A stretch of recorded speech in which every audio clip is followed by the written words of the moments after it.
I am playing Colony Ship as a vote on Variety. We vote for this in the polls and giveaways channel in the Discord. The next vote on Variety, which I'm just going to do next Monday, is going to be at the start of stream here. We'll do a poll. We'll probably start in words, do a poll, and then we'll proceed into whatever game you pick. So come early next Monday as well. Same time, it's my late start, but if you ever want to participate in the votes in the Discord, there it is. Thank you, MJ. I have a special announcements role that I use for things like that as well. You could just like subscribe to notifications for everything from the polls channel, as no one else can post anything in there, and it's only for polls and giveaways as the name implies. Okay, so Colony Ship, this game, it's kind of hard, but like in a really good way. And I did start it. I did play it. In fact, I played it quite a bit. Actually, let's look at how many it's gonna be. Stop and start. 20 hours. I have 20 hours in this game. I played it quite a bit. I tried to do a kind of mixed skill set run. A little bit stealthy, a little bit using leadership and our wits, and a little bit using strength and gunpowder. And what ended up happening was, by the time I had certain battles available that I could do, and I couldn't beat any of them because some of the easier battles are gone. And I did not fight them. For example, this is a little bit spoilery from those YouTube videos, but I still recommend that you check them out if you are interested in this game and haven't seen them yet, because they are my first attempt at the game, and this will be like, you know, with some knowledge. If you really want the first take, they're pinned at the top of chat. I used some stealth. I used like, I think that one of them, we like used stealth and got through it, sneaking past them, and then they ran off. And that happened again in another location. And these were the frogs that I'm talking about, if you remember the frogs. The frogs, I think, are supposed to help you get some XP, and I couldn't fight them. I tried to fight them. I wasn't ready to proceed in that section at that time. But instead of turning away from the fight, I like snuck past them, and I wasn't trying to do a full stealth run. I wasn't trying to do a no combat run. There is an achievement for it. I think it would be fascinating to try, but that's not why I want to play this game with turn-based tactics.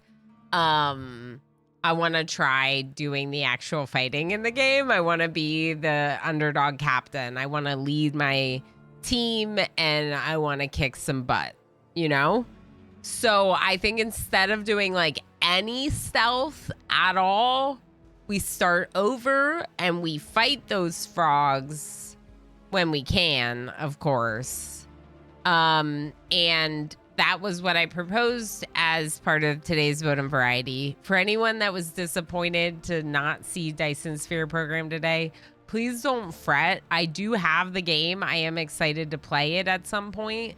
There's just a lot of games on the list, and it doesn't make sense to jump into one if it's not going to be on the vote and not going to be a main game. I did make plans in our Discord. I did make plans that this week we would spend some time in End Zone 2 and Oxygen Not Included.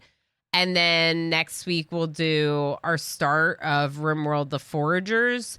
That should give us enough time to make the upgrades to the PC to do Baldur's Gate 3 look, on September Commander 11th. UD is here, and he brought presents for everyone. Hi, Commander UD. Hi, friend.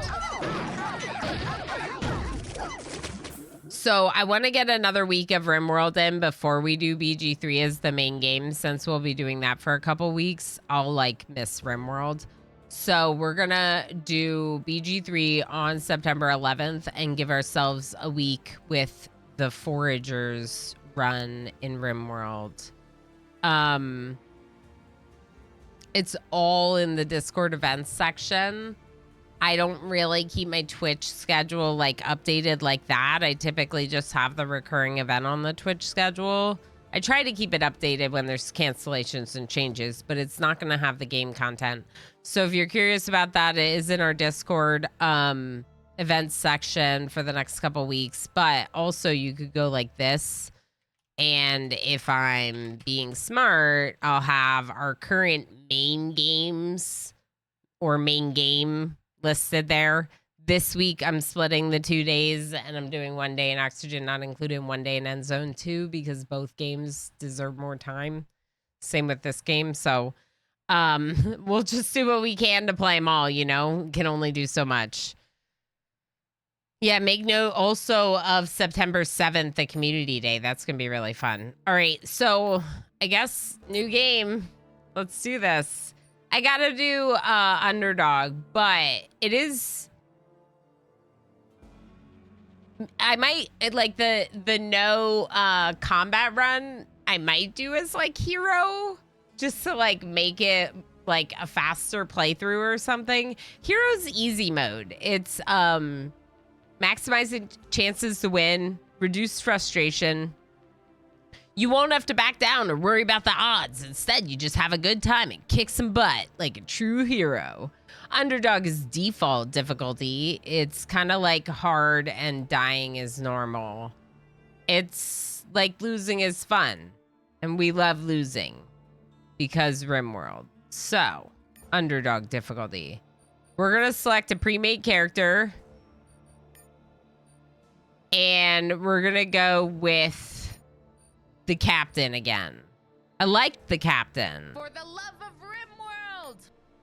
I like the captain a lot, in fact. Yes, we love RimWorld. The captain character was good, I think. I don't know what these are doing. Okay.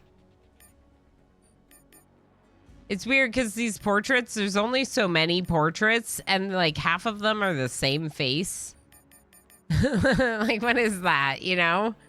And then like, I think there aren't that many portraits. But then down here, you can fully customize the character. So it's like, I guess you could add a portrait. Oh, okay. If you can add portraits, then that makes a little bit more sense.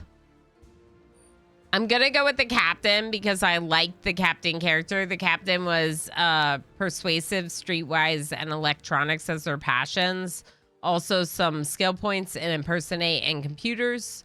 Their highest strengths, I don't know what you consider these. Strength, constitution, dexterity, perception, intelligence, and charisma. Their highest are intelligence and charisma. Then perception, then dexterity, with strength and constitution at the lowest. So, in the other playthrough, I picked up a couple of, like, tankier people to help, and that was kind of a nice fit. So, we're going for that again. And, we'll call me Elon again. I'm just trying to, like, fix the errors of my first playthrough, to be honest. That's what it feels like, at least.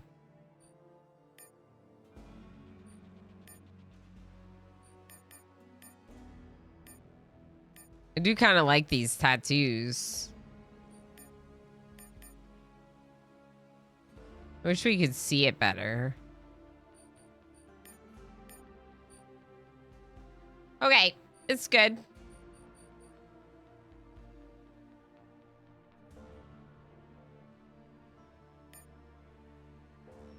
It is the year of our Lord 2754. You will never feel the sun's warmth under a blue sky. Never hear the wind in the branches of a tree, and never swim in the ocean, because you had the misfortune to be born on the ship. You've never seen Earth, and you'll never see Proxima Centauri either. Your past and future both sacrificed by some dim and nameless ancestor to the greater good of the mission. Starfarer, they called her, a pretty name for a retrofitted interplanetary freighter. She had already been 20 years in service when she was rechristened and showing every minute of it. Tumbleweed, hello. Darl, hi. A Night Dweller, enjoy your lurks. All the friends. Darl, welcome back, I should say. Bank holiday, very nice. Is there anyone else I missed? I think it said hi to Triven. Thank you all for being here. Did we get a shout out for Treble Queen? I feel like we didn't. Even though Treble Queen is lurking, can we give them a shout out? No one is certain that the ship will actually reach its destination. Oh, we did? Okay, thank you. And nobody much cares since no one alive now will see it. Will live to see it. There we go. No one alive now will live to see it. So everyone that's on this ship has been born on this ship, and everyone that's on this ship will die on this ship. They will never get to the destination where the ship is going. And they've never seen, like, Earth. They've never seen the planet that their ancestors left. For me, it's a fascinating premise, right? Like, what would we turn to? What would we become? I already love the story behind this game, and obviously I only have 20 hours in it. Fatalism is the prevailing philosophy of the shipboard. Make the best life you can and consign all your what ifs and might have beens to the void. Okay, so we're gonna answer the questions. This is what I was talking about. I really didn't want to read this all on stream. That's why I did a summarized video for YouTube, but here we are starting a new playthrough. Let's go. We're reading it. Playing the deep games, eh? Strateger, I don't know. I've been I've been venturing through the world of variety and loving it all. How are you doing? It's good to see you. The ship was launched by a neo-Christian conglomerate dedicated to establishing a religious colony on a distant world. The original 50,000 passengers, the so-called first generation, were true believers in the mission. They sacrificed whatever lives they had on Earth and demanded strict obedience to the laws of God and the ship from their children. Unfortunately, the generations that followed lacked their forebears' fervent will to sacrifice. Exactly. Dissatisfaction led to open revolt against the authorities called the Mutiny, and the mutiny metastasized into a civil war. While the mutineers dealt a decisive blow to the old order, they did not eradicate it completely. When the fires died and the smoke finally dissipated, three factions emerged from the wreckage of the old order. The Protectors. For 41 months. Thanks for all the good vibes. No, thank you, freaking ball, for 41 months. I'm sorry, kitty. That's as long as my sub to this channel. Ball, thank you for always believing in me, for all the support since the very heckin' beginning. I appreciate you so much. Enjoy your lurky lurks. Freaking ball. I know. I appreciate you so very much, friend. Thank you so much. 41 heckin' months. Okay. I scared the cat. I was so excited.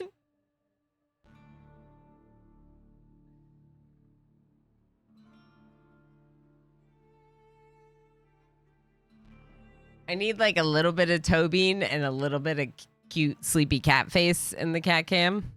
Uh-huh. All right, where were we? So three factions emerged from the wreckage of the old order: the Protectors of the Mission, the Brothers of Liberty, and the Church of the Elect, each of them promising their own version of the future. Hold that thought. Ball, I scheduled BG3 for September 11th. We're going to kick off something like 2 weeks or more of that being the main game. September 11th. I'm very excited, but that means also like I'll be able to get some other things that we've been working on, like Oni and End Zone. We'll be able to get the upgrades done. All the things. Unlurk, welcome back, Blackkeeper. Okay, I've always thought, you've always thought, this is my own belief system. So this is starting to form my character, right? Our underdog captain. Rebelling against the ship authority was a mistake. The environment itself is hostile enough to human life, and order is always preferable to chaos. I do like order more than chaos. Don't tell chaos my cat that. The mutineers did the right thing. Why should the shipborne blindly bow to the edicts of their centuries dead ancestors?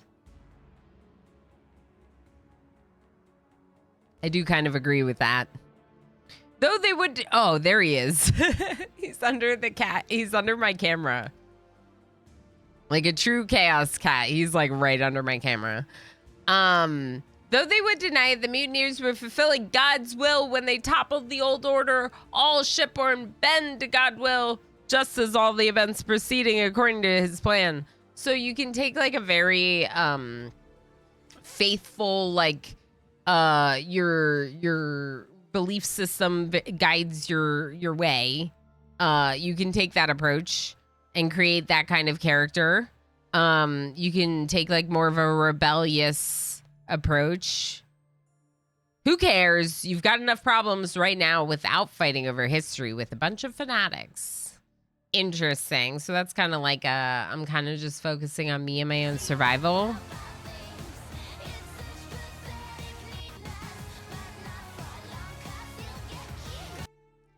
Hopefully we won't jinx ourselves. Blackkeeper. This is like a back of a kitty, but it's still cute. I'm very pragmatic. Number 4 for me, leave history for the scholars, but it's not just history. It's also current events. So, what would you align with one of these parties? Would you, because like the Church of the Elect is the ones that are trying to follow God's will. The Brotherhood of Liberty are basically like the mutineers. They're like trying to take a new path different from the original mission, and the Brotherhood of Liberty is like the Protectors of the Mission are kind of like a continuation of the original ship authority. Poll. We could do a poll, but it's important to me that I choose the answers I like. So no. I'm gonna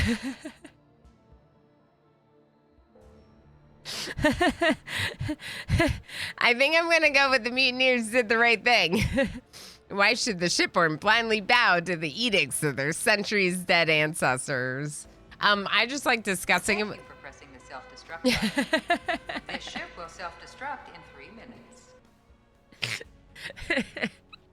Fair enough, Blackkeeper. Thank you so much for the 100 bits. Yeah, probably. We could if this was a democracy. Yeah, exactly. I'm gonna go with the mutineers. In fact, you would go on to say, life is change and to stagnate is to die. The systems by which the shipborne are governed must evolve. Or, tyrants have always justified their decisions with noble motives, but all they care about is power. The power rightfully belongs to the people. Death to tyrants. I feel very strongly about this. We almost reached this year in support points. Yeah, for the July and August, because it combined. The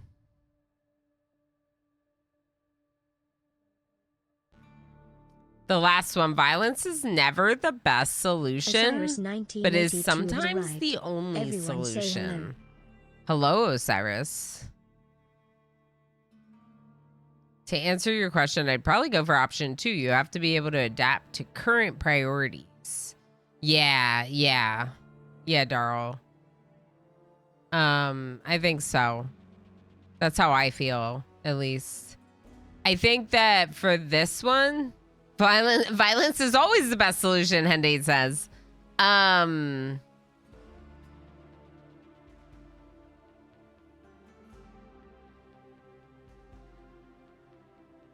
For some reason, right now, I feel very strongly about death to tyrants and anti-tyranny.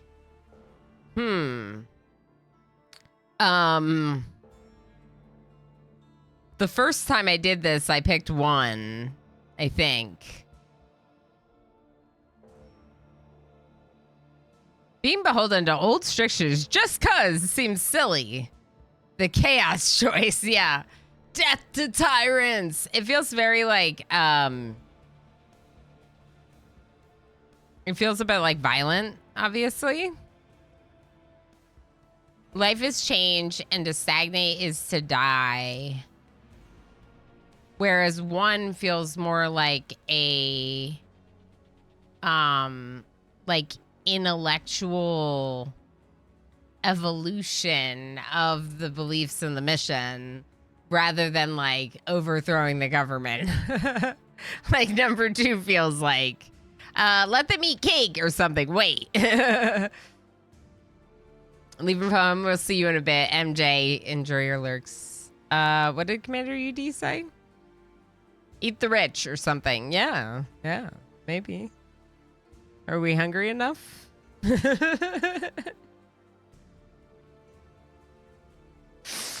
Are we hungry enough?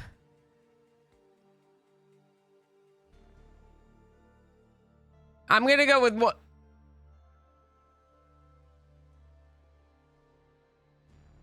I'm gonna go with 2. We are not gonna take stealthy ways out of the battles this time, right? We're gonna be a little bit more forceful. You had a crumble for dessert? You had a crumble for dessert? That sounds great. Okay, death to tyrants. Death to tyrants. That's what I picked. I had to make a decision. It was taking too long. The ship suffered extensive damage during the Civil War, but remains operational. The hull was breached in several places, and frantic efforts to avoid a meltdown crippled the main reactor. Radiation increased in places to lethal levels, and several areas remain dangerous to this day. When a small percentage of children in the habitat were first born deformed, they were branded mutants and immediately shunned. The young were abandoned, and those with defects that manifested later were driven out. With the condition of the fusion reactor degrading to dangerous levels and the number of volunteers for jobs in areas exposed to radiation remaining few, the mutants negotiated a pact with the habitat, granting them protection from harassment and violence in exchange for their maintenance of the engines and other vital ship systems. You've always thought that the mutants are an abomination in the sight of God. We should have them eliminated. We should have eliminated their twisted kind when we had the chance. That's horrible. The mutants proved themselves useful by taking care of the reactor. Who's better to be exposed to radiation than those already affected by it? Also feels a little horrible. We were all God's children, even those with webbed fingers or deformed faces. Are you so beautiful you can shun them? That feels actually a little bit better. In saving the ship, they saved the world as we know it. That debt can never be repaid. If anything, we need to embrace the possibility of mutations as critical to our survival in a strange new world. Maybe that one. Who's to say? Maybe that's the future. Ostracizing fellow humans based on genetic differences is wrong. Hopefully our descendants will live in harmony in the future colony. I'm feeling 4 or 5. What do we think, chat? Cherry Kirsch ice cream on a stick with a chocolate coating. Oh my goodness, that sounds so good, and I don't even like cherries. That sounds really good though. Where's our portion? In the fridge for me tomorrow. A picking food, nice. Cleaning sounds good. You say 5. Ostracizing fellow humans based on differences is wrong. Yeah. I was thinking that one as well because it's more of a like the harmonic one.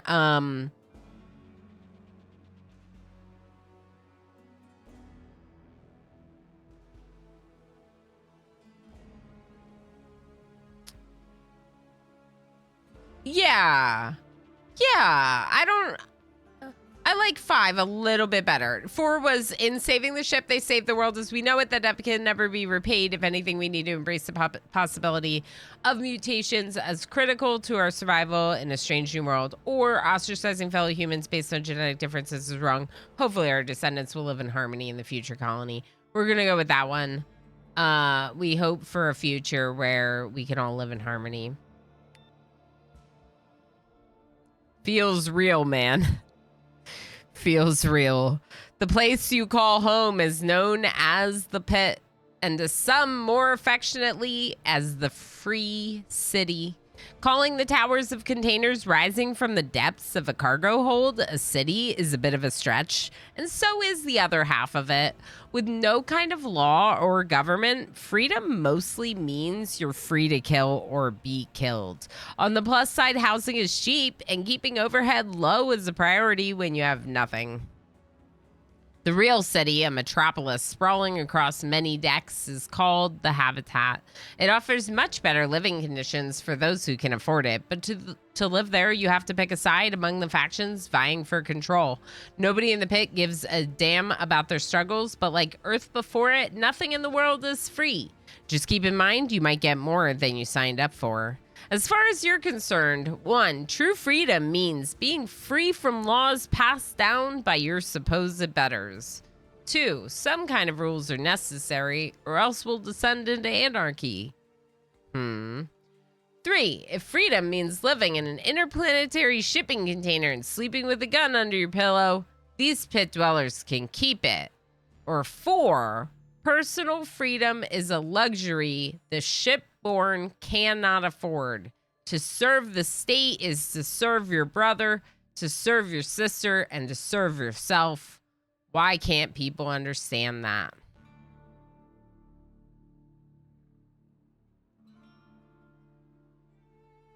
Four is fascism. You don't get personal freedom. I like 2.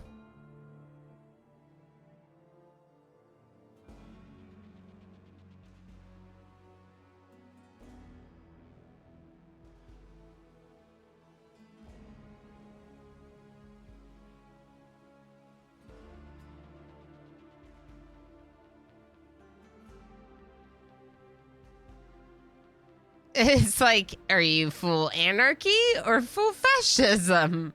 Pick one. Like, any in between? Go 3, have some fun. If freedom means, no. So if freedom means living in an interplanetary shipping container and sleeping with a gun under your pillow, these pit dwellers can keep it. That means, like, I'm not trying to be a pit dweller because it's crappy living conditions. Meaning your plan is to sign up with one of the factions. It doesn't really indicate which one. So it's not the worst answer. But, like, I am a little bit of, like, a rules person. 5, none of the above. This all seems counterproductive for colonizing a new rock. Correct. All of this is not going to be helpful to establishing a good colony when we get there. No. Tyranny is fine as long as you're the tyrant. Exactly. 1, let's be free like birds. Yeah.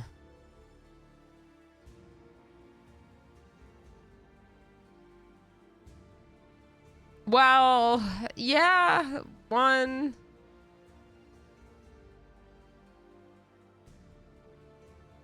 I'm not 100% sure by the end of the journey there will be a ship left. Correct.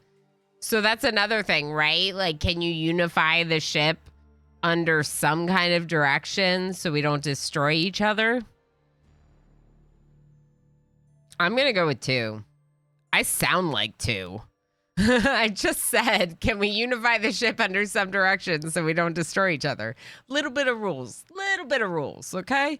The ship is en route to Proxima B, an Earth-like planet orbiting Proxima Centauri. After launching a deep space probe transmitted highly... After launch, sorry. I was like, something's wrong.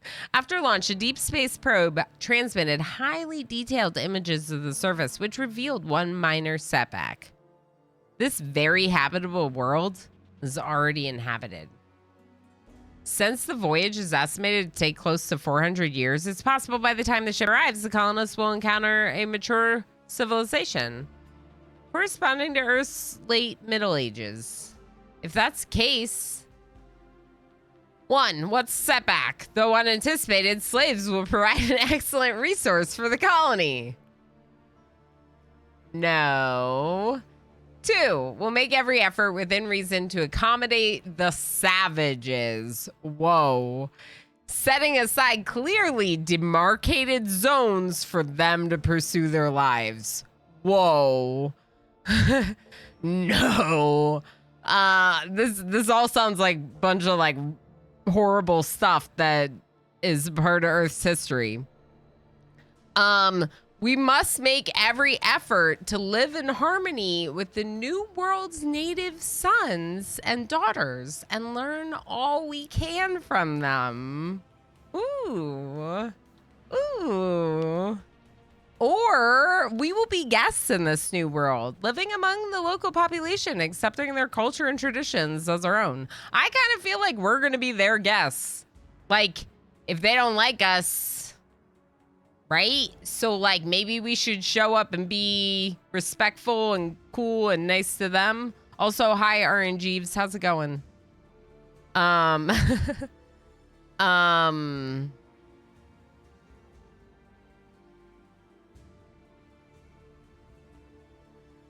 Is it fascist of me to want all viewers to answer these questions honestly so I know whom's to kick? Like, anyone who's all like, slaves, squee, needs to go. Yeah. Yeah, we can't exactly do that, but yeah, I understand. Sometimes with RimWorld, we get like people coming in that are like, yeah, and we're like, cool it. You're too into that. I think that obviously 1 and 2 are like upsettingly offensive. We must make every effort to live in harmony with the new world's native sons and daughters. I like that one a lot. But that implies that like we're just gonna like show up on their planet and be like, we get our own space here, and like we don't. Like, we should hope that they let us join their communities, and I think that we should learn about them just like they will learn about us. So I might be going 4. Harmony is nice. Harmony would be amazing. Or leave them in the CO2 pit. Hey, Darl, it was an accident. Travel Queen, it was an accident. People who throw dupes in lava. Right. Yeah. It was an accident, Travel Queen. They were working on stuff. It was an accident. It was an accident. All right. We got a quick ad break, so we have a little bit of time we can think about this.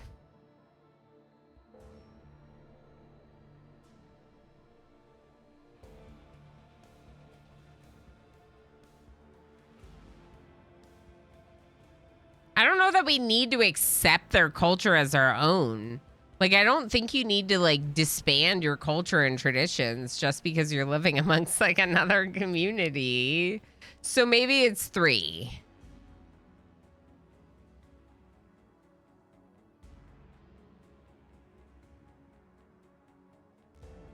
Yeah, I think maybe it's 3. Because otherwise, like, it kind of implies that we just, like, can't, I don't know, be ourselves anymore. I'm going to give you some cat time while I think. Oh, that's my foot. No. No.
All right, I don't think the poll was about the game. I'm going to go with Live in Harmony, number 3. As inevitably happens in dark and challenging times, some people turn to God for reassurance, the purpose of an end to pain. Oh, the promise of an end to pain and hunger, or failing an end, at least a purpose. The Church of the Elect rejected both the protectors of the mission and the Brotherhood of Liberty as worldly fools distracted by politics and their own egos. Teaching their adherents that they were chosen by God, the Church frames the journey of this ship as a centuries-long test of faith. We all face a series of difficult trials, yes, but with a very definite end. I'm getting groomed by a kitten. When the ship arrives at her destination, Judgment Day awaits every citizen. The righteous will be welcomed into the promised land of Proxima B, while the unrepentant will be returned to the hell from which we fled, Earth, to suffer for all eternity. Everyone look away while I give my opinions about religion. Because the game is making me do that right now. The way you see it, 1, religion is the opium of the people. 2, it doesn't matter if God exists. People need to believe in something bigger than themselves. 3, faith has always been mankind's greatest strength and defining trait. We must preserve it at all costs.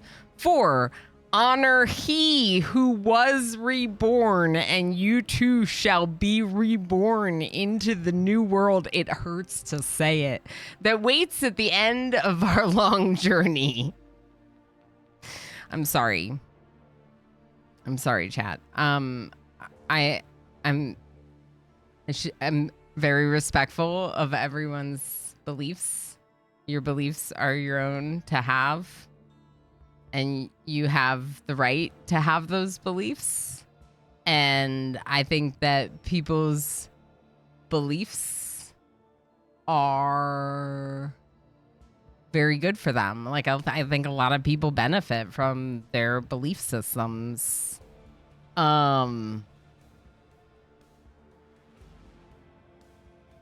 Maybe 2. But I don't know.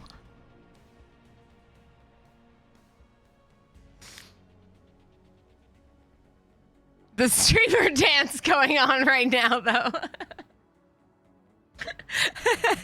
Right, juice this. You can answer one. It's fine.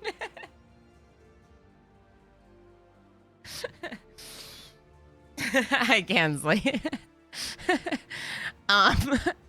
No, Will we get to be the reborn one? Ilana, God Empress of the ship. Maybe. One is the best option, yeah. All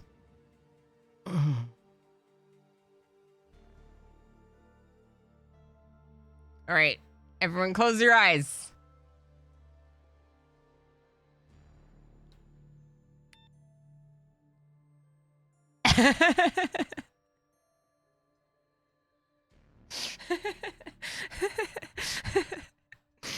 No, but like, again, my beliefs should also be respected.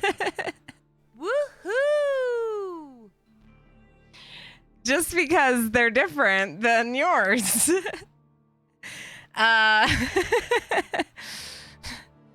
Okay, yeah, everyone's distracted. Exactly, MJ. I'm not sweating at all for having to like decide these things in front of you. Chat, I respect your belief systems. I swear. I promise. I do. I hope. I'm trying. Don't worry, she's role playing. Oh, you're right. Yeah, we're just, yeah. The Protector's one truth is the mission, and the sole way to ensure successful completion of the mission is to follow the old ways. The ways of the fathers, forefathers, and founding fathers are together the beam upon which the ship travels to our ultimate destination. The mutiny, which through their steadfast and timely intervention was thankfully aborted, was the ultimate betrayal of the old ways of everyone who had come before, the nullification of every sacrifice and every life dedicated to the mission. Sworn to regain control of the ship, the Protectors will subjugate anyone who threatens the mission. Over the last century, they've managed to expand their enclave somewhat, but the Brotherhood is deeply entrenched. To overcome them with violence would result in a massive loss of life, an unfortunate consequence which itself would endanger the mission. Instead of embracing the future, the Protectors are clinging to the long gone past. They're a problem, not a solution. Sure. The Protectors should be more flexible if they want to attract more people to their cause. Thank you for the Lurky Lurk story, Doc. Hey, kitty.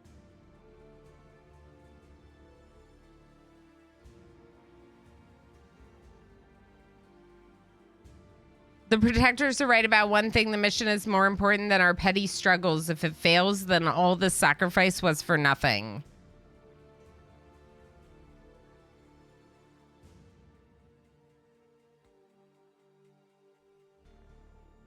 Four, born and raised on old Earth, the founding fathers were wiser than any shipborn. So how can we question the path they've laid out for us? Excuse me, what now? To stay on this path, we must stand with the Protectors. No. The Protectors are stupid. I think the Protectors are stupid. The Protectors are right about one thing. The mission is more important than our petty struggles. Initiative. Mitch, hi! 15! I'll go first.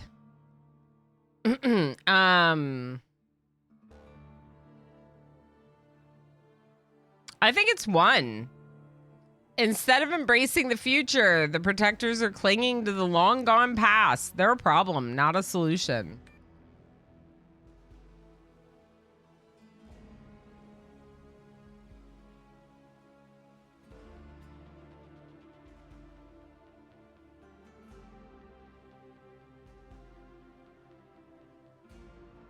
$15, I passed the morality test. Are you sure? Did I? The Brotherhood was formed to liberate the people from the shackles of the ship authority. Their first sally, which the fossils of the old world called mutiny, did not completely achieve this aim. However, the Brotherhood was successful in establishing themselves as a significant power in the New Order. Unfortunately, the Brotherhood's subsequent attempts to complete their emancipation of the enslaved wherever they may be, ran into an unexpected obstacle. Not only did the people refuse to cooperate in this noble mission, they often violently resisted and sometimes even chose the protectors or the church over their own best interests. This is still character creation, correct? This is backstory. Hendy, I have it set up that like the Twitch doesn't even let the link drop, I think, unless we like permit you first. No one can see it. I don't think so, at least. The bot thing wasn't working, and yeah. So here we are. If you want to send it to one of us, you can via a Whisper Discord. Yeah, Osiris, we're doing a very long character creation. We're working on the backstory. We took a pre-made character, in fact, and now we're kind of like aligning our characters, like, basically their belief as it stands with the various beliefs of the parties on the ship. As you play, you will further change your alignment with those factions. So this can just affect it slightly, and then it like, really what this is doing more than anything is giving us backstory to get into the game, basically. And that's why it's like, who would skip this? Like, it's a part of the backstory. You can't skip it. So the Brotherhood, their subsequent attempts to emancipate the slave wherever they may be ran into an obstacle. The people sometimes chose the protectors or the church over their own best interests. The war goes on, but will be fought on different battlefields and with different tactics. A non-military campaign to win over the people through reason and deceit. Weakening the enemy from within is the central pillar of their new strategy. Linux, hello. All right, so then to survive, we must evolve, and the Brotherhood is merely an agent of change that drives this evolution. Maybe? He who fights monsters should look to it that he himself does not become a monster? Yes, correct. The Brotherhood did end the tyranny of the ship authority, giving us a choice in how to live our lives. They shouldn't try to take away this choice now. I think that's what I chose last time. The best slave is the one who thinks he's free. They will thank the Brotherhood later for liberating them. No.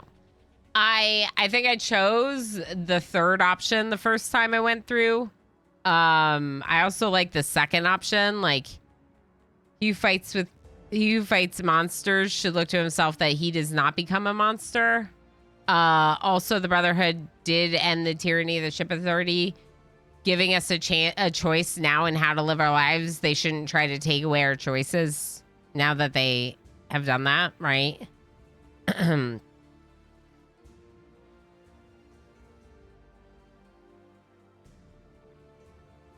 It feels like they're very similar, 2 and 3. In some ways. I'm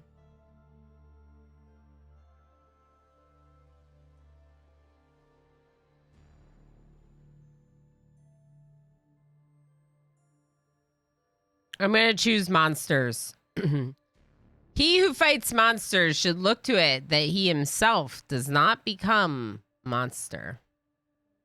Your beliefs and opinion may change and evolve over the course of the game as you interact with factions, groups, and various individuals. Keep in mind that actions speak much louder than words, and that saying one thing and doing another won't fool people for long. Begin your adventure. And then the whole computer freezes. There's more reading! Chapter 1, The Pit. Ever since you were a kid, this has been your home, a sprawling heap of vacant cargo containers, slowly getting filled up with those who couldn't afford to stay in the habitat or who needed to get away from its bosses and factions. Out here, folks have lived free and died fast, with those who survive earning their keep by either diving into the wreckage of Mission Control and bringing back valuable relics of the past, or figuring out a way to make money off the fools who do the diving. From the day it sprang up like a patch of mold on this rich substrate, the pit has been overshadowed by Jonas Redford, the candy cagey son of a who planted its first spike. The de facto mayor of a town with no government, Jonas holds court in the Promised Land. The pit's only brothel and the base of operations for his network of thugs and whores. This game keeps making me say words I don't want to say.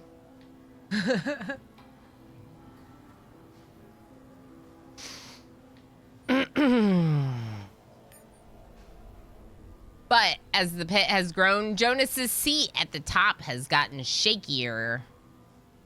When the Brotherhood of Freedom threatened to annex the town, concerned citizens banded together and hired the Regulators, a mercenary gang led by Jeremiah Braxton, to keep the Brotherhood out.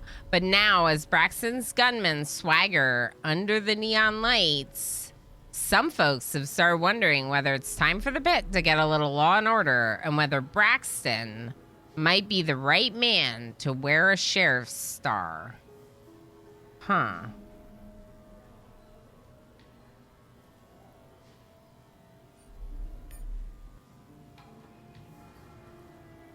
You open your eyes to a gray hull, metal ceiling, one panel of which flickers yellow, indicating that it is day shift. You overslept. Not that it matters. With a grunt, you roll off your stained mattress and open the window to let some fresh air in. Like everything else around here, fresh is relative. The ship does its best to recycle air and water, but cargo holds aren't high on her priority list. You breathe in metal and burning oil and look up. 4 of the bridge's 6 projectors are still operational, shining dully down on the container towers of Cargo Hold 3, better known as the Pit, the Free City.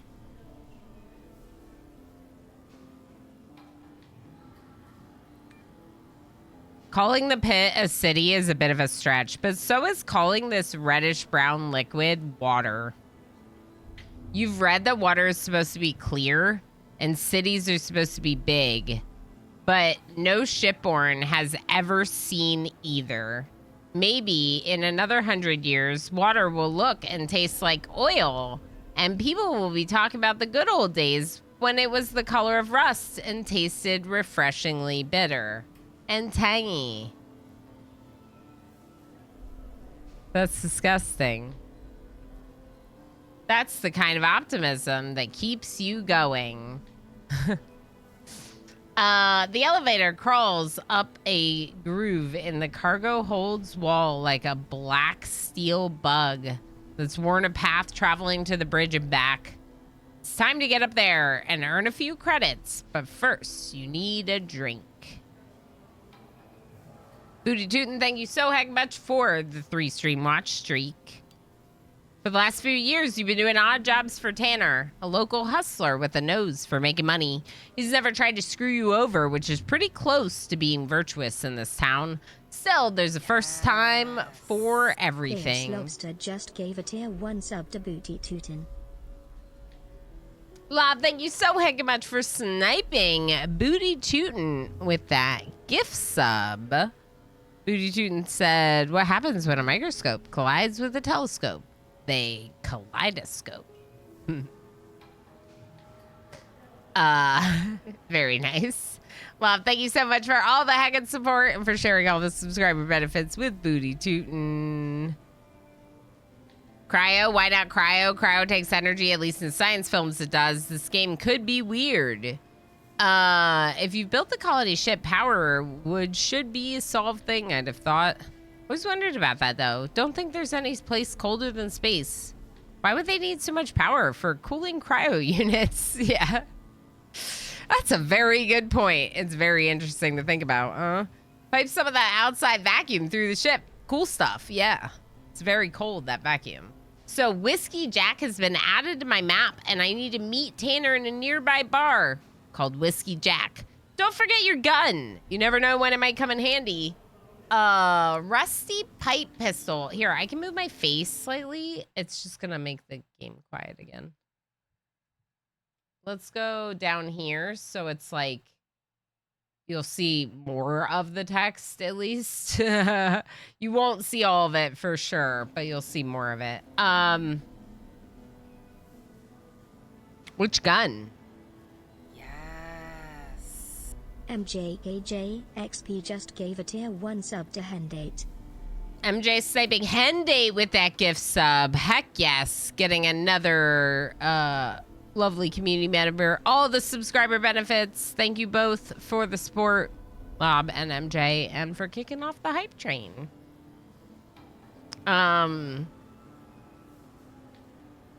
Space isn't really cold. You just radiate freely. Radiation is not efficient. So if you need to make something cold, something else must get hot.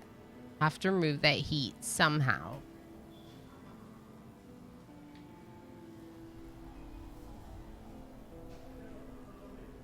So, because space is like an open, endless vacuum, it takes all the heat very fast.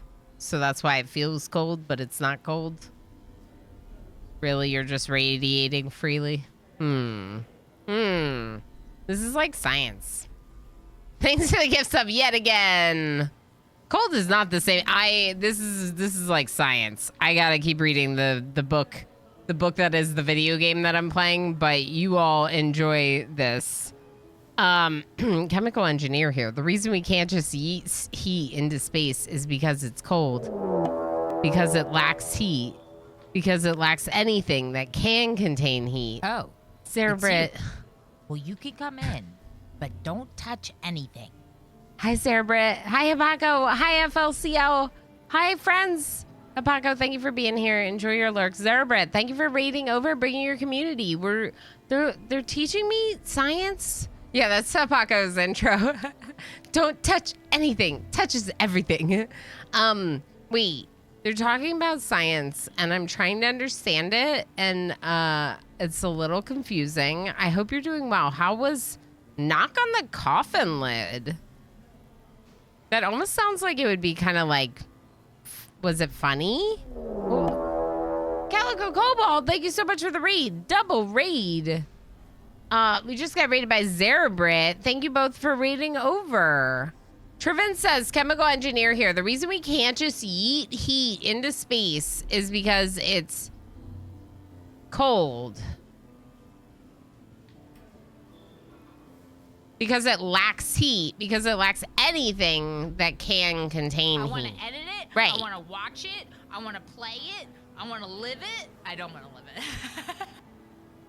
Yeah, I mean, you could say I'm obsessed with RimWorld, but I don't have any RimWorld scheduled until next week, so maybe I'm not as obsessed with RimWorld as I used to be. Knock on the Coffin kicked my butt today. It's a roguelike deck builder with an actual story, so of course I had to play it. Oh, yeah. That definitely sounds like one you would get really into. Cool, Zarabrit. Heck yeah. What was Calico Cobalt doing? So you can't just move heat into nothing. You need to have something to put the heat into. So it's not that space is cold. It's because space lacks anything to contain heat. Space is nothing. Therefore, it is not cold, but can also not contain heat. Is that what I think that's what we learned. I think. We are 3 minutes away from our next ad break. So let's talk about this game a little bit. Dragon Age Inquisition. Calico Cobalt still getting ready for the new game, right? The new Dragon Age game. Heck yeah. Thank you both for the raids. If you need to go do any lurky stuff post-stream, please make sure to do so. Please make sure to give follows to our friends. I have so many little tiny baby scratches. Okay, here, raiders. This is what I'll show you for a raid. Thanks for raiding. Here's a cat.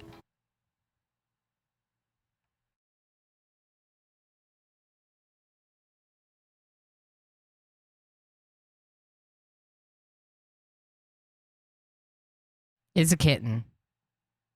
Toe beans. Yes. He's laying on the desk power. MJ The other one's behind the desk. Just gave a tier 1 sub to Zara Brit. MJ, thank you so much for sniping. Zara Brit with a gift sub. Heck yes. And Spark Arrestor, thank you so heck much for the 100 bits.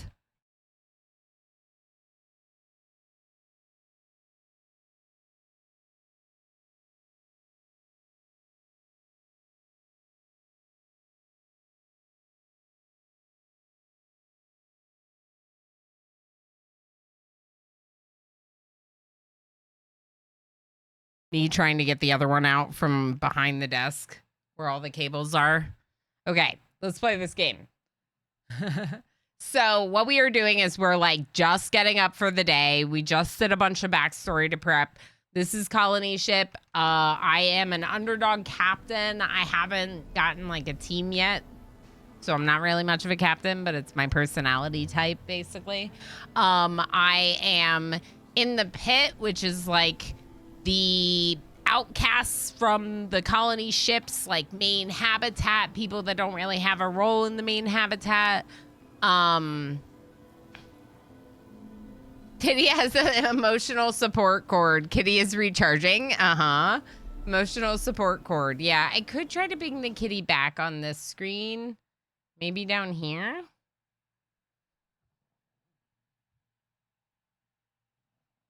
Just toe beans. Perfect. So this is like, what is my gun? I think I'm going to choose the makeshift shotgun. Yeah. Backup weapon, perhaps, if you run out of bullets. Utility bar, obviously. Okay. So I should have my weapons equipped. Let's check our storage. There's things here.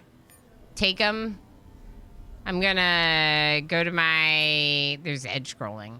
This is not what I wanted. Inventory. So this is the tutorial. I've already kind of done a little bit of this game, so I have like an idea. The first time I played, I didn't even look in there, and I didn't get this like basic armor they give you. We're gonna go ahead and do this ad break. I'm gonna play through it. I'll probably take a break on the next one because we're still only an hour and a half into the stream.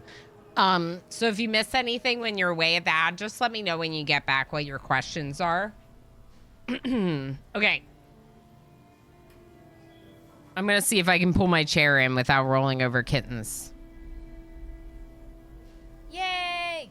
The Bearded 97 just subscribed for 29 months. Brad, thank you so heck much for 29 months. Holy heck. Thank you for all the support. You lovely heckin' human, you.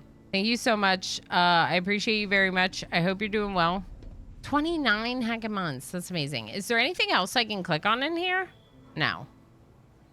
Just the storage chest? Okay. So I have a storage chest if I want it, basically. I'm gonna go ahead and come out of here and close these doors. There's someone here. Xavier. Another day, eh, Ilana? Says Xavier, raising a cup of the black blend of chemicals that has passed for coffee aboard the ship for at least a generation. Looks like it. Any big plans? I got a job on a diving crew, says Xavier, taking another sip. They lost 2 men last week, so they hired me on the spot. Must be my lucky day. Which crew? Selvens, down mission control. It's like a maze down there. Sealed doors, corridors, entire decks. They kept the power to kill the auto defenses, which didn't make things easier. Now there's a demand for divers who can open doors the old-fashioned way. Gamer plane, hi. It's so warm here. Oh no. Yeah, it's been pretty warm here too. It's been pretty hot. I'm actually hoping that I can stay a little bit cooler because the door's open today. The last couple streams I've had the door closed to keep the kittens in, but we're not worried about them with the other pets anymore, so we like have it open, and I'm like, hopefully that'll mean more air circulating in here. The old-fashioned way is probably, I don't know. What is the old-fashioned way? Pulling on the handle? The doorknob. The doorknob is the old-fashioned way of opening doors. Opening door simulator. No, it's going to be a skill, but you have to buy it. Sure. If you pay me for my time, let's say 200 credits. Trust me, you'll make your money back in no time. I have earned all these emotes. Yes. Okay, you're just gonna be really crappy. Choo Choo, thank you so heck much for the hype, friends. Well, I can tell you right now, Hendy, that it is in fact, I know it is in fact a skill purchase situation. Like you can purchase and get trained in various skills, but it doesn't necessarily mean we'll definitely get a job tomorrow doing this. It means we're going to pay for it and get some skill points. It doesn't necessarily mean, yeah, like he's just offering me a lesson and I have to pay money for it. So I'm not going to do that. Forget about it, leave. And the reason why I know this is because the first time I played, I paid him the 200 credits and I got the lesson. And if you look at our character right here, you can see that we have a 2 in computers, a 4 in electronics. I think his skill was a little bit in computers. The shady shades aren't everything. Yeah. Yeah, no, he's just got shady shades. He's not actually shady. What's this? You failed to pick the lock. Okay. I don't have lockpick too, apparently. So I can't do that. Can I talk to this neighbor? I'm done with this town, says Charlie, his eyes empty and lifeless. 2 years I've been here. And what do I have to show for it? Nothing. What are you gonna do? Go back to the habitat? Hang in there, buddy.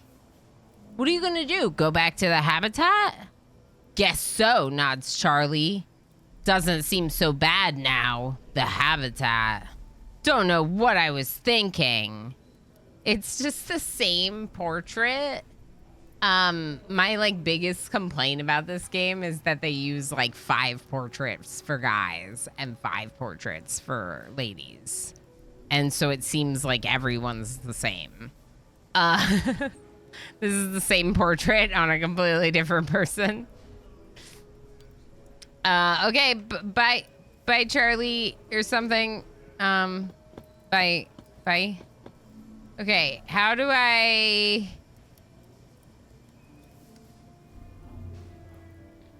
Is there anyone else to talk to? This is a sneak. I don't think so. Can we go down here? Oh, we can. Oh, I'm going back. Papaco, thank you so heck much for the 15 stream watch streak. That's awesome. These biorecyclers break all organic matter from waste to dead bodies gathered each morning into simple organic compounds and mineralized nutrients, which the ship turns into end tabs. It's a circle of life. And you all complained about nutrient paste. At least I'm not putting bodies in it. Well, I guess some people do. Huh. So, I know from experience that Whiskey Jack is over here because I've played this part of the game before. So we need to talk to Tanner. But first I'm gonna get a drink from Jack. What can I get ya? The bartender has spotted you looking over the assortment of unlabeled plastic gallon jugs, each with its own unappealing liquid in some shade of brown. It's the same portrait. It's the same portrait. The ship runs on Soylent Green. Correct. We got gut warmer, rat poison, high voltage, fire water, and absolution. Special on the rat poison right now. Every third round is free for as long as you're able to drink it. Rat poison it is then. The ship provides the basics of human survival. Recycled air, recycled water, and end tabs. Recycled nutrients and minerals pressed into chewable tablets. They taste like cardboard, but they're free. Those who desire the finer things in life, like synthetic meat with a side of algae, have to pay. Oh, that's synthetic meat with a side of algae. Fancy eating. Because the forefathers disapproved of drink, the ship was never configured to provide alcohol, but the law of supply and demand supersedes the dictations of religion. I was going to make the excuse that the portraits were just placeholders because the game was early access and the games were focused on another thing, but it's not an early access. That's right. The Arcania. Yeah, it's not. That's why I was kind of like, oh, you can upload a custom portrait because that does make it a little bit better because you can customize your character, but then like you can only choose from like 5 portraits.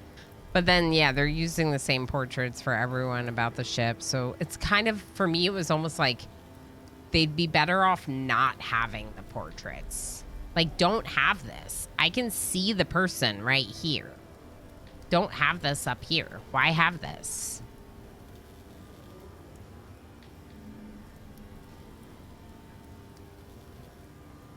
So he's not actually saying it, but it's like commentary that the game is giving us because we interacted with a bartender. Yeah, I see what you're saying, Lob, but yeah, he's not actually saying this. It's just commentary. When they're saying it, it's like in quotes and says Jack or whatever, right? Because the forefathers disapproved of drink, the ship was never configured to provide alcohol, but the laws of supply and demand supersedes the dictations of religion, and everyone's favorite vice is widely available. Each bar has its own secret recipe. The wise drinker prefers to leave it a secret. The bartender gives you a nod as he sets a beaten alloy mug on the bar, fills it with a black, oily liquid. You take a careful first sip.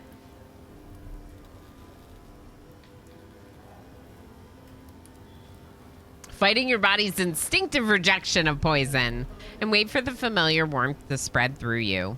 After a few moments, the world is a slightly better place. Any work around here?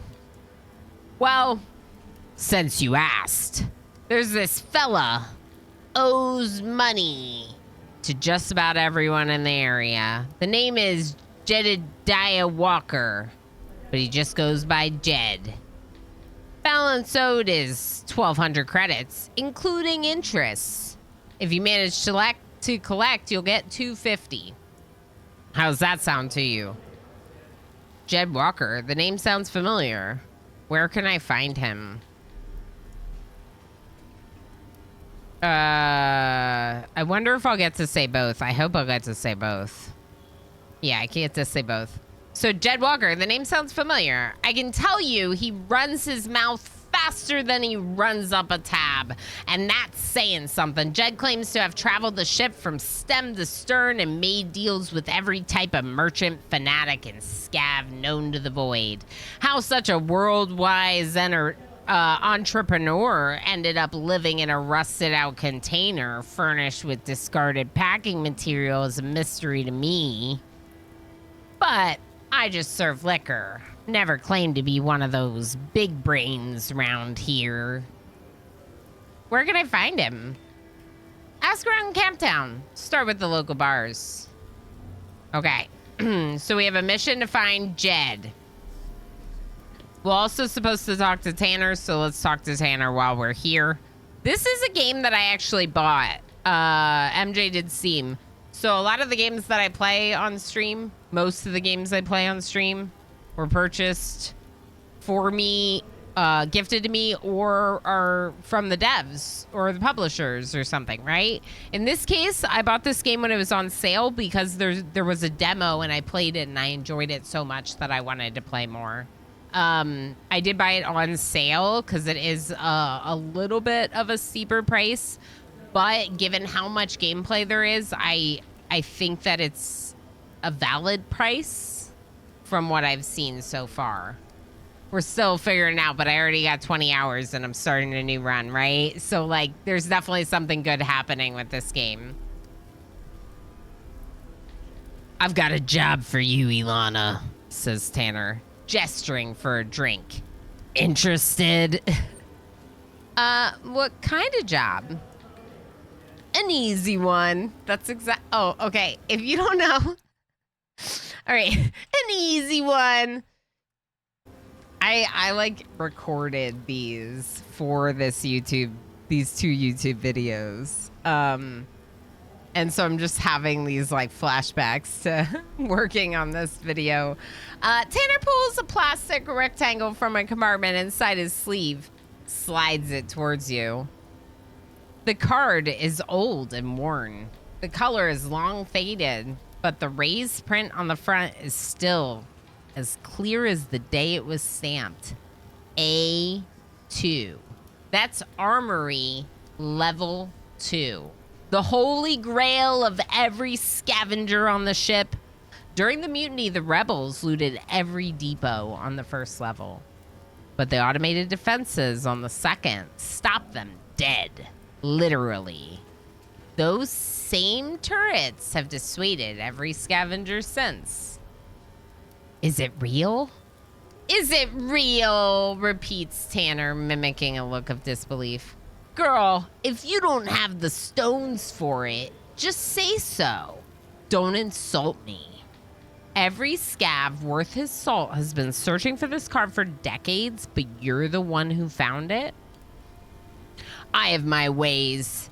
Tanner's smile reveals stained, uneven teeth. You see, I wasn't looking for a long-lost access card. Oh, no. He's gone. I was looking for Technical Officer Ulysses Colton. Tanner pauses so you can show your admiration for his savvy. Let me guess, he had the card and you alone figured it out? Never heard of him. I'll go with 1. Not quite, says Tanner. I alone figured out how to find a man who changed his identity and died in obscurity nearly 100 years ago. I have a feeling you're dying to tell me. Tanner pulls a battered energy pistol from his belt bag and passes it to you. This is his sidearm. He changed his name, but he couldn't change the serial number on his gun. Once I found the serial number, the rest was easy. His granddaughter sold the pistol 20 years ago. Are you sure the card still works? Inspect the pistol. I'm gonna inspect the pistol.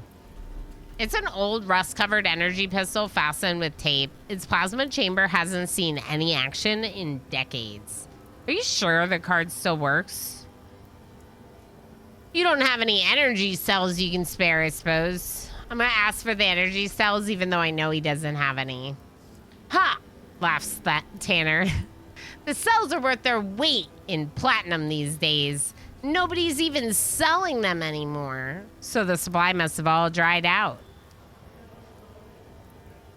I thought someone would have figured out how to make them by now. The supply, where does it come from?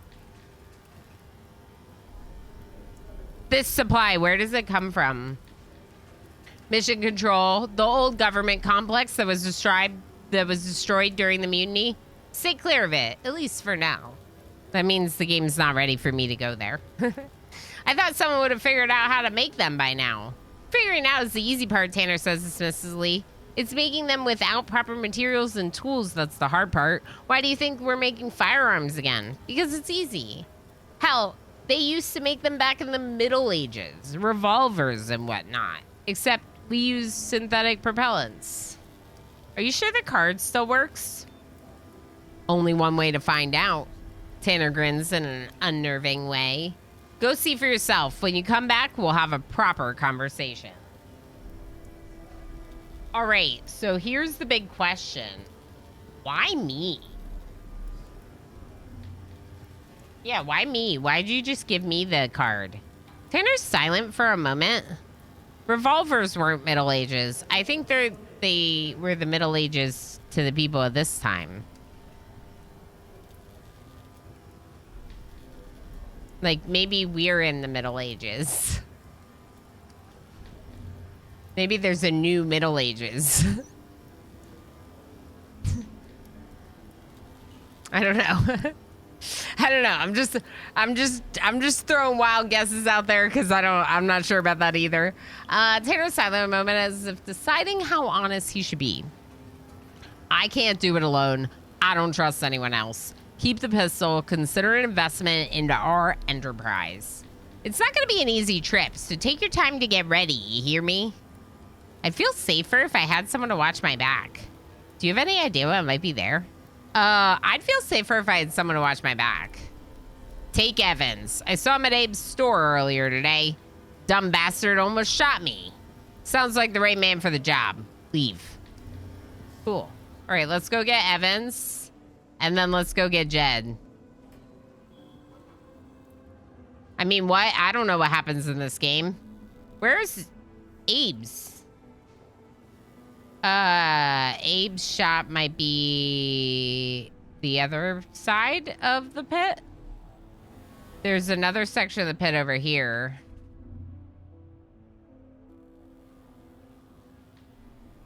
No, but we can start asking around.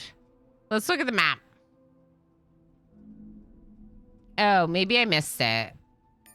It is on Main Street. Okay, I missed it. So you can fast travel with the map. It was just like, oh, it was higher up than where I looked. You can fast travel places just to make it more convenient so you're not running around looking for things. There's a lot of like hidden stuff though, so I will want to run around. Let's go ahead and go into Honest Abe's general store. Let's talk to Abe. Welcome to Abe's, says Abe. His face distorted by a permanent smile. Everything is on sale on this very special sale day. Hapaco just gave a tier 1 sub to the Arcania. Hapaco, thank you so heck much for sniping the Arcania with that gift sub. Heck yes. Hapaco, thank you for all the support. The Arcania enjoyed the app review and cute heckin' emotes, faster accrual of berries, or channel currency to force access to my custom sub sound effects.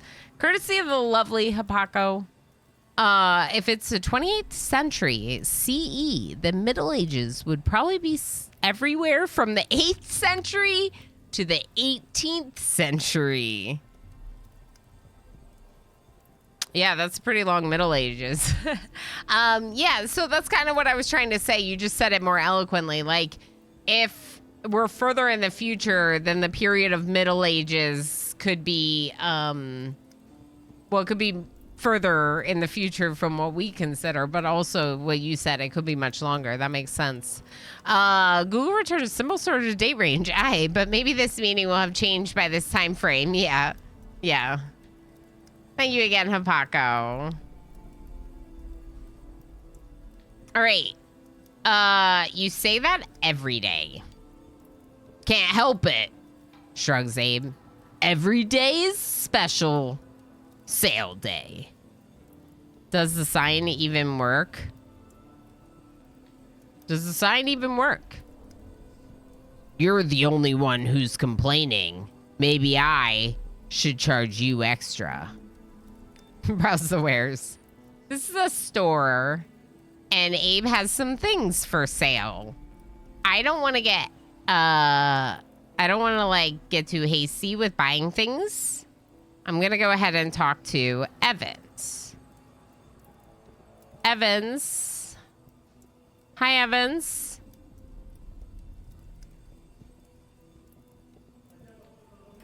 Being a gunfighter is a quick and easy way to make a living in the pit. All it takes is a gun and some guts. It's also a quick and easy way to wind up dead. But the kind of men drawn to the gun always think they're going to live forever. Evans learned the realities of his new trade the hard way. The first time Evans got lucky and killed his man as he fumbled his draw. Riding high, Evans called out an old hand who put 3 bullets in his chest and left him for dead. Lucky for Evans, a stranger patched him up and he survived. But today he looks like a man whose luck has just about run out. Ilana, nods Evans. What brings you to these parts? He asks. His rifle still pointed your way. I have a job for you. A job? Evans pretends to think about it for a moment. Truth be told, I've got a job for you too. All you've got to do is stick around and watch my back while I deal with these thugs. You do that for me, and I'll do whatever you need, no questions asked. Deal? What thugs? Jonas sent some gun thugs to harass Abe. He nods at the storekeep. Abe here went to the regulators, but Braxton said he can't spare any men. You and I both know the bastard doesn't want to get involved. So Abe hired me to watch the store, but the son of a didn't say a word about Jonas until I agreed. I'm no coward, but I don't want to go against Jonas alone. He runs this town, for Christ's sake. Wait and see what transpires. Why did Abe go to the regulators? What does Jonas want from Abe? Sorry, Evans, you're on your own. No. I know for a fact that Evans is a good guy. And we're going to help Evans and Abe. In my first playthrough, Evans becomes my first companion. So I'm trying to have that happen again. I would like that to happen again, as I would like companions. Yeah, I'm not really anyone yet. Correct. Right now, I'm just like an upstart, like Darl said. Like, I'm someone that's like, maybe some people have like, know my name, but I don't have any authority or any reputation or anything like that. So I'm definitely not a hardcore gangsta yet, but maybe someday. Maybe someday. We can wait and see what transpires, but I would like to find out a little bit more. I'm going to ask, why did Abe go to the regulators? Beats me. We all agreed to hire the regulators when the Brotherhood started eyeing the pit and getting ideas. Only reason they're still around now that the Brotherhood's backed off is to make sure they don't come back. At any rate, their job is to show that we have some muscle, even if it's hired muscle, not sort out local trouble. You hear that? So the regulators were supposed to defend the pit against the Brotherhood, not get involved and take control over the pit's affairs, right? The pit is where people are supposed to be able to kind of do their own thing. So now these regulators are getting involved in stuff, and Abe tried to go to the regulators to get them to tell these other guys to back off, Jonas, and the regulators won't do anything because they're not supposed to get involved in local affairs, right? Right. But what does Jonas then want from Abe? This guy that's supposed to be running the pit, what does he want from Abe? Why is he causing trouble? Money. What else? His thugs said everyone who does business in the pit has to pay taxes or pack up, go. I told Abe he should pay, but he doesn't want to listen to reason. If he wants to die, that's his business. But now I'm going to go down with him. Wait and see what happens. The gun thugs show up around noon. A man in his 40s who moves with slow confidence and a brash young man eager to get himself killed. You got Jonas's money? Demands the kid, talking tough. The older man stays quiet, keeping his eyes on you and Evans. Initiative bonus, kill him. What money? What money? You deaf? Asks the kid, spitting on the floor. Jonas's money. He owns the pit. So it's about time you freeloaders, I'm not gonna say it, start paying your fair share. It doesn't have to go this way. I can, but then my camera will be covered up by my Firebot overlay, and no matter what, my face cam is gonna block stuff. So I was just gonna leave it there. If you want, I could maybe go down here, but then, yeah, we're not gonna have anywhere to put the cat cam except for over the dialogue. There's always a question of where we put the camera. I can put myself here, and then if we have a cat cam, we'll just take the risk of having it over. That's possible. Let's go. It doesn't have to go this way. Why are they making me swear so much? And which way's... and which way's that? Asked the older man, softly. You can see he's been counting heads and running odds while the kid's been talking. You leaving this store in a body bag.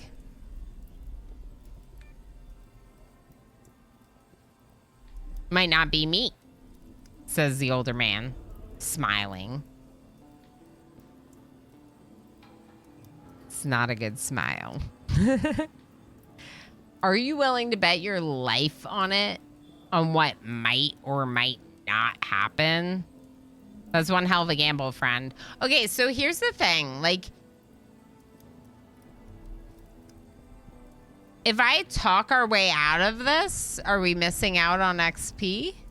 Like, is this the whole problem of why I needed to restart? Should I just kill them? Or should we talk our way out of this and get some persuasion XP and then kill some frogs? I don't want to kill. I just want to destroy. I mean, yeah, I do want to destroy. I want to destroy the baddies. These are baddies, but also I think in this scenario, like, realistically, an underdog captain type would want to talk their way out of this. I think what we shouldn't do is work on the stealth stuff that got us through some of the battles without fighting them. Okay, I think I just answered my own question then. So I'm still going to let myself talk through it. But we're going to take a little break because I haven't taken it. All right. Welcome back. Why did I hear a big noise? Everything okay? Do you want to come up here? Boop, boop. Hello. This is Damon. And we got Chaos and his cat tree. We'll see if they'll stay. Oh, I'll put him over here. That's a good spot for a Chaos kitten. Okay, please don't chew on my nice headphone cable. Okay? Thank you. All right, let's get back into it. Thanks everyone for the break. It was good. I came down the stairs talking really loud and my husband was in a meeting. It was good. It was good. Otherworld, hi. How's it going? Welcome hi. back. Hi. Hi. Welcome back. Just got back from dropping a load of old paint. Nice. Because it's like toxic. So you have to drop it off or something? How are the cats doing? They're doing well. Zara's coping well. They do get a little grumbly at each other sometimes. Zara only grumbles when they grumble first. She doesn't care, but then they are sometimes a little bit like timid of her. Basically, we're still giving them time where they can just like recharge solo in this room. And then we're also doing time where they're like fully integrated with the other pets overall, it's going very, very well. How you dispose of old household hazardous stuff. Yeah. That makes sense instead of the normal garbage. That makes a lot of sense, Otherworld. Kitty growls. Correct. It's like, it's cute, but it's also, yeah. How are you doing, Jennifer? Good to see you. Who was at the top of the... Oh, Dizzy Pixie. Very nice. Good job, Dizzy Pixie. I'm proud of you. Always doing so good with words. Also proud of Jonifer in second, Chaos Lobster in third, MJ Darrell, Osiris, and Commander UD. All my smart friends getting good words. Also, I saw about the auto mod. Don't worry about it. It happens. It's funny. I do have auto mod currently increased because we were supposed to be getting like Twitch front page features via the Women's Guild. I don't know. They're having some issues with that function for the guilds. I don't know. I'm not worried about it too much, but that is why the auto mod settings are a little bit higher. So if anyone's wondering if they feel like it's a little bit more sensitive, that's why I try to get auto modded. Berries, correct. Yes. Good job, Dizzy Pixie. All right, let's get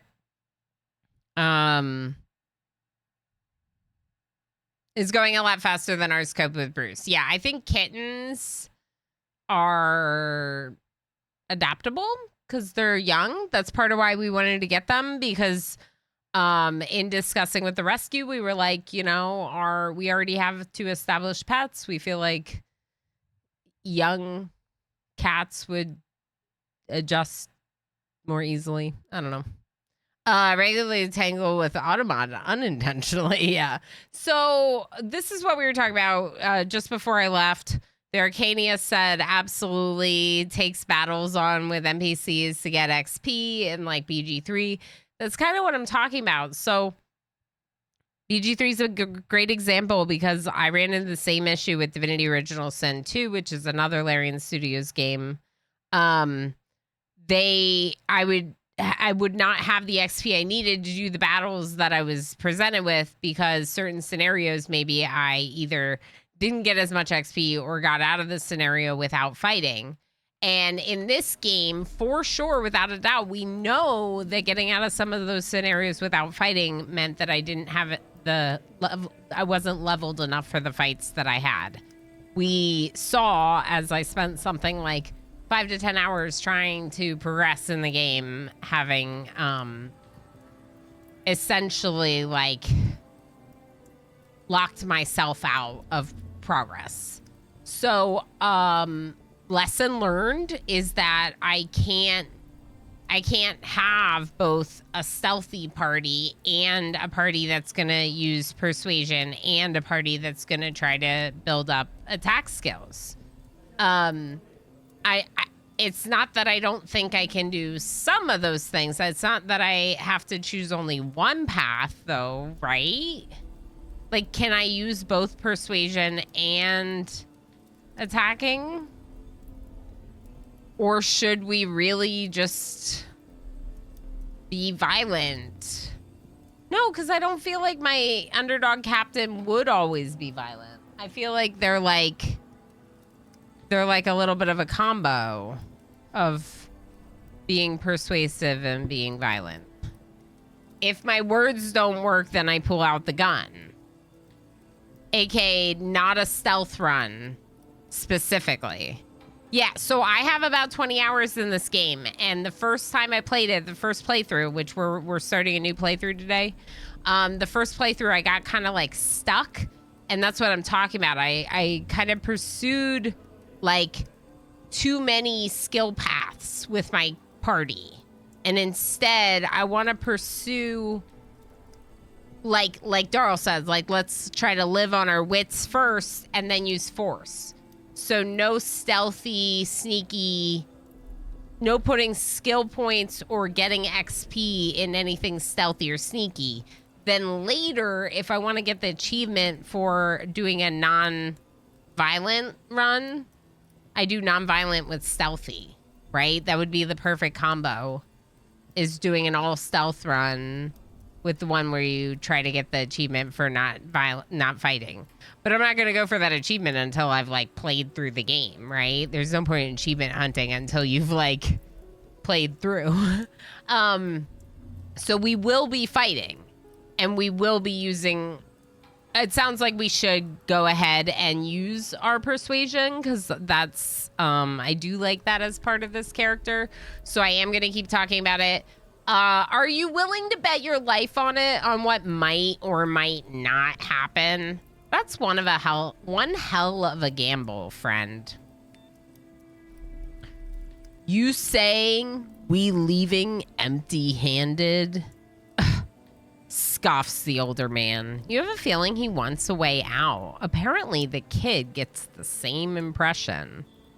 What are you talking about? Asks the kid. It's 2 against 2. Hell, I could kill both of them myself.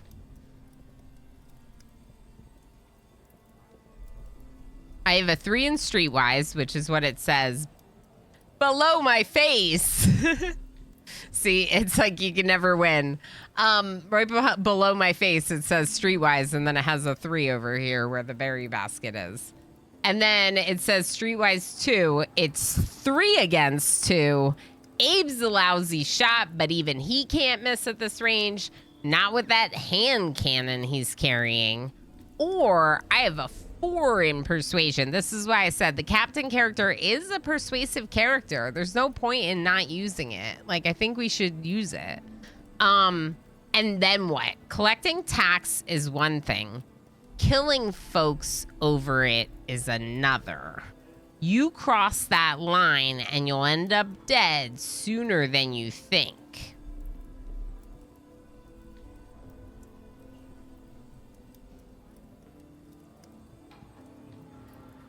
So you see the argument being made here, right? Like, Jonas is supposed to be watching over the pit, is the leader of the pit. But if Jonas is sending people to not only bully them into paying taxes, but now also like threaten their life over these taxes, well, now Jonas is kind of becoming a type of authority that the pit will essentially not stand for. That's kind of against all premise of the pit, right?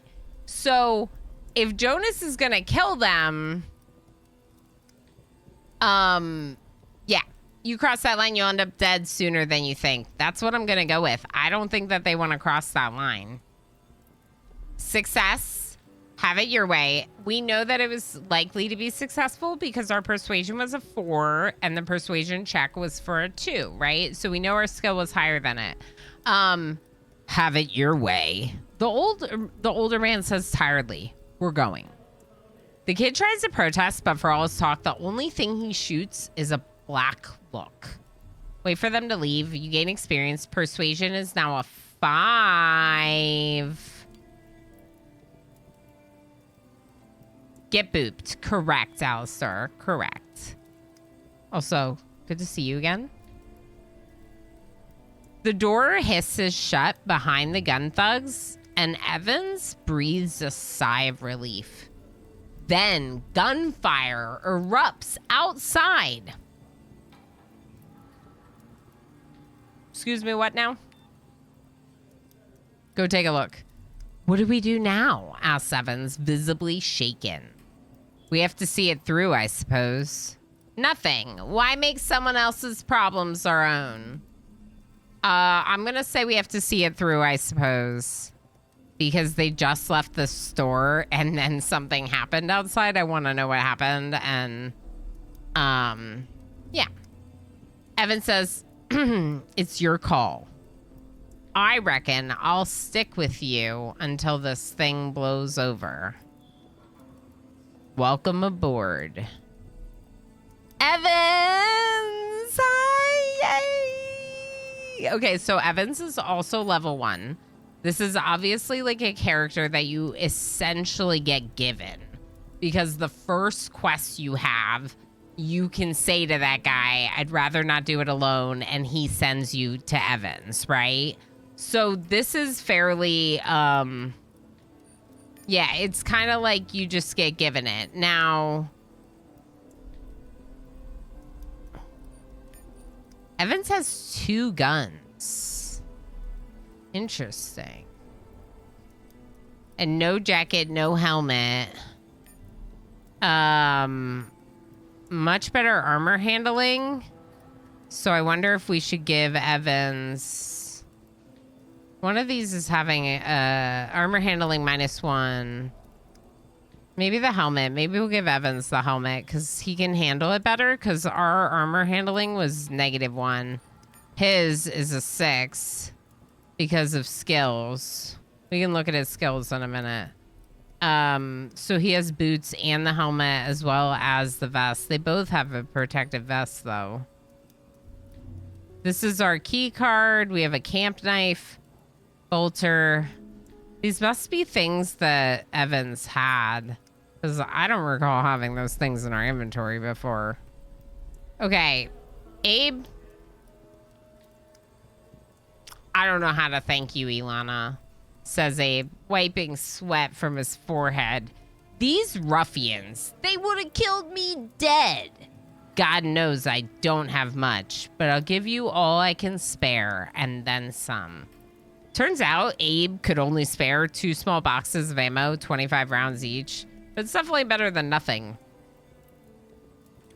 The first time around, I'm pretty sure...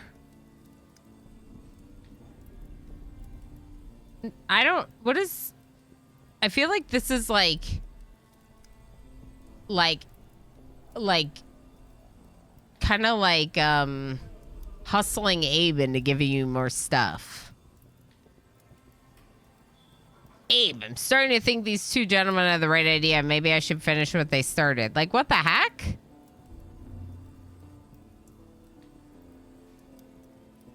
Evans, it might be his last name. Warehound says, why is the man's name plural? Who has a plural name? What are you going to do now is what I'm going to say. Pray for less excitement in my life. What else can I do? Didn't you move here from the habitat? You could always go back. Ooh. Back? Laughs Abe. As bad as the pit is sometimes, the habitat is 10 times worse. The protectors are all about their mission. And every poor bastard that lives in their enclave has to toe the line, whether he likes it or not. They tax you up the wazoo, then expect you to contribute a little you've left to the war effort. They're still talking about war? The protectors have been gearing up for war ever since the mutiny. The Brotherhood's been doing the same, of course. If you ask me, neither side wants to fight. But they've been beating their chests for the last 100 years. So they have no choice but to go through with it.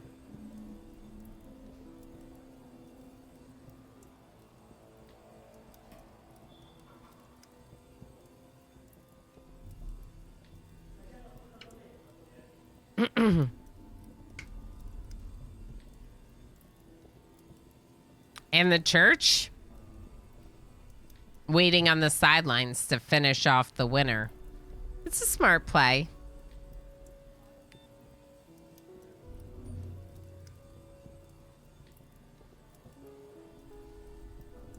So, technically, Evans could handle this helmet. I do know that we should get more gear, like from looting soon. So I don't really know if I want to spend anything on it. I don't know. Let's go see what's going on outside.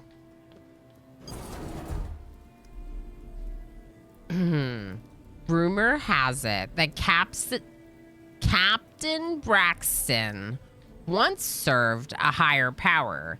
That in the days before his crisis of faith, he was known as Faithful Gunner Jeremiah Braxton among the Church of the Elect.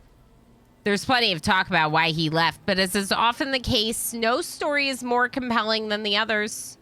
Backed up by a few like-minded men and picking up more recruits along the way, Braxton left the church and wound up in the pit, where good fighting men are always in high demand. Around the same time, the Brotherhood had started nosing around, eager to establish a foothold here. Braxton and his regulators offered the good people of the pit their services. After much debate, they were hired to drive the Brotherhood's men out, which was accomplished with brutal efficiency. Ms. Prague, enjoy your lurky lurks. Thank you to all the lurkers out there. I hope you're enjoying the story. This is a very interesting story. If you have any questions about the backstory, I definitely can answer specific questions. There is definitely a lot to it.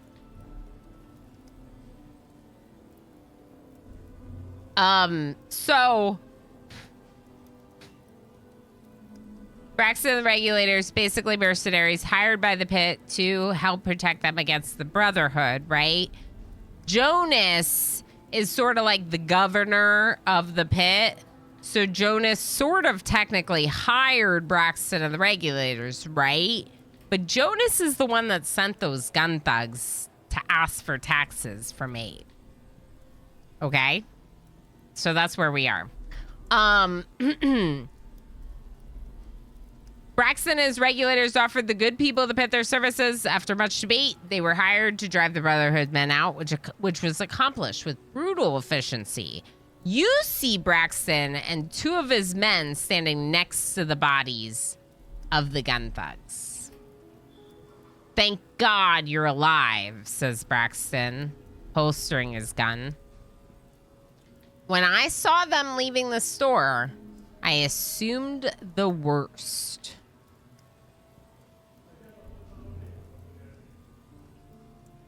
What happened here? I thought you didn't want to get involved.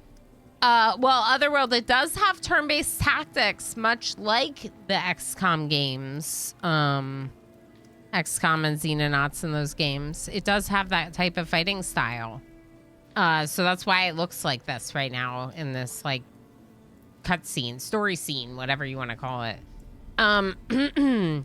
What happened here? I thought you didn't want to get involved. I'm going to say I thought you didn't want to get involved. Because remember, Abe called them and said, hey, Jonas is sending these people. Like, can you come protect me? It's not my fight, says Braxton. But someone has to step in and protect these people. I have nothing against Jonas, but this time he's gone too far. What can I do to help? Well, good luck with that. What can I do to help? Quite a lot, actually. If we move against Jonas, he'll claim that the regulators are taking over, and many would side with him. We don't want that, but you're one of them. If you challenge Jonas, people will side with you. Of course, we'll stand with you, but it'll be your fight. Quest added at the crossroads. So this is basically a quest that I could take on where I would stand up against Jonas and the taxes and stuff he's imposing on the pit to what, be a better leader than him? I barely know Jonas and I don't know you at all. It's not about me, and it's not about Jonas, Braxton says quickly. It's about this town. I think it's sinking into anarchy, and what we've just witnessed here is but a taste of what's coming. Unless we put a stop to it right now.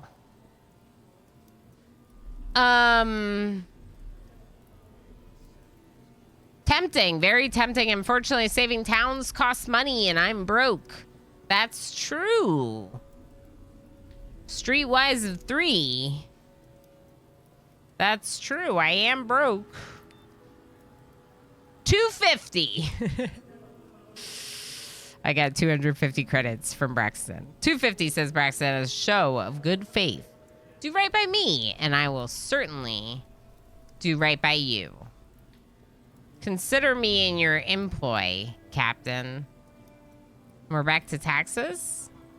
No, this is the other guy. We took money from him to go kill the guy that's imposing the taxes or fight him. But also, we didn't really We're in his employ, but like we didn't promise anything, right? No, this was a donation. Exactly, a donation. Then Dr. Jonas put him on notice in front of everyone. Let them all hear what you have to say. Why? Won't he know that we're coming? We aren't going to stab him in the back, says Braxton firmly. A man deserves the right to defend himself.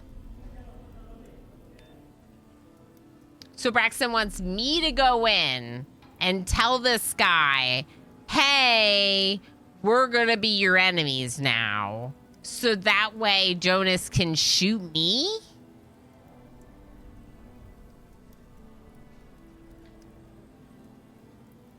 Why is everyone so obsessed with RimWorld here? Huh? Why are you all so obsessed with RimWorld? What's it about RimWorld that I'm ready. It's a joke because I'm the reason that we're all obsessed with RimWorld here. Me obsessed? Nah, you're projecting.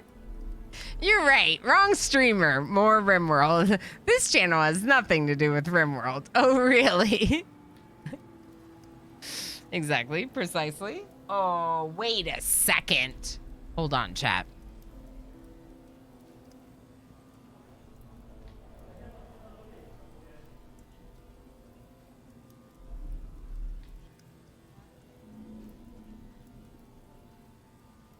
Look at how cute he is. I don't know. What's RimWorld? Oh, just a little game that I've thousands of hours in and play a ton of.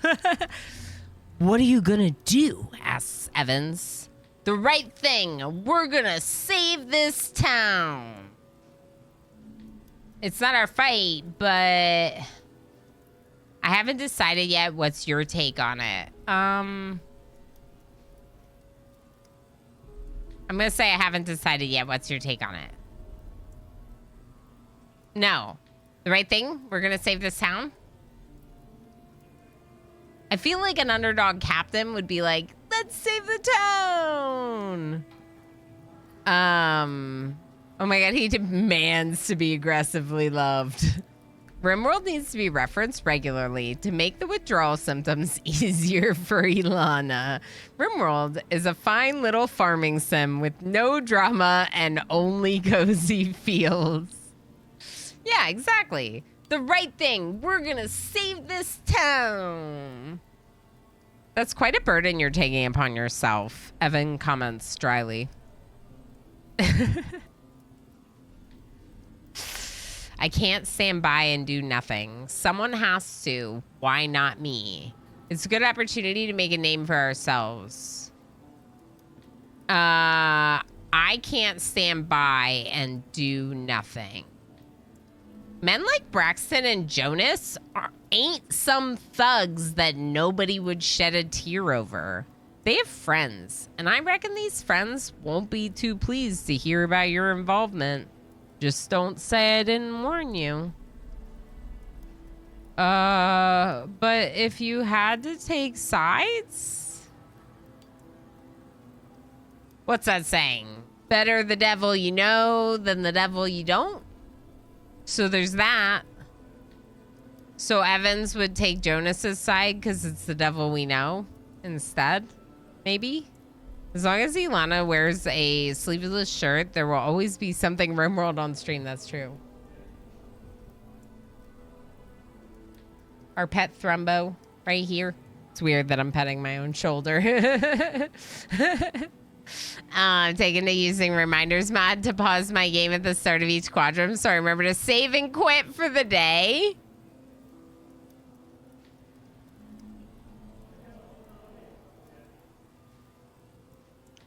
AKA, you're only allowed to play one quadrant at a time until the next day to restrict yourself from playing too much. See, I don't have that problem anymore. I think I've played enough RimWorld that I'm not like as obsessed as I once was, but I do still really love it and I will still play it. I just lately haven't been having a hard time not playing it. That said, I might have played some yesterday.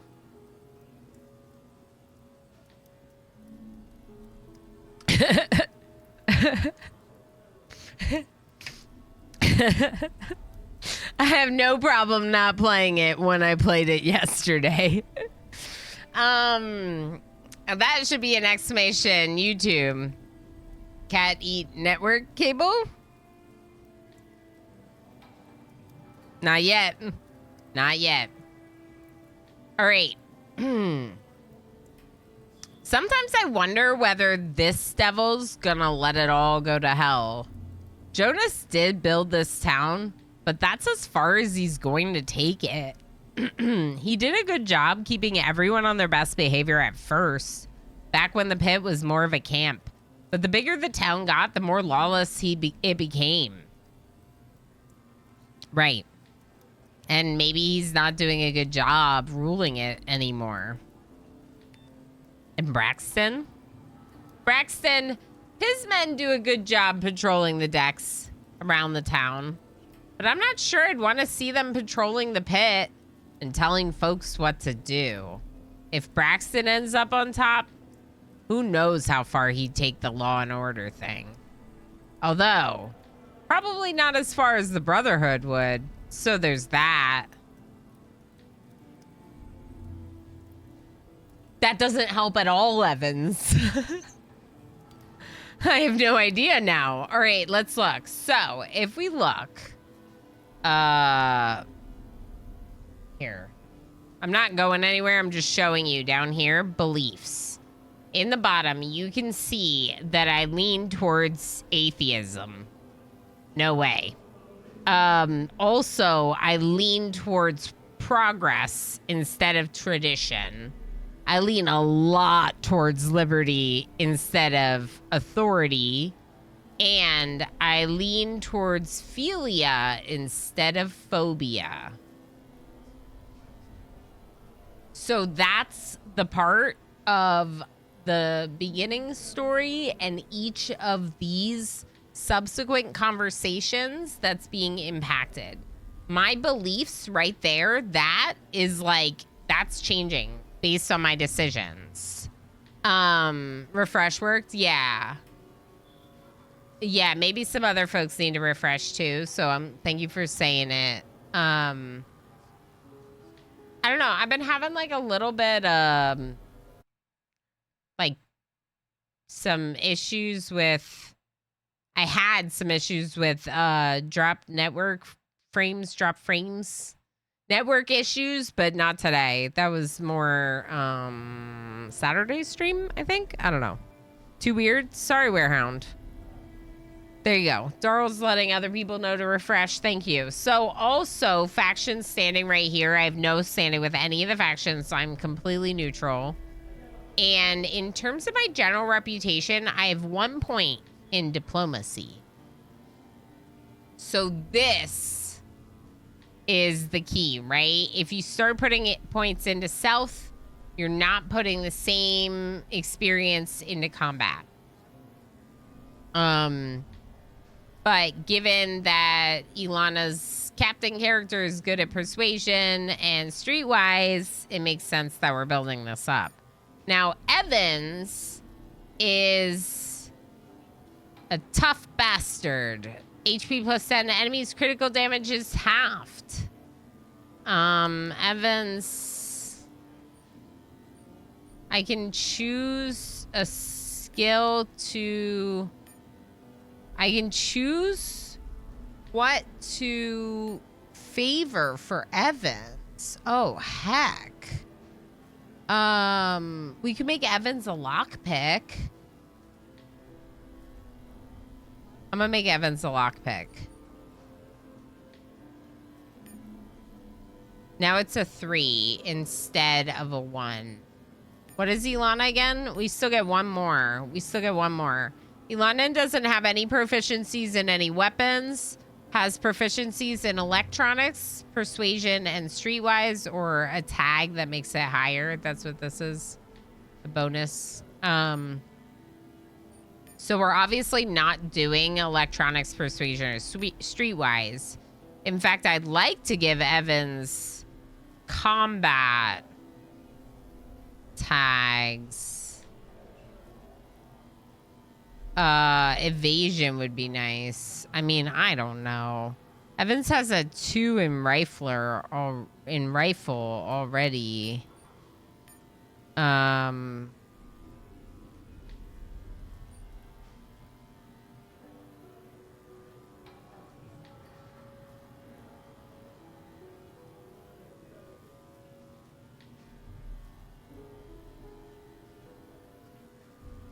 Knowing what I know about this game makes me kind of want to get evasion, because it's a lot like XCOM, where like the enemies always seem to hit their mark and you always seem to be failing on really good, like, not really good percentage chance, but on decent percentage chances. So either rifle or evasion. I may go evasion. Okay, so lockpick and evasion. Now they're a level 3 in lockpick, which is worth keeping in mind. Perception, they're 9, dexterity, and 8. Okay. So now what? We have travel to the armory, find Jed, and confront Jonas. I don't want to confront Jonas yet. That feels too big. So I think we should lockpick this chest.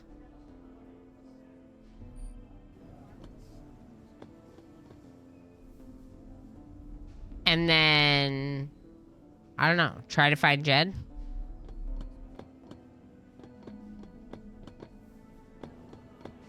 Right now, Evans is the lead of the party. Because I want Evans to be the one to open this. You failed to pick the lock.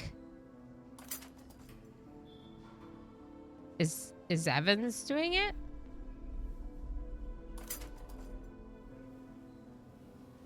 Why is she doing it?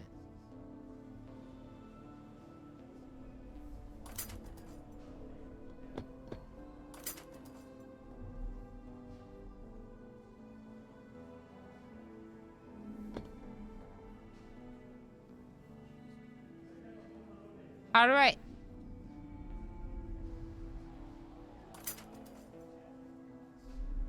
Evans should be able to do this. There are 3.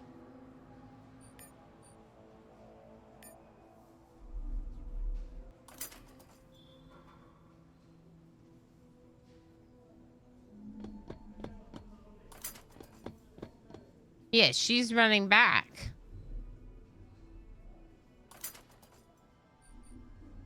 Assign specialist. Lockpick. Evans. There we go.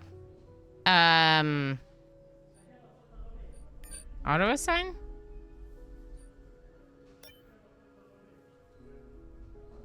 I'm gonna fully heal my party after combat. Underdog difficulty is hard. All right, Evans. Evans picked the lock. Ooh. Loot all.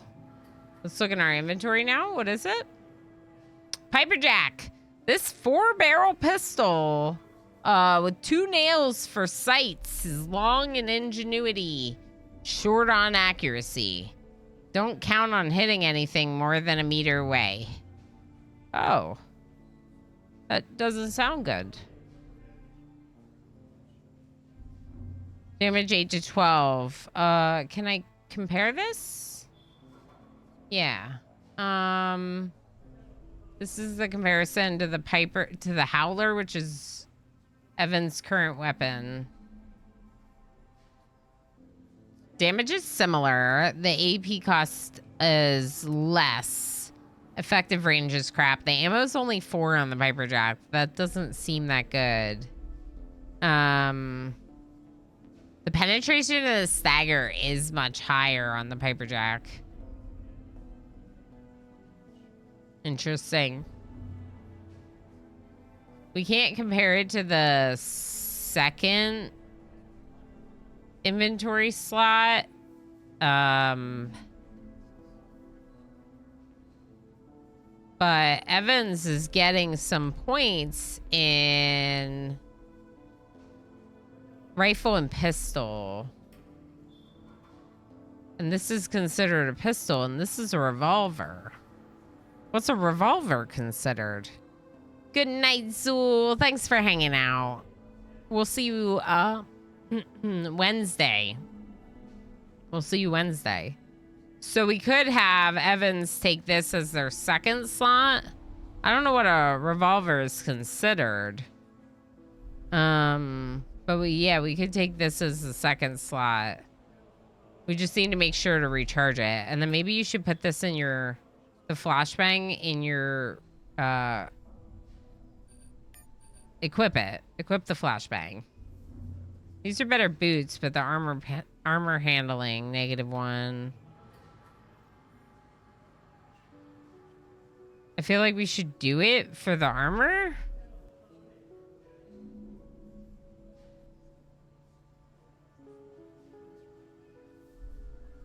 You only get one shot with this shotgun, and then you have to recharge or reload. That stinks.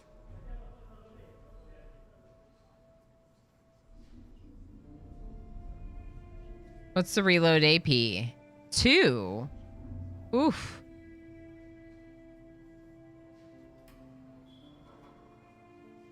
So I could keep it. This is the initial shotgun that you get from the game. Or I could switch it for the revolver.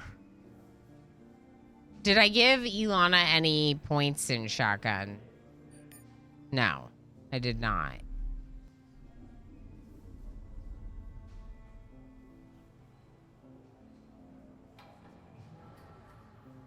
So at this stage, Ilana could switch to the revolver and it wouldn't make much difference, technically. But 10 to 12 damage, projectile shotgun, 4 AP cost, 2 effective range. 2 effective range, that's a really short effective range too. I don't know. You only get 1 shot, do not miss your chance to blow brains out, correct. The revolver's bound to be considered a pistol as well. Okay. It probably is because that's why he's been skilling up in it.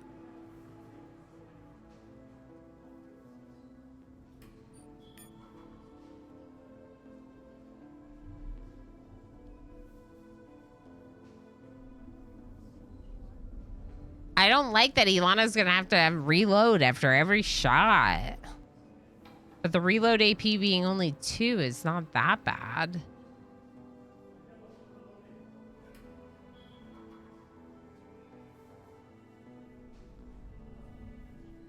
Your weaponry is poultry compared to armoring yourself with kittens. All the kitties, right? They are a little bit vicious. You should see some of the little scratches I have. They're the sweetest little void devils ever. Well, and this one's void and this one's not void, but you know. I'm just gonna do it. We're just gonna try and see what happens. Let's try to find Jed. Let's try to find Jed.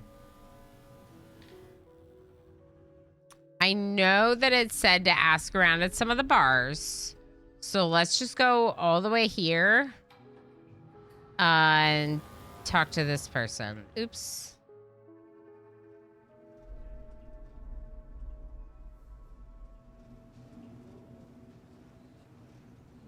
Sweet, sweet baby piranhas and claw monsters. Correct. Cats are just vessels for their claws. Wait, where are you going? No, come back. She's coming. Don't worry.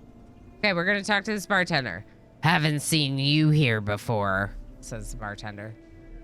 He sets a beaten alloy mug on the bar and fills it with a black, oily liquid.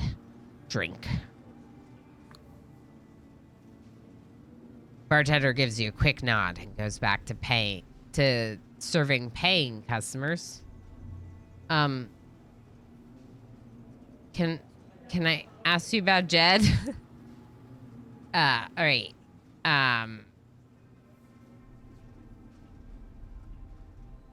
Earl's office. I must have passed Earl's office or something. Let's go to this bar. Maybe we can ask them about it.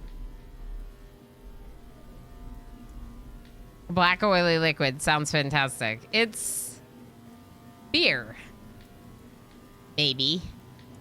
Welcome to Boone's Moonshine, says the bartender. What can I get you? I'm looking for Jed Walker.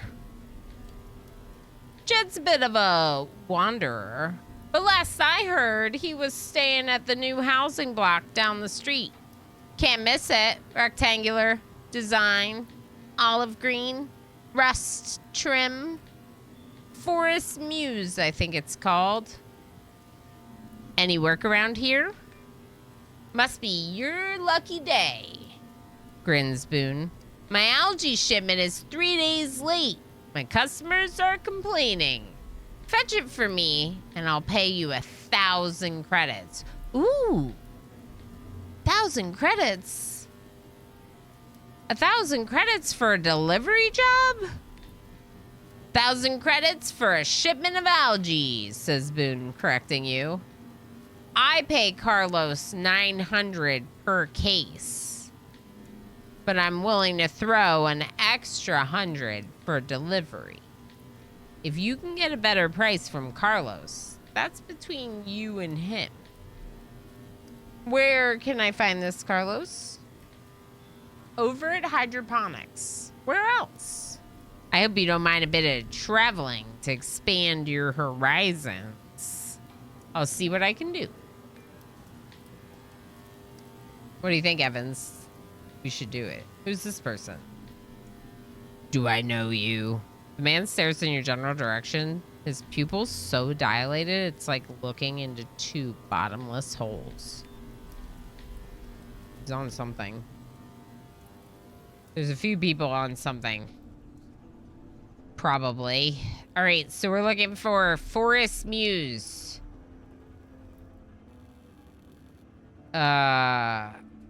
Yeah, okay. Yep, that too. Okay. Oh, Forest Muse.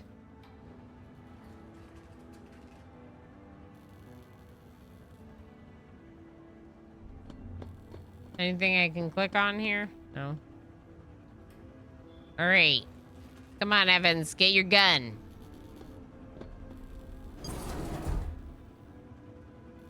A dark-skinned man in his 40s is reclining on the two back legs of a one-piece injection-molded plastic chair. He's balancing a double-barreled shotgun on his knee, and it's pointed in your direction. Unlike the other junk strewn about, unlike his home itself, the shotgun is well looked after. The you want, he asks. I'm not saying it. Raising the bore of his weapon a little less than an inch. You owe 1,200 credits. Wow, he's so rude, right, Lex? Right? Clearly, this conversation is going nowhere. Kill him before he kills you. He's got a shotgun, and he's probably... we haven't even gotten into a fight yet. He's also clearly standing. Thank you, Darl. You owe 1,200 credits. What about it? Says Jed. He's obviously annoyed, but since he's already aiming a shotgun at your head, isn't sure how to express it. I'm here to collect. Clearly, this conversation is going nowhere. No. I'm here to collect. Girl, take yourself a quick look around. Anything here you can shift for 1,200 credits, it's all yours. I'll take that shotgun, or... Look, I'm not here to give you a hard time. I'd like to help you square away your debt. But if I go back empty-handed, as soon as you fall asleep, 4 hard boys are going to come around and close the account for good. Persuasion of 2. The third option says reputation combat. We don't have a combat reputation. With a shotgun like this, you shouldn't have any trouble raising money. Clearly, this conversation is going nowhere. Uh-oh. I think we might have to try to use persuasion. I don't want the shotgun. I don't think that's enough to settle the bill. Even if it is nice. Look, I'm not here to give you a hard time. I'd like to help you square away your debt. But if I go back empty-handed, as soon as you fall asleep, 4 hard boys are going to come around and close the account for good. It's kind of like threatening their life. But we'll just call it persuasion. Fine. Look, says Jed, I don't have the money. But if you really want to help me, I know a way to clear $2 grand minimum, but I can't do it alone. We gained some persuasion experience, but not a level. I'm listening. Ever heard of Black Will? His parents named him What God Will, but he shortened it to Will. A little later, some other folks tacked on the rest when they saw what kind of man he was. I heard he was somewhere in the factory. Yeah, he was, but Black Will wore out his welcome, and right now he's laying low, conveniently close by. There are 2 more with him, at least half as black as Will.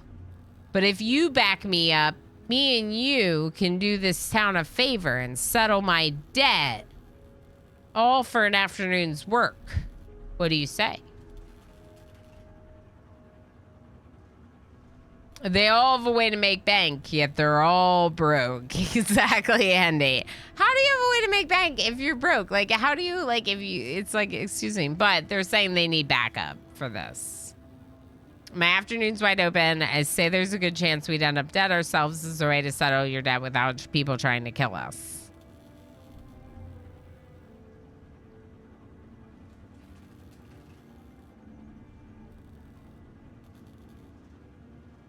Which one should I answer? I feel like I want to get the experience and help Jed. We're going to be killing people. We might be killing people if we help Jed. It sounds like we're killing people if we help Jed.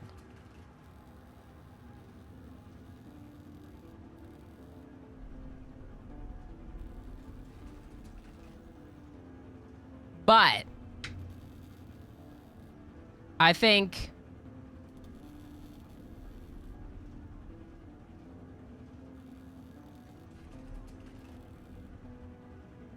he's saying that they're bad people.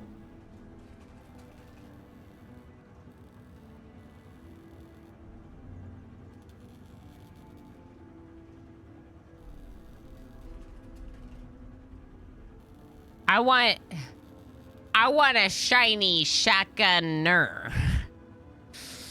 I want Jed. I don't want Jed's shotgun. I want Jed. My afternoon's wide open. You best get ready then. I'll wait for you here.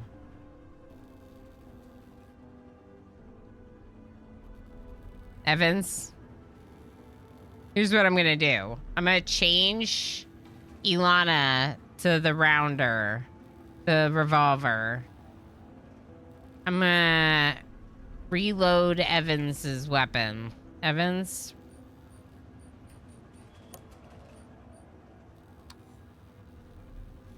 Okay. Everyone reloaded? Okay. Where's the job, Jed? We gotta talk to Jed again. We gotta get ready, and then we gotta go. I'm gonna save. I'm gonna save before Jed's quest. In case we die. In case we die. Ready to go? Or do you need to take a shower first? Asked Jed. As ready as I'll ever be.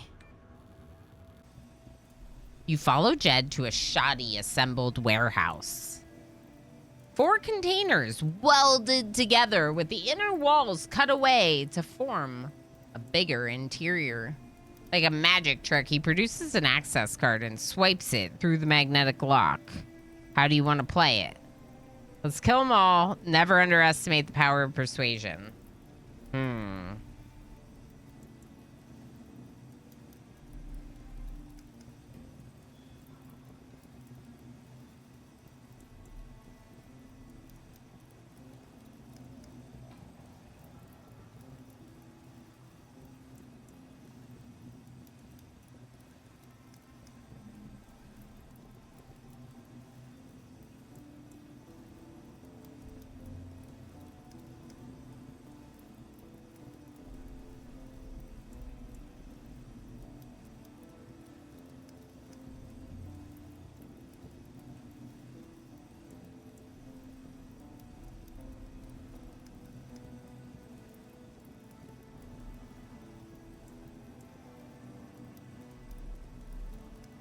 Make a pole wall and break. I like that idea. Ooh. Let's make a pole wall and break. All right. I'm going to make a poll. Play some words. Good job, Jennifer. Hold on a second. Let me get rid of that. Jennifer, I'll give you some bonus berries for kicking butt in words. Dizzy Pixie in second place, then MJ, Pandarific, Darl, Chaos Lobster, Osiris, and Commander UD. Good job, everyone. I'm proud of you. Chat's proud of you. More importantly, I got snackies, so I feel less hungry and can play more video games. Otherworld's gonna head out. Sounds good, Otherworld. Thanks for hanging out. Thanks for everything. We'll see you later. Is that Blue Squid? Hi, friend. Hi. Oh. Hello? Hi. Hi. Hi, Squid. Snackies? Oh my god, yes. Yes, the give emote. Yes. Here's snackies. I did buy a lot of fruit. I bought some fruit. I'm going to be bringing snack for my son's class on Friday, and I signed up for fruit. I'm going to bring fruit. So I have a lot of fruit. I'm very excited about it. Like, I got a whole watermelon. I love when I have an excuse to buy a whole watermelon. All right, let's talk to Jed. Hello, kitty. You follow Jed to a shoddy assembled warehouse. Oh, what was the poll? You tell me. What was the poll? Are we gonna kill them all? Or never underestimate the power of persuasion? The poll was tied. So kids' class gets watermelon skin leftovers by Friday. No. We'll see. No, there's lots of fruit. It should be good. I don't... Stop it. I'm not going to eat it all. 1-to-1. We'll see. What do you mean? It was 1-to-1. Are you kidding me? There was one vote. You're built for persuasion, so... Yeah, I'm built for persuasion. So, should we persuade first, shoot second? Maybe our policy in general should be persuade first, shoot second.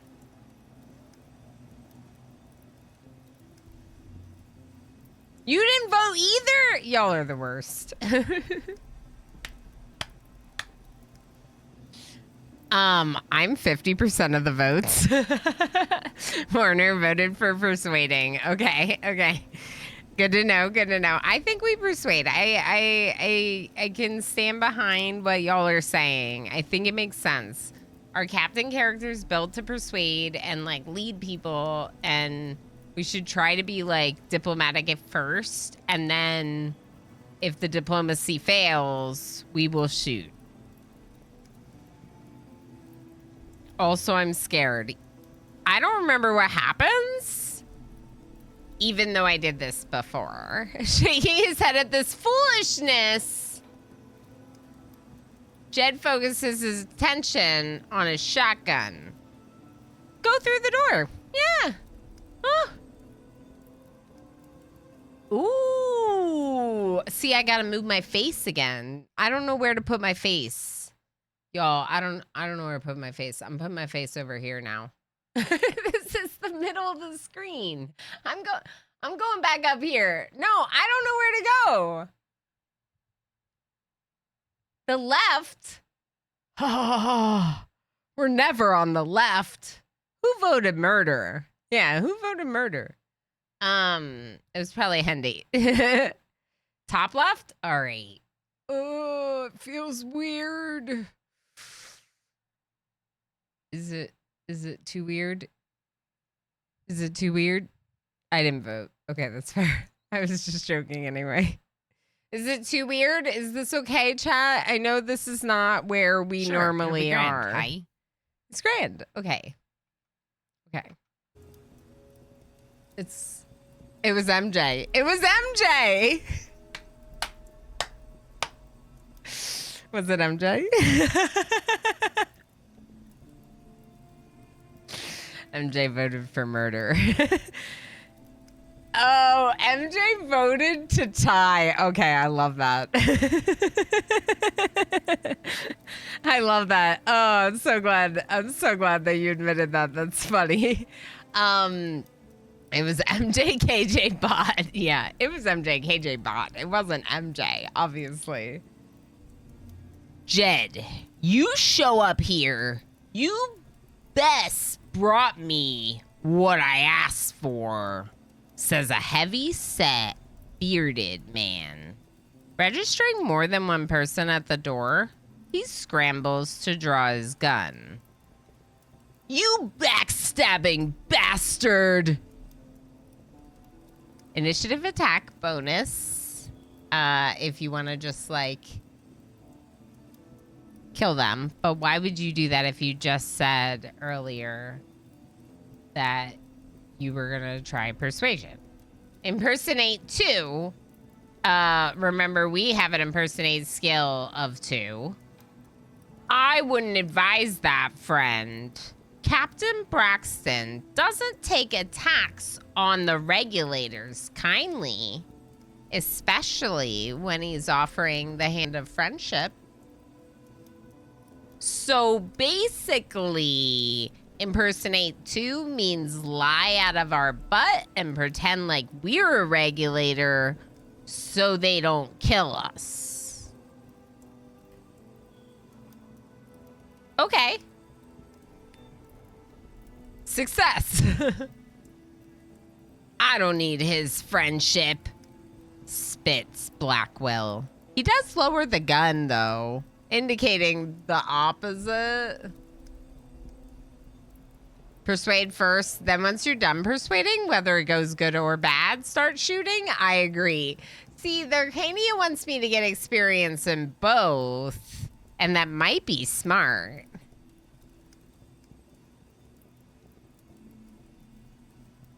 So MJK can maintain the fiction that they didn't in fact vote because busy with words. Yeah. I got an energy drink. We got a long stream ahead of us still. If anyone doesn't know, this is my night where I go later than normal. Not that it's late for me, but it is the night we go later. So we still have several hours. No, I'm not drinking Rogue actually. I totally never played Fallout that way. No, never. Like, do all the persuasion XP and then kill them all for all the attacking XP. I mean, for the role-playing, it breaks my brain. Obviously. But for computer gaming, I do get it. But for the role-playing, it's, like, broken. Oh, but you do. If you want to stay in this town, that is, of course, you can always go back to the factory. But I hear you're a wanted man there. Or, Streetwise, would you rather be his enemy? I have 2 squads standing ready for such eventuality. Just say the word. You're the pragmatic kind of role player, that's fair. Prepared for peace, ready for war. That's what I'm talking about. I think we go with persuasion. 1, our persuasion skill is higher, though I think our Streetwise is high enough for this. It's just blatantly lying, whereas persuasion is not.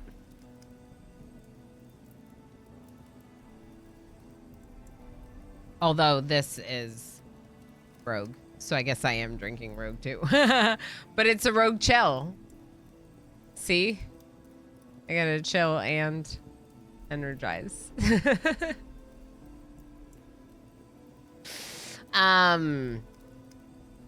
was follow on, so I was able to spam trades all the traders and milk all their caps using the tasty loots. Nice. I think we're gonna persuade. Oh, but you do. If you want to stay in this town, of course. That is. Of course, you can always go back to the factory, but I hear you're one man there. This friendship. What's it gonna cost me? Asked Will, gritting his teeth. You catch on fast, friend. 1,000 a month ought to do it. 1 month in advance. So that's 2 grand you owe us. Notice that the disposition here is 10 out of 10. We've been getting little bits of persuasion. When we do these persuasion skill things successfully, we get a little bit of persuasion experience. You couldn't see this because my face was in front of it before. But this is the first time this like disposition thing has come up. It's basically like each time you do it, you get a chance to, and if you can get it up, I think you can win the scenario, you know, get what you want out of the scenario, aka the money. Funny when you can break RPGs and become overpowered.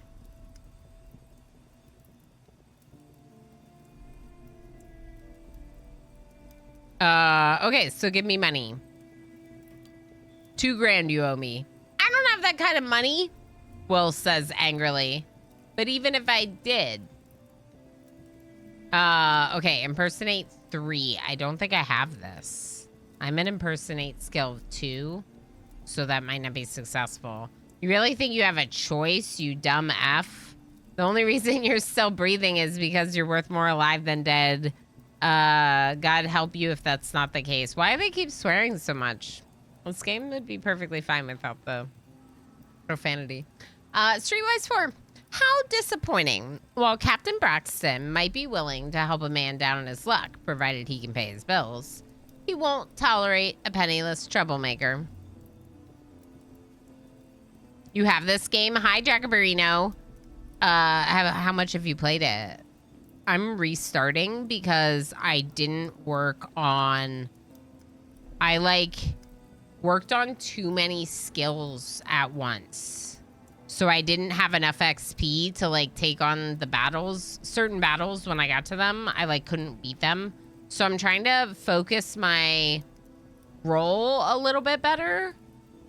So we're focusing on a persuasive captain type, like persuade at all costs, but if they won't hear me, then we pull out the guns and shoot. I'm not doing like stealth or anything like that because that was the issue I had with the last one. You're getting through another RPG, that's fair. Yeah, finish one and then move on. That makes sense. These are like space sailors. Of course they swear like sailors. That's true. Good point. Stealth wizard type of thing. When you play Magic Caster in Oblivion and enchant 20% chameleon into 5 pieces of gear. Nice. So you're invisible. Completely invisible. Okay, so we won't tolerate a penniless troublemaker. Again, streetwise, just lying. I think streetwise is another way of saying lying. We're lying through our teeth. We're pretending that we're working on behalf of Captain Braxton and that he won't tolerate a penniless troublemaker. Bastards, says Will, throwing you his credit drive. Bit shy of 1,200. It's all I have. So take it or leave it. Fine. Let's call it a new customer special. Have yourself a great day. Transfer the credits to your drive and leave. Success down here. Streetwise, persuasion, streetwise, and impersonate all went up. We did good being slimy. Can I assume our business is concluded? Jed asks cautiously. Consider your debt fully discharged. On second thought, kill Jed and keep the money.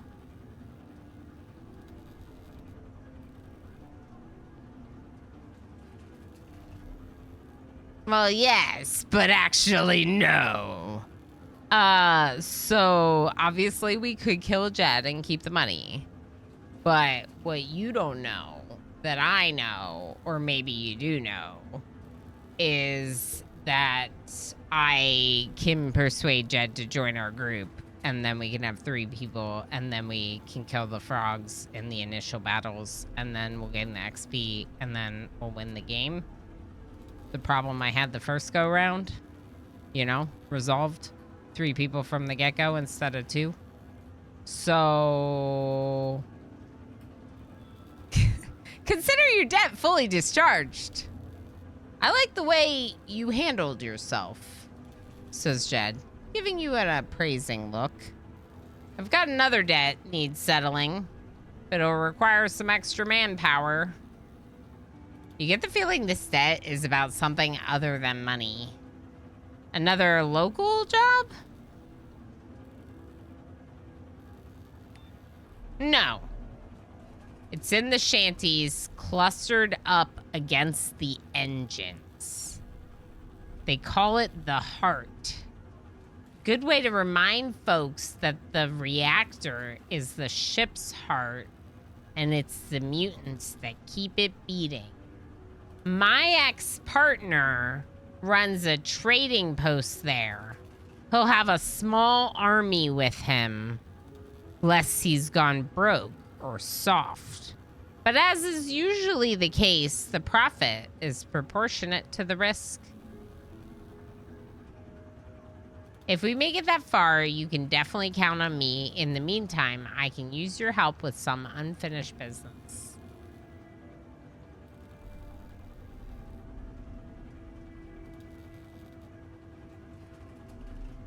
We'll probably die when we get there, but Jed will help me in the meantime.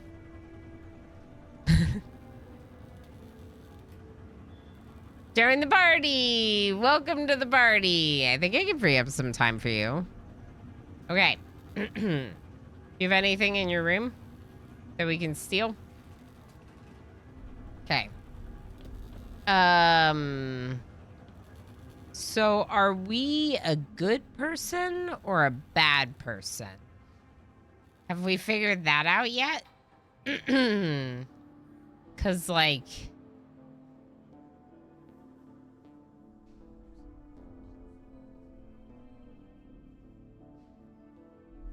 I don't know. There could be some stuff we could do that might be not so good.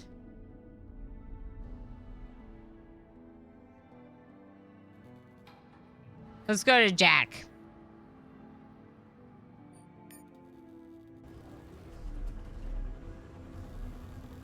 I think your character is morally ambiguous. Yeah, I don't look that morally ambiguous with my 2 gun thugs now. Hey Jack, how's it going? What can I get you? Here's Jed's debt, paid in full, minus my fee. Transfer 950 credits. Thanks, Ilana. Here's something extra for your trouble. He gives you a couple of combat stems. Yo, that's great.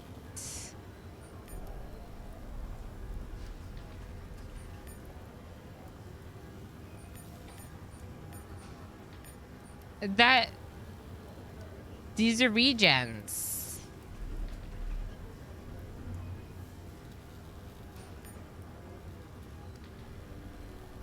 There was only 1 combat stem. Oh, it's called aggro. I guess they're all considered combat stems. Okay. Fine. We haven't gotten into any fights yet in our guns blazing run. So we could go try our first fight. In this economy, yes. Drugs. Correct, MJ. Drugs. But mostly what I was commenting is that mostly we got regenerative stimulants instead of the aggro. The aggro is definitely a drug. It's like a combat stimulant. It increases melee damage, your AP, your accuracy, but then after, everything's like reduced and you're on like cooldown, which kind of stinks. So Jed has a lot of armor, also a lot of armor handling, which is why Jed can handle all this armor. Jed has a double barrel shotgun that is pretty good. So Ilana can maybe work on pistol XP because we haven't really worked on anything for Ilana yet. We don't have a helmet for Ilana, which could be good. We don't have a jacket or arm protectants on Evans. And Jed comes like fully equipped with armor. And Jed has subdermal armor. Whoa. Armor implant. Worried about being caught without your Kevlar? Tired of hiding under your desk when riots start? Then this bioarmor is right for you. Our patented subdermal scaffolding encourages the growth of benign high tensile tissue that cushions flesh and bone against all manner of impacts, with no short-term effects on the immune system or nervous system. No need to hide with Tough Hide. Cool. What is your specialty, Jed? Oh! Feats!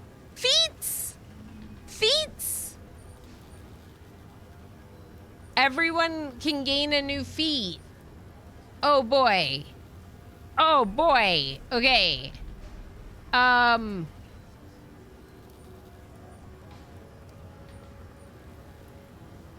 gonna give Jed, I kind of want to give Jed more skill in the things Jed's already good at, aka biotech and shotgun. And then just keep Jed as like the biotech and the shotgun specialist. Yeah. And then in terms of the feats, there's so many options. So while people go into ad break, we'll start talking about it, and then we'll probably still be picking feats when you get back from the ad break. Not a cult. It's not a cult or a sect. Correct.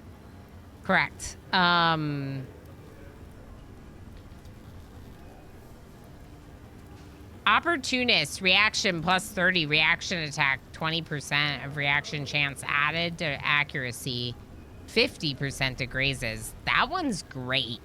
The increased reaction alone is awesome. Fast draw is good. I gave fast draw to Evans in my first playthrough, I think. And it basically made Evans first every single battle. Or most of the battles. Fast draw. 12 initiative, plus 4 action points in the first turn. Charger, plus 4 to movement, plus 4 to initiative.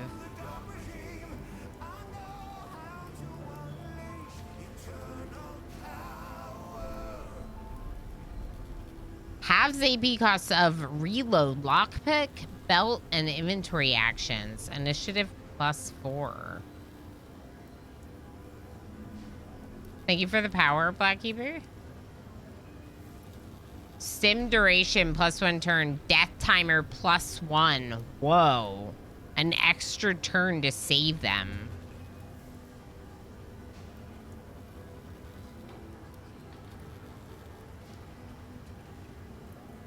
This is the whole thing. Like, picking good feats is the whole thing. I gave Evans a feat in stealth. I gave Evans, in the last playthrough, I gave Evans, this Prowler sneaking increased. And while that's great, it doesn't make sense if we're doing a Persuasion Guns Blazin'. Persuasion / Guns Blazin' run.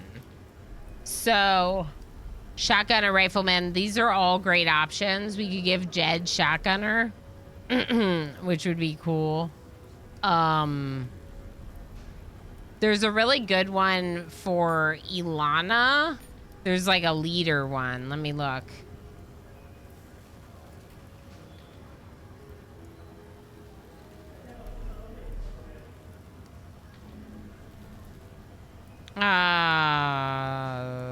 There is.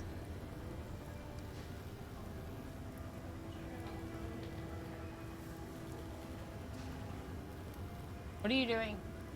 Okay, just being a cat. Here. No. Artful Dodger is what I gave Ilana last time, but I thought there was another one. Oh, Captain. Party members only. Accuracy +8, reaction +20, critical chance +6%. So giving Captain to Ilana would give those boosts to the party members, which is a really good one for a Captain, right?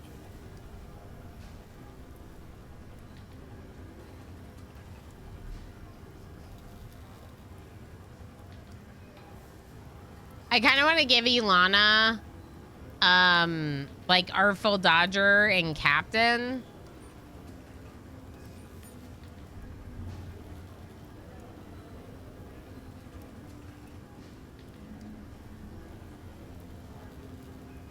I think the most obvious one is Captain. Whether or not it's a good choice for the first choice is hard to say.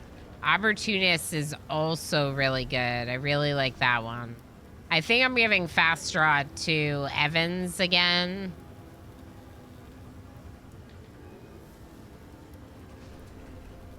Or maybe Jed. I don't know.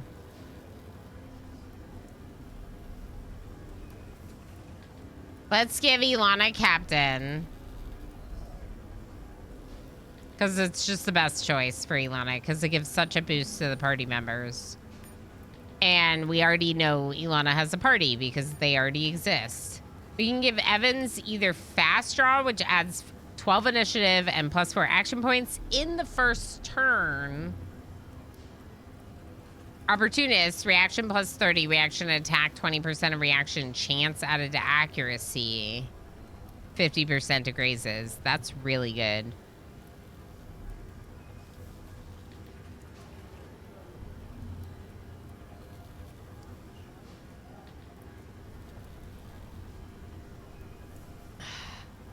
Is your perception is high.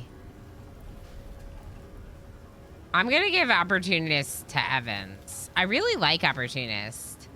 I want initiative though. We could give Jed the Fast Draw. Let's give Jed the Fast Draw trait, feat. Opportunist and... Oh! You already have a bunch because you're level 4. Jed's level 4. Holy heck. Okay. Lowers AP penalty in any equipment by 1, armor handling +8. That's why their armor handling is so high. Jed has armored warfare. Critical thinker for each skill level. Critical chance +1%. Critical damage +4%. Takedown +2. Okay. And charger +4 AP to movement. Initiative +4.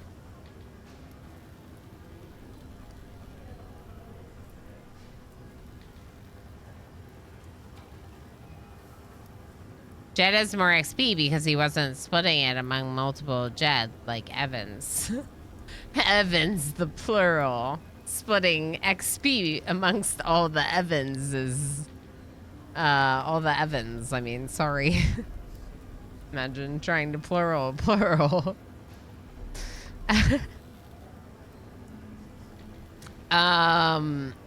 Do we still give Jed the Fast Draw trait when they already have initiative +4? Do we save it for Evans for the next feat when we get our next level up? and give you something else? I mean, I would love to give you the shotgunner.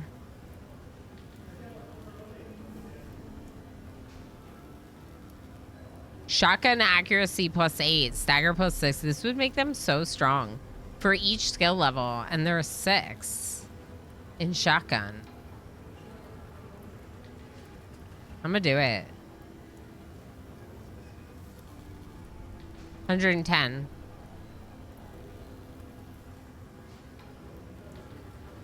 Party, 8 accuracy just from the party. Oh, heck yes. That's the most accurate shotgun ever. Congrats, MJ and Warehound, on your success. Okay. Jed is also biotech and shotgun, so we need to make sure that Jed is our specialist for biotech.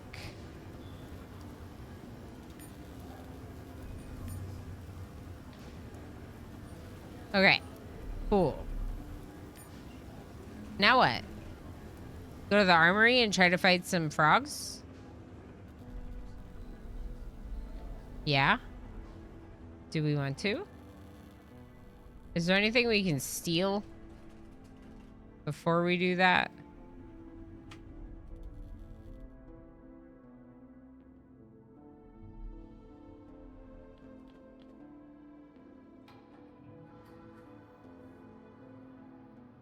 I thought that you could go into one of these containers. But if you can, you're just gonna be stealing right in front of these guards. Electronics strip for parts. You gain experience in a module that can be used elsewhere. Cool. Ilana's the electronics specialist. This is the elevator. But this just takes us between levels.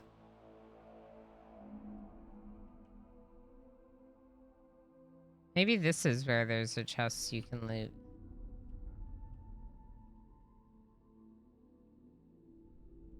So, this is basically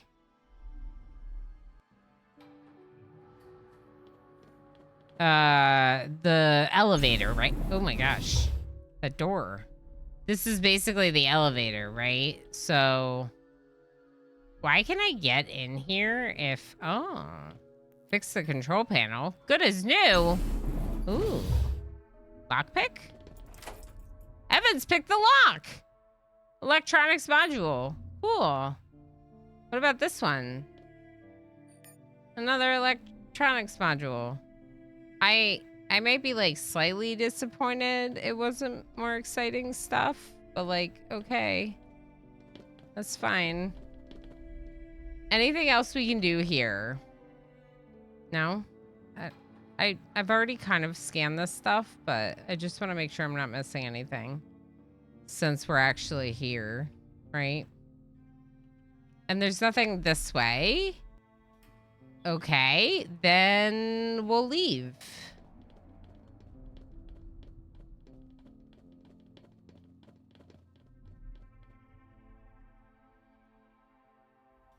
See, it just opens up the map menu for fast travel. So, you can fast travel anywhere within the pit once you're inside the pit. And then, like, if we want to go to another area, we've now unlocked these 3 areas by walking around and talking to people and getting all these, all the conversations, but also, like, some of the quests that we have in the top right. The area I'm most interested in checking out right now would be the armory, as I know there's a battle there, but there's also a battle in hydroponics that we could do. Trying to remember which one would be harder, and I don't. So let's go to the armory first. Mission control, we were told it's too early for us to go to mission control. By someone, but it does say we can travel there. It says the century-old wreckage of the Ship Authority government complex that once controlled every aspect of life on the ship. Now, scavengers infest this ancient seat of power, a grim reminder that nothing lasts. Remember, that's where you go, like, diving for things that you can sell. The armory, we got the key card from Tanner to go looting in the armory, right? Among the stars, the children of Earth wish most of all for peace. Nevertheless, the wise prepare for every eventuality. We should not survive long without the means to protect our territory and interests with violence if every other method is exhausted. See? Persuade, then guns blaze. To that end, the ship launched with a wide assortment of peacekeeping weapons and armaments, most of it looted and spent during the mutiny and the 100 lesser skirmishes that followed.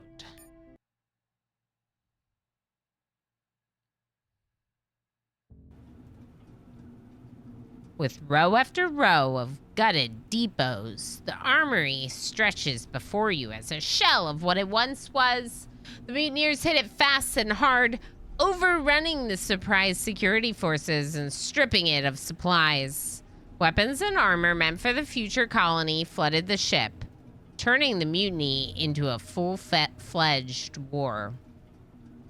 Ship Authority held its own in the end, keeping control of the lower decks, but at a great cost that went far beyond the armory's lost supplies. Stay alert, says Evans, glancing around nervously. Too many people have disappeared here lately. Figured as much when Tanner handed me that key card. He wouldn't have parted with it if he could make the trip himself. He's smarter than he looks. The minute he acts like he's got the Holy Grail is the minute the whole round table comes at him with their swords out. I'm holding a kitten, so I couldn't click my bleepy button. That's what Jed says. That makes sense. Best to keep a low profile, that's for sure. Please don't play the game for me. I'm trying to play the game, not you. You think the key's real? Asks Evans. Tanner thinks it's real, and he knows these things better than I do. Either way, we'll know soon enough. Or, maybe it is, maybe it isn't, but since we don't have anything better to do. Or, there's only one way to find out. I think Tanner thinks it's real is a good enough answer. Either way, we'll know soon enough. I don't want to be like, we don't have anything better to do, so let's just go risk our lives. Hey, Bellanova. Oh! Hey, Bellanova. I saw your message. I can definitely try to do the thing. We'll try the thing. I'll try the thing. You would not be the first cat to do so. Correct.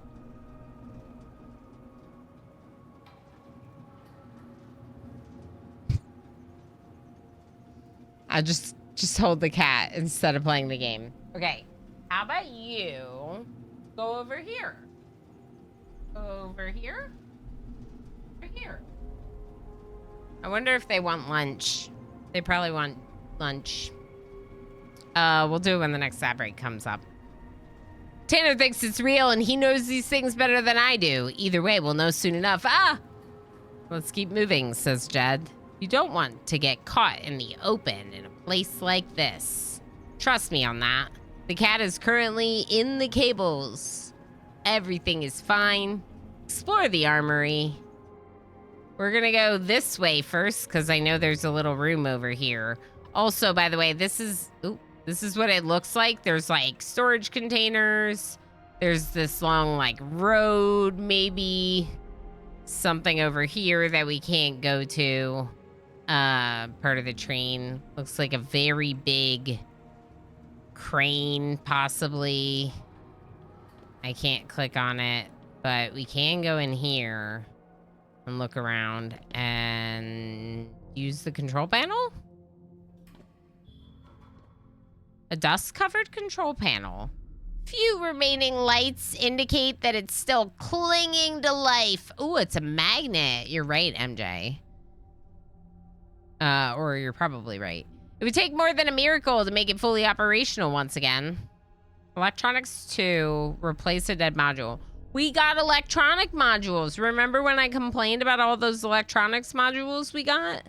Replace a dead module. Success! You're rewarded with more lights waking up from their century-long slumber. Still have a long way to go, but it's a start. Check the monitor.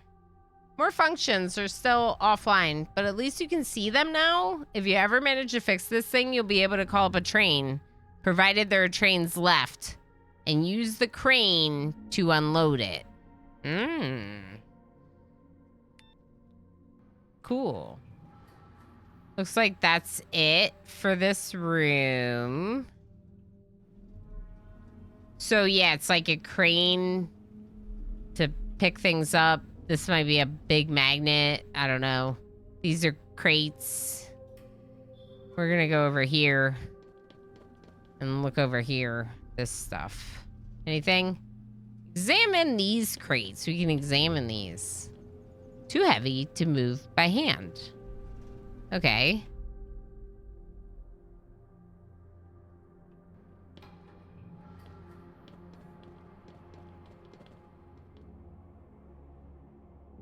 Several devil frogs are tearing strips of flesh from a long dead corpse. Judging from the hole in his chest, it was a shotgun blast that did him in, not the frogs. A few years ago, you'd never see frogs outside of hydroponics, but the fungi must have driven them out, and now the mutant bastards skulk about wherever they can find rotting garbage, sometimes of the human sort. Cat, what are you doing? What are you doing? Luckily, they rarely attack the living. So if you leave them alone, they'll do the same. This is what I was talking about. So I snuck past them and didn't fight them, but this is XP that I missed out on. I'm gonna have to remove the cat, I think. Unluckily, they're squatting between you and the dead man's pockets, and they're not likely to move without a fight.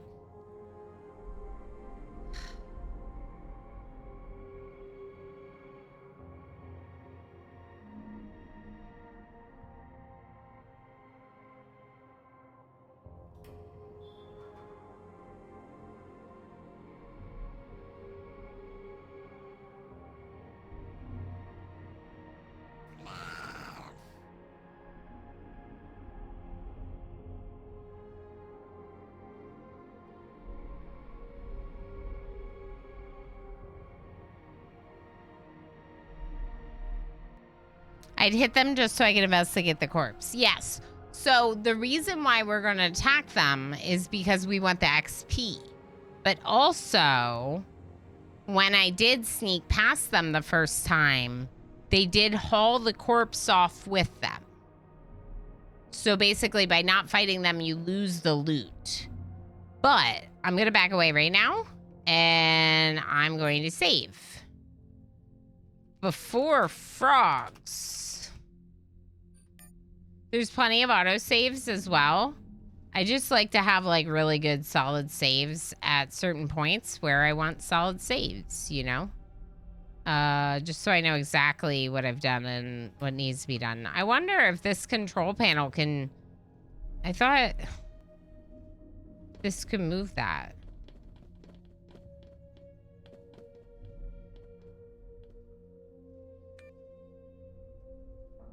Most functions are still offline, but at least you can see them now. If you ever manage to fix this thing, you'll be able to call up a train, provided there are trains left, and use the crane to unload it. There's a new option now. It says computers 2. See if you can move that big container over there. It's blocking your way. Computers 2 is my computer skill level, so let's try it. Success! The crane comes to life, loudly screeching and protesting as it moves around the ceiling. It grabs the crate, but drops it to the floor a few seconds later. No matter. Now you can get through. It's like I knew that you could do that or something. Where is it? Over here.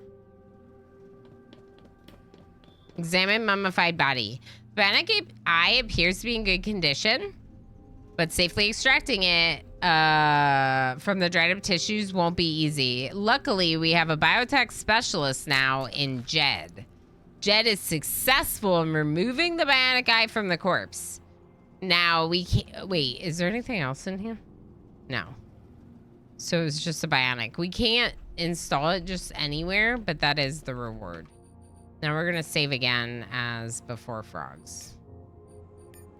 Okay. We're going to try guns blazing. You ready? Attack.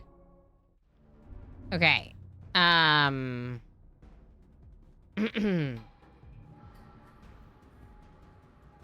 Place your characters on the battlefield. Okay. Ilana. Evans, go there. Jed, come over here. We want to spread out a little. We're going to do this.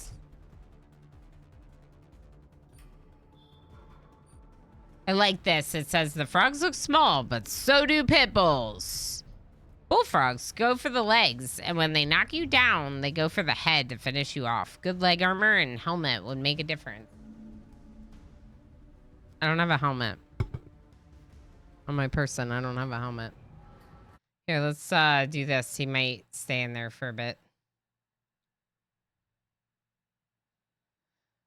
Where should I move it? Maybe up under me? Like that? That's better, I think. I think it'll hide less of things.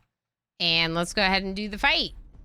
Spitters, go for the eyes. An attack that can blind and poison the Ember Bear. Good goggles and breathers will protect you. So, if I need it, we'll go and, like, buy stuff with the credits that we have to better protect the eyes and a helmet and stuff. I think we might need it. We'll see. But I want to try with our current strength because when I tried this fight before, I did not have 3 people. I had 2. I did not have Jed. Evans, they missed. They have grazed Evans. They're going after Evans. Crippled, knocked down. Evans is downed. Evans is back up. Evans is at 40 out of 50.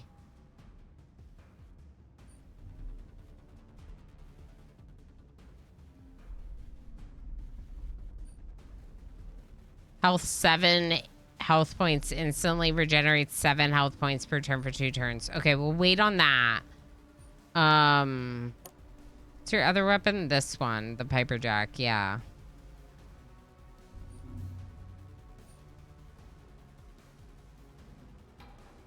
%49% with the Piper Jack on the one that's far. 53 with the regular shot, the regular gun. They can't shoot these. They're too close. Okay, and then we have options. We have aiming at the head. We have short burst, which uses way more AP, but then also fires multiple rounds. 3. Yeah, I remember thinking that they were a little late with that tip the first time I played. Like I said, I didn't want to spend anything this time on armor because I knew that we end up looting a lot of it, but it also feels like it could be like, you know, a detriment to not have it yet. He immediately left the cat cam. Evans, how about you? You don't have enough to do the burst. I think you should shoot this one. Graze -3. Oh boy. Maybe a snapshot, even though the accuracy is reduced. Just try your best. Okay, now Jed, we know Jed is pretty good with this shotgun, right? But we only have 2 shots with this shotgun. And then we have to reload, which is 3 AP. So 2 shots is 8, 3 AP. Okay, so we can definitely shoot twice and reload. Let's do it. Staggered. I wonder if I should try to... I'm not going to be able to kill one. Oh, critical. Staggered. You almost killed them? Okay, reload. Okay, can you do a quick shot, snapshot, and maybe kill them? Kill them. You didn't kill them, but you got really close. We're gonna end turn with 4 evasion for Jed. Ilana has a pistol, has 6 ammo. Okay, but I don't want you playing the game. You can...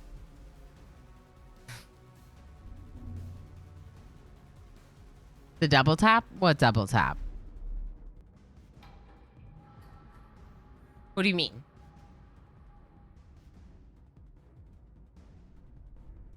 Evans doesn't have a melee weapon.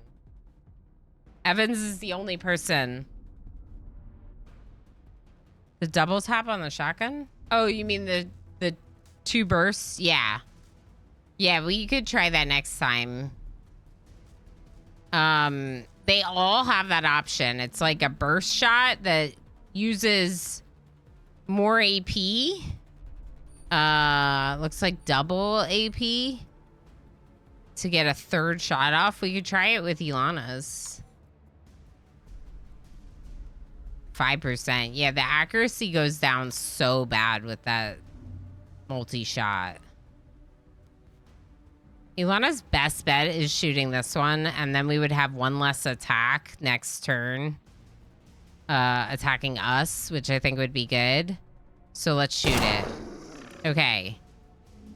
Let's do another shot, Ilana, on this one in front of Evans. Good job. I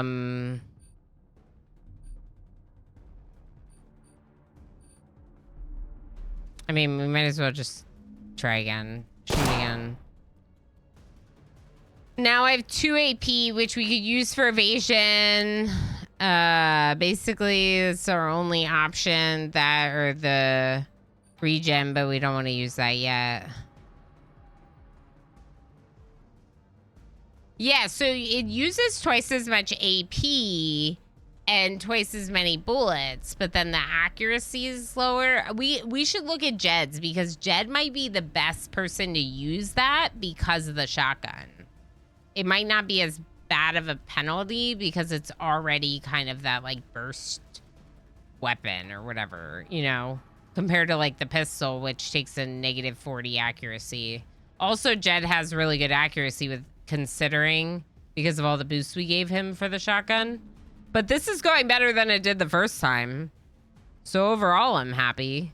I'm going to take the evasion. Evans missed. Now Evans been poisoned and blinded. Now Evans crippled by the one in front. Imagine if there were 2 trying to kill Evans right now. Evans is going down. Evans is going to use the regen on himself. And...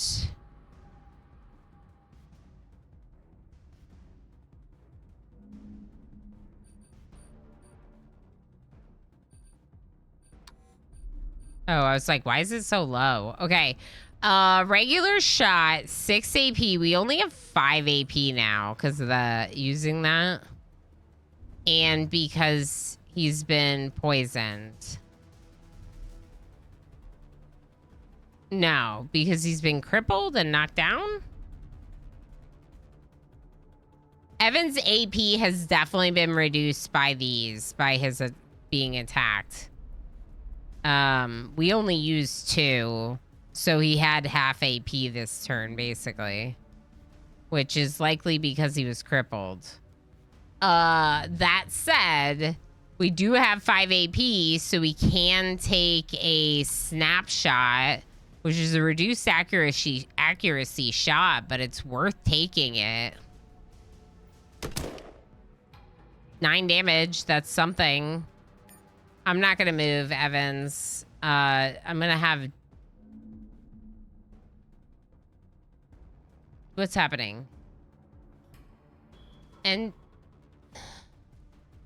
A character's initiative determines the turn order in combat. You can click on any name in turn order top left corner to see the corresponding character, friend or foe.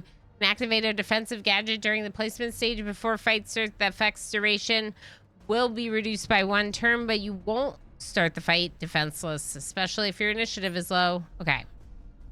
I think it just wanted me to read that. I don't know. Let's look at this. So, regular shot is 4 AP, 11 to 14 damage, critical multiplier 1.35. Double shot.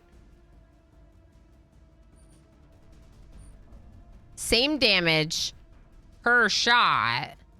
It uses 6 AP instead of 4. Oh. That's cool. It's not double because it's not using 3. Blinded would mean worse at aim. I think being knocked out is what caused the AP to go down. Poisoned, took damage. I don't know. I would guess it's being crippled or knocked down is what affected the AP, because Evans has been, yeah. So this is cool because it's a negative 30 accuracy, which is not as bad as the other ones. It's also not as expensive AP wise. It's only 6. Problem is that we have 1 ammo, 1 shot in the barrel, and then we need to reload. So we could do 4 reload, that's 7, and then we'd have enough to do the double shot after that. Let's do it. So shoot at this one with your regular shot, Jed. Okay, now reload. Now do a double shot at the one closest. Hopefully killing it. No, but really good. That was pretty good. It was based on the roll. They ended up getting 10 damage each shot. It was a graze instead of a direct hit. So it's like in the bottom right corner, there's like a roll calculation, and then it determines how much the hit is. Okay. You have 1 AP. That's not enough to do anything. Just end turn. Ilana has a turn now. With the pistol.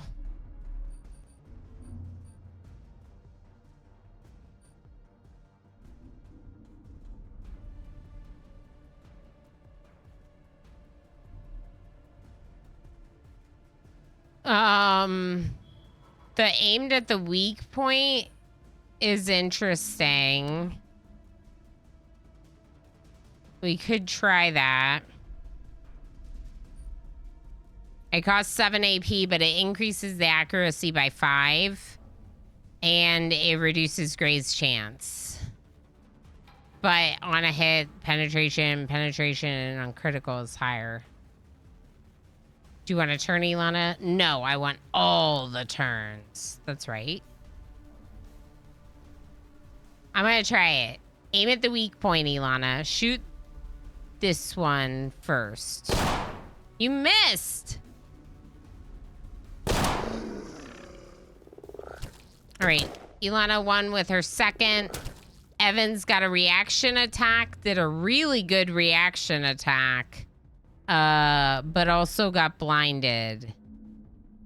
Reaction shot. Rolled 15.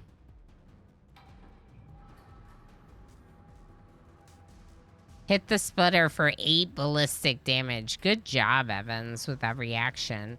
Now, remember, we put that feat into Evans to make Evans good at reacting. We did that. Evans, we need to kill it because we want to get out of here, okay? Can we get out of here, please, Evans? I want to get out of here. Evans is blinded, remember? They're not going to do a good job. Okay, end turn, Evans. Jed needs to reload. I wonder if we should get closer.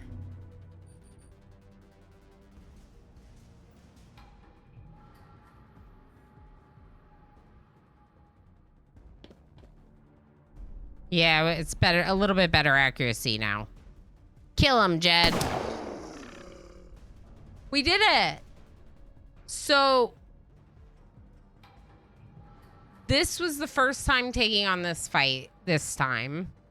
Winning the first time instead of sneaking. We now are going to get the loot and the experience. Right? Look at Ilana's pistol experience. Oh, you can't see it. It's all the way up here. 16 out of 20. Right? Evans got some additional rifle experience. Maybe some evasion experience as well as some armor. I'm not sure. Jed got a little bit of shotgun experience. It's going to take a lot more to level Jed's shotgun because of how high it is. Maybe some critical strike XP.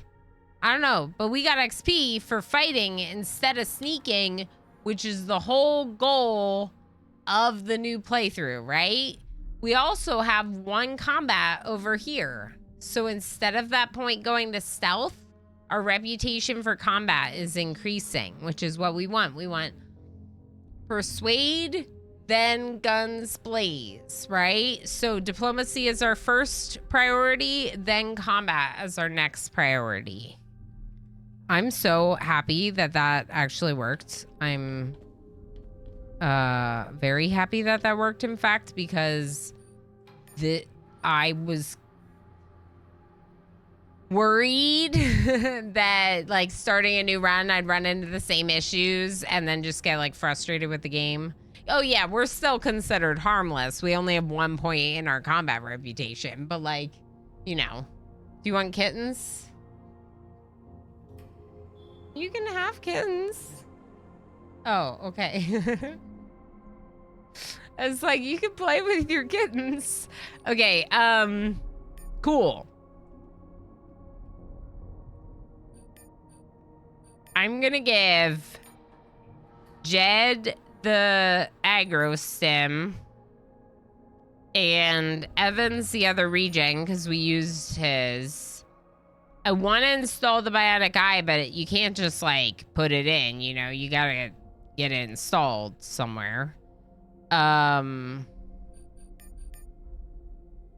We need a helmet for Ilana. Is there anything else worth looting in here? The frogs don't have anything to loot. So this is the armory, right? So we could definitely get some more stuff by looting this place. Actually, quick save. All right, now we're between rooms here. We're looking for anything that highlights my mouse. Nothing? Really? Why does this room exist then? You know? Why does this room exist?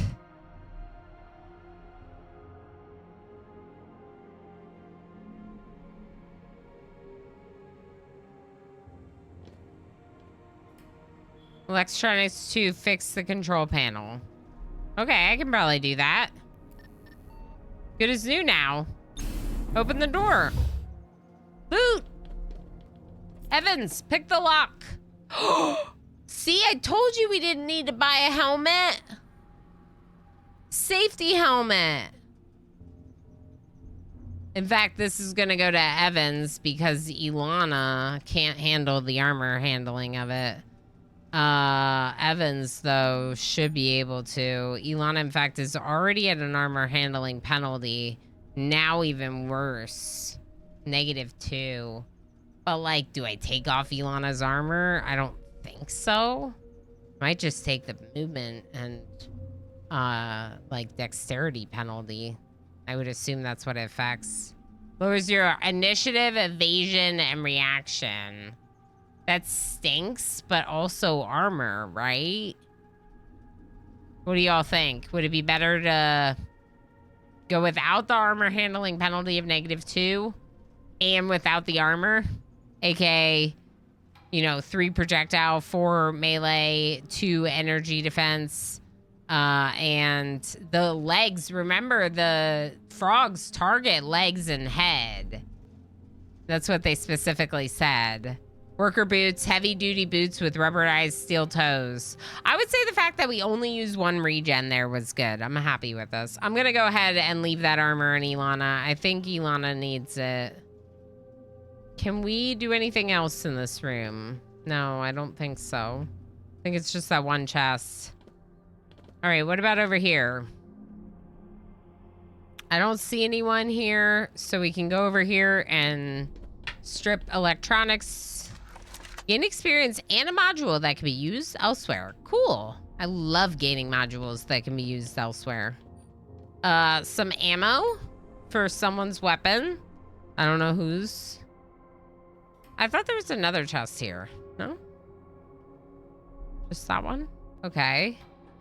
Now, we're scanning this side. We can squeeze through this window or vent thing to this room. That seems like sneaking, though. I also wonder, though, if I can do this fight.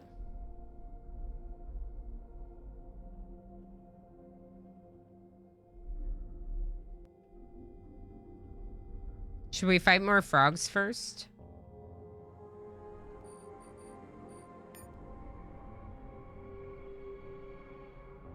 Because squeezing through here is sneaking.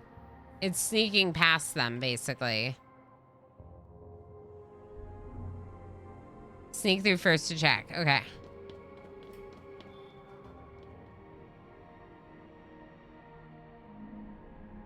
Can I not?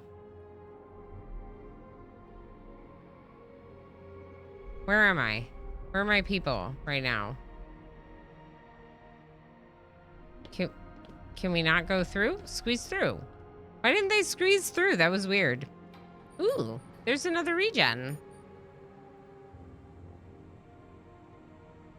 Anyone here? So there's a door here, but we can't open it. But there's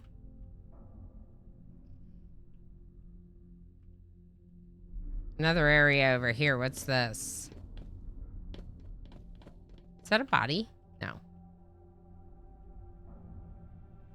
I'm just checking for stuff. My mouse highlights stuff when I can click on things. The putrid smell coming from the steeple stops you dead in your tracks. Pure animal fear grips you, urging you to flee. It's frogs.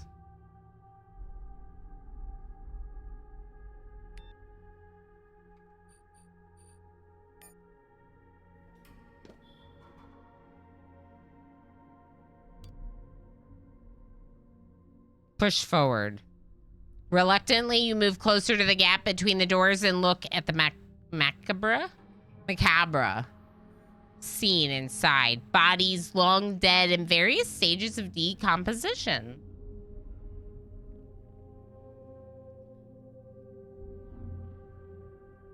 More of those damn frogs crawling in and out of the vents. Hundreds of eggs around the room waiting to hatch.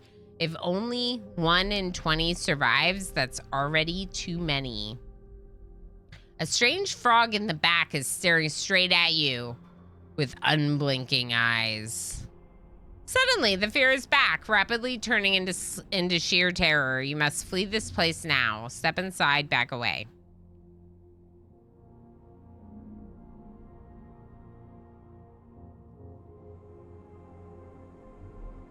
There's probably a bunch of them. There's probably like 7 frogs in there.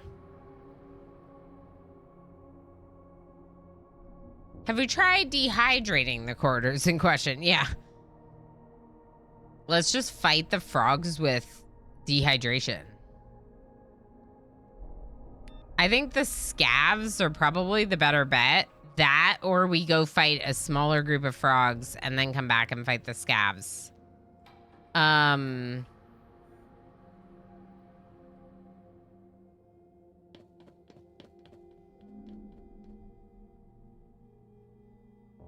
Expressway down, a rope would come in handy here. Secure the rope and slide down. So...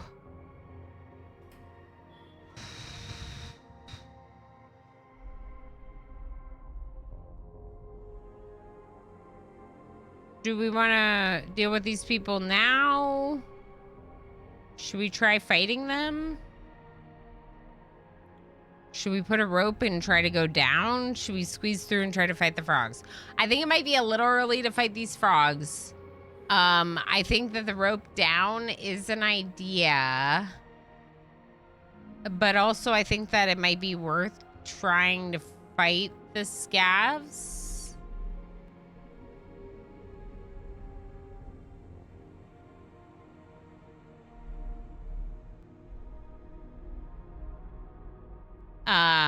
Mummified frogs down the stairs to the basement because they would just get so dried out. Holy heck. Wow. Does make sense though. I think the scavengers are probably the best potential fight out of what's here. We're gonna squeeze through again. We're gonna save before scavs in case we want to undo.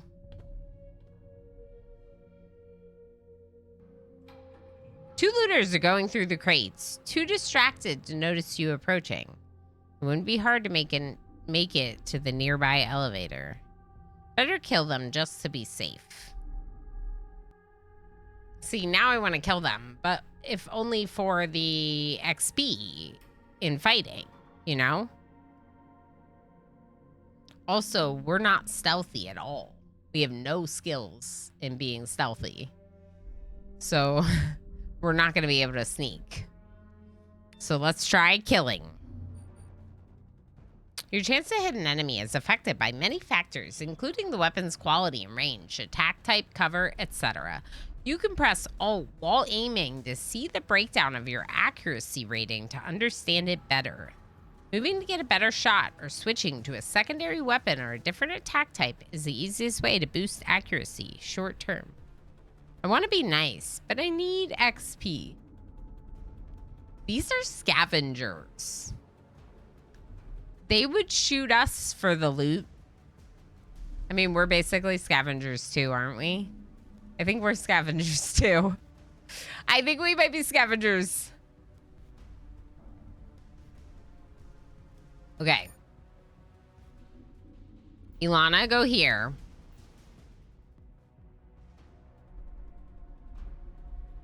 Jed.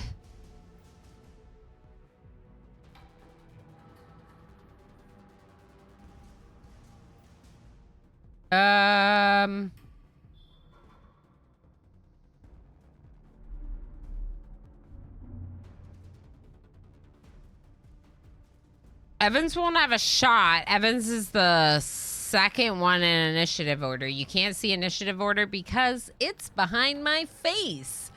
There's literally nowhere to put the face cam. There's nowhere to put it. So you're missing turn order. Scavenger 1 gets to go first, then Evans, then Scavenger 2, then Jed, then Ilana.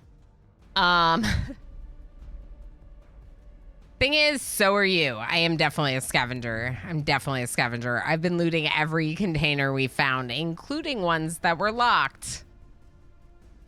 With Evan's lockpick skill. They'd hop down for the coolness and then couldn't get back up. Oh, no. Yeah, that's fair. All right, so we're going to try this. And hope for the best. Evans is not undercover, but my other two people are. Evans has to move because they can't shoot because of, yeah, okay. Can we queue up another move after this? I might just move Evans, wasting all of his AP.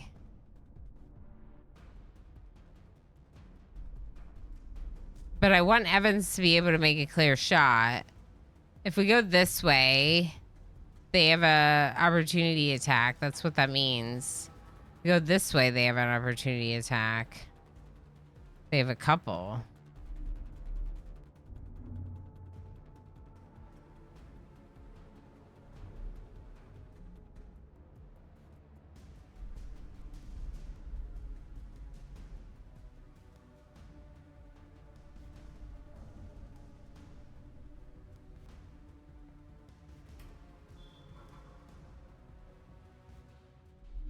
I'm going to take my chances. It's not great. We can always redo the fight if we have to. Run. They didn't shoot you. Perfect. Okay. You're going to have to move forward one to shoot them. And you're not going to have any AP. So maybe you should just squat down here and hold your spot. And hope for an opportunity attack. With all the extra evasion. I don't know. I'm gonna do it. Like that. That's what I was hoping for. Okay. Jed has the means to shoot. Is a little far away for the burst shot, maybe? The accuracy's really low. It's a little higher with this one. It's still not great.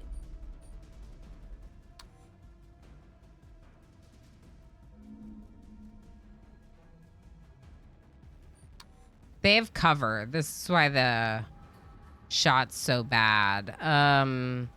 Ilana's blocking this other person. We could have Ilana go and then have Jed go next, maybe? Can we do that?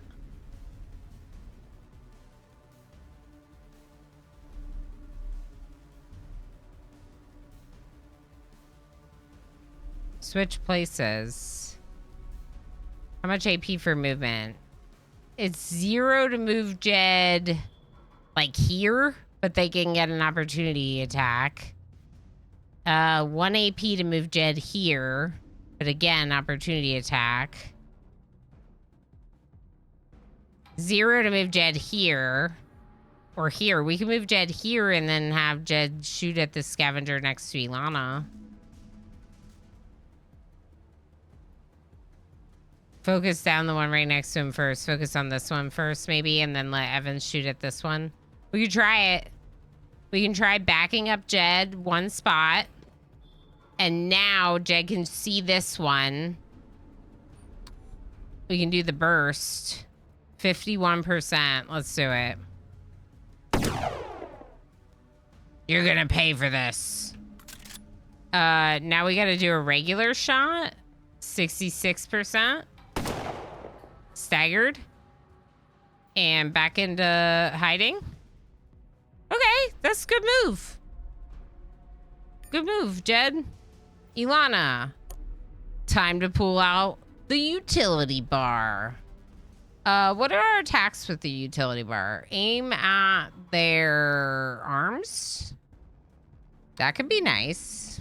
We could aim at their arms so then they can't hurt us as well next turn. Sounds logical.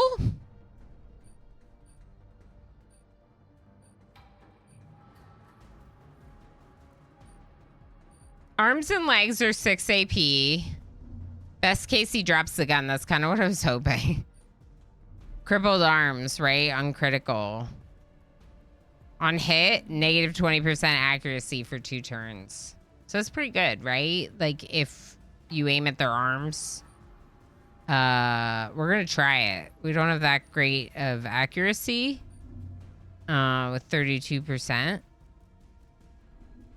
But we're gonna try it. What's this alt do? Okay.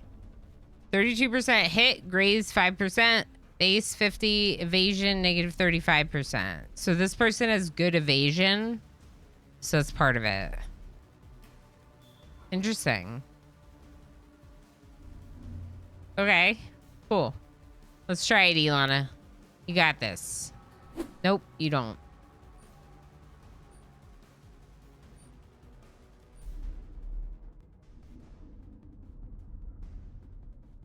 Double strike is a lot lower accuracy.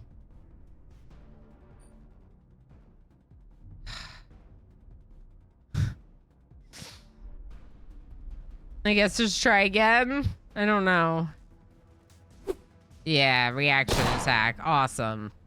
So neither of Ilana's attacks did anything, and they got a reaction attack that took 2 HP off Ilana. Cool.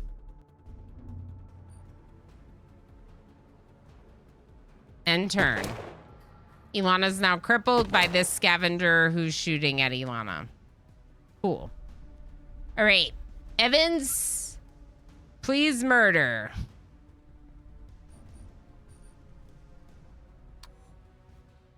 First shot's 26% accuracy. That really stinks. You can aim at their head for 10 AP. Aim at their weak point for 9 AP. Yeah, they did a lot of damage with 1 shot or 2 shots against Ilana. Because the reaction shot and then they aimed at the legs. Crippled. Evasion reduced by 20 for 2 turns. Like, how did they do such a good shot and ours are, like, pitiful? But it's fine. Evans, how many of these can you do? 2.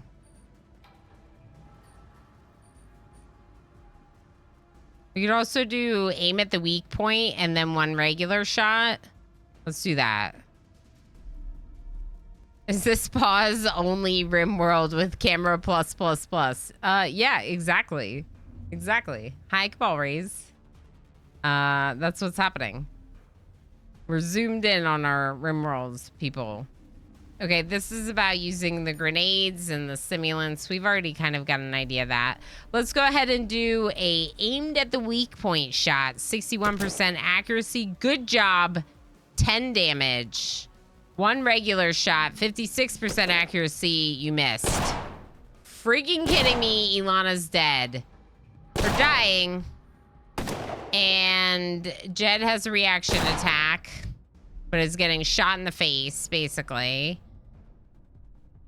Reload. Jed. Reload.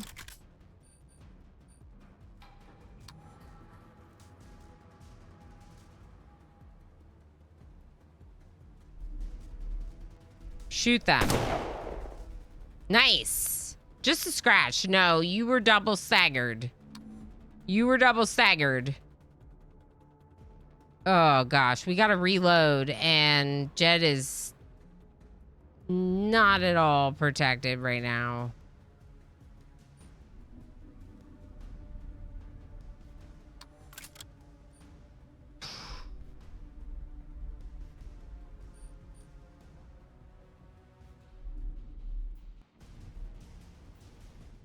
We could use this.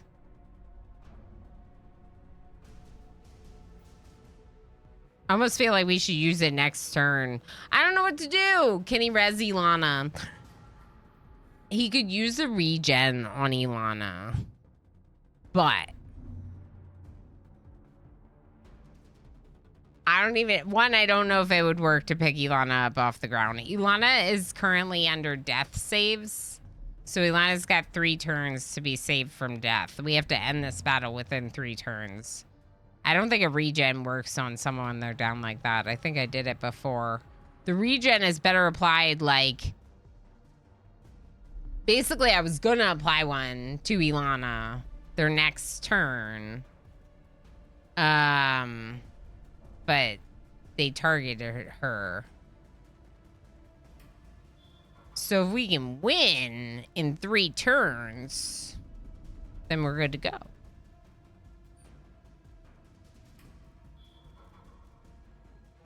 I don't know how we win in 3 turns.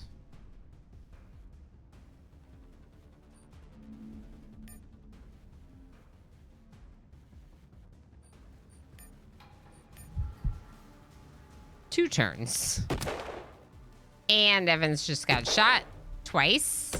Reaction attack. Good reaction. I liked your reaction. It was good. It was great. I'm gonna need you to kill this person though. Like kill them. Evans. Can you please do that for me? What if we...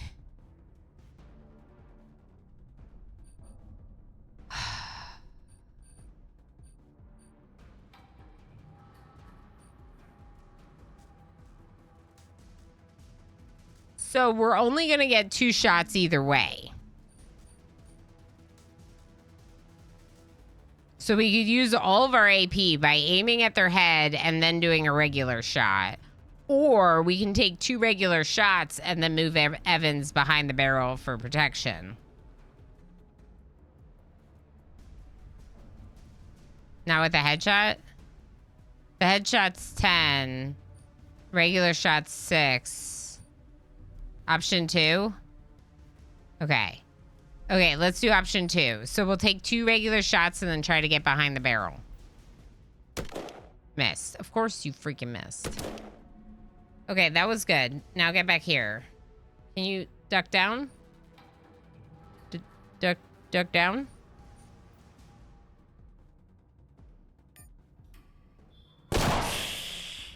Injected a regen stem! Jed, they're regenning. Kill them. Kill them in the face. Are you kidding me right now with that, Jed? Ugh. Okay,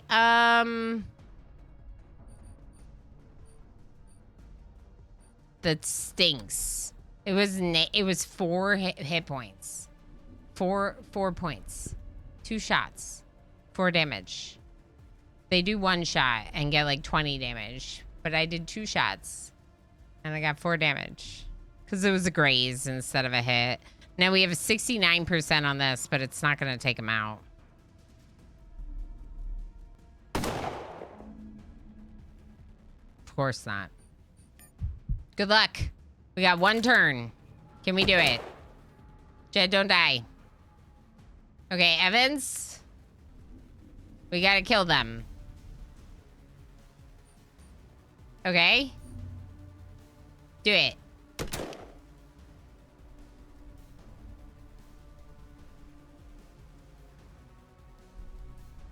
Here's the thing. We got 1 shot.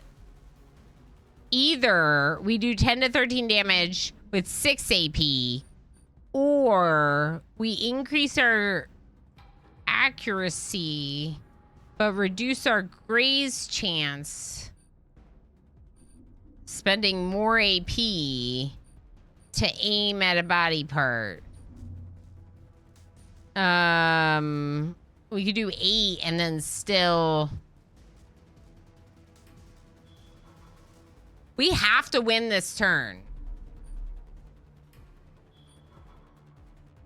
So increased accuracy is a good idea, right? I think so.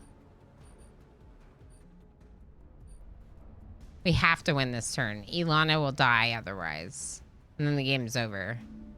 So aim at the weak point. Ah! I think that's it. I think that's it. I think because Evans missed that 1 shot, we won't win. But I'll finish the battle and we can try again. I'm mad. All right, so you don't have enough ammunition to do the double shot. Shoot them.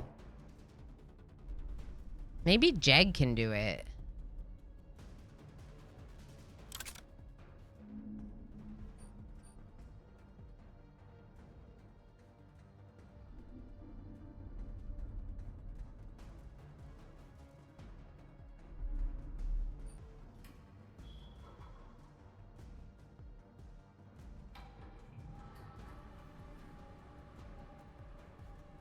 I gotta get Jed closer for this to work, I think.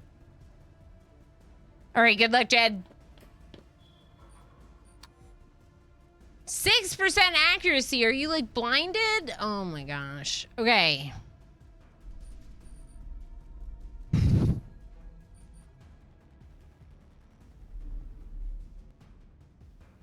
%. Here goes nothing. Of course not.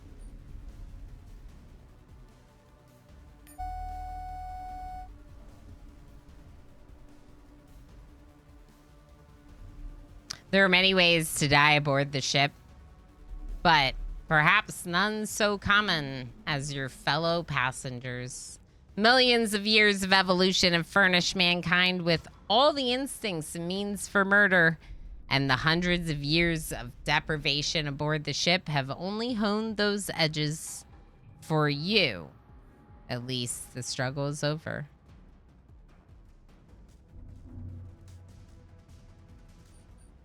I'm gonna try again. I'm mad about that. I think we can kill them. Evans needs to be able to take his first shot. So, Ilana, come here.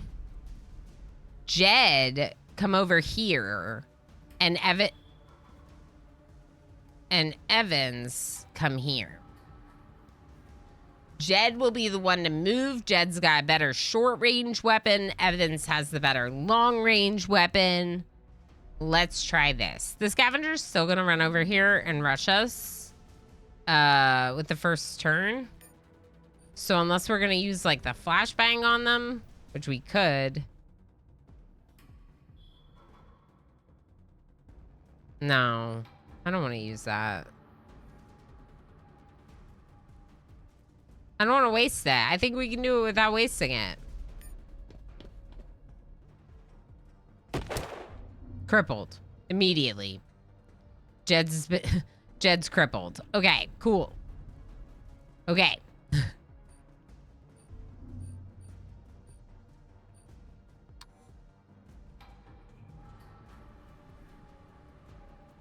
%35 accuracy. It's not great.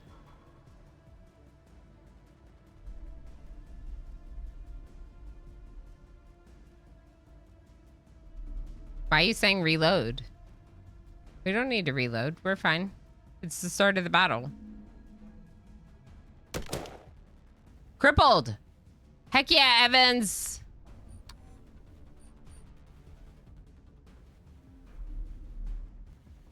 Alright.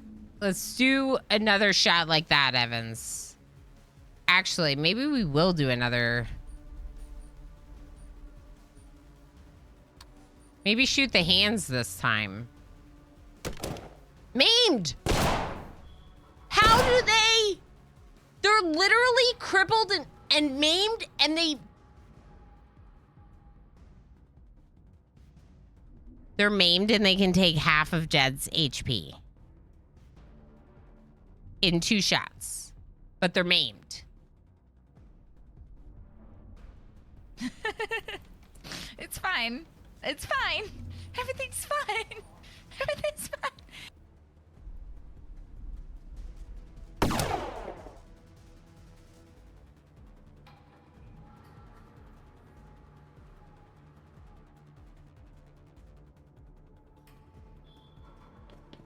Go over here, and then you're going to use your regen. Okay. And that's it for Jed's turn. Jed did get a shot off that was pretty good. We'll at least take it. I'm not happy about it, but we'll take it. Now, Ilana, aim at the weak point. 49% accuracy. I'll take that. That's pretty good. Nice. -7. 7 damage. Missed. Okay, that stinks, but they missed their first shot. And then they got their second shot as a graze. So it could have been worse. Evan still has pretty good sight on this one. 55% accuracy. We could try aiming at the weak point.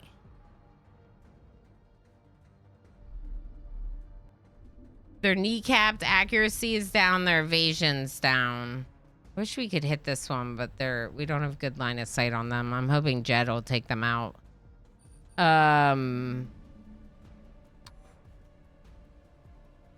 I like leaving some extra, I don't know, if we can, sometimes it can be good to have some AP for evasion. Maybe Lena's not built for XCOM Rage. What do you mean?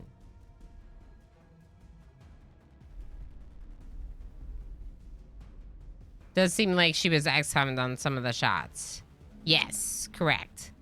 But what do you mean by I'm not built for it? I feel like the fact that you're calling it XCOM Rage means that I am built for it because I'm raging ever so slightly. But also, I'm having fun. And that's why I immediately wanted to do it again. I was like, we're doing it again. You know, that's because I think we have a chance. I'm not that salty. We just lost. We're learning. I'm simmering. Exactly, Henday. I'm simmering. I'm simmering. I might be a little bit salty, but I'm salty like a simmering sauce. You want it to be a little salty. Only a little salty. Exactly. Okay, so kill this one. Missed. Missed. 55% accuracy. Better than success. Except soup. Soup tastes better than success. Uh-huh. Uh-huh. You know what else tastes better than success? Success. I don't know where I was going with that. I'm mad. I'm salty. Evans, I guess take the evasion. Missed. Good. Missed. Good. That was great evading there, Evans. That was great evading. Really, really solid evading. I wonder if Ilana should melee. I don't feel like Ilana's good at melee, though. 30% accuracy. That really sucks, honestly. Kind of sucks.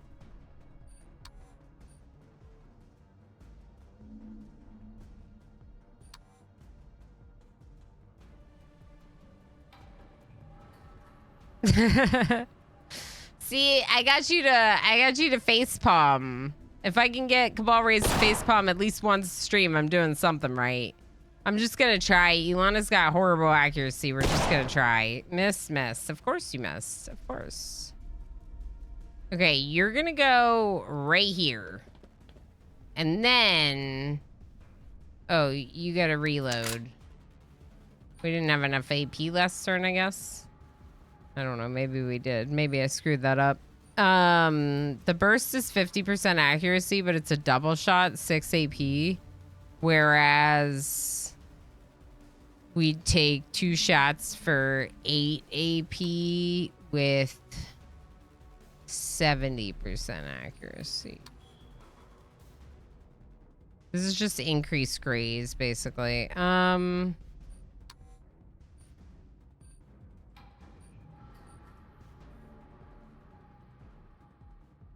Maybe we should... Aiming at the head is a lot of AP. I'd rather take 2 shots, I think. Graze. Good. Now get back. Okay. Ilana got shot, is crippled and staggered, and has half health. Ilana's going down again.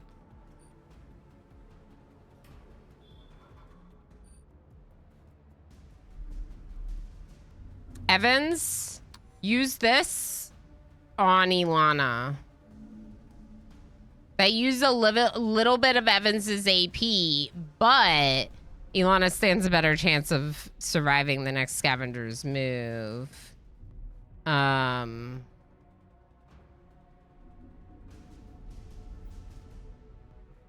Wait, which scavenger just went and which one's going next? Oh, this one's going next. Okay. Why is your accuracy so bad? Because you're both under cover, probably? Cover, minus 5%. Yeah, they have partial cover.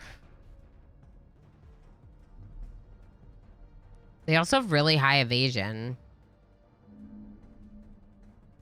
There is a flashbang, but I don't want to use it.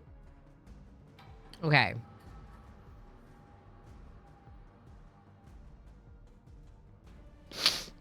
No!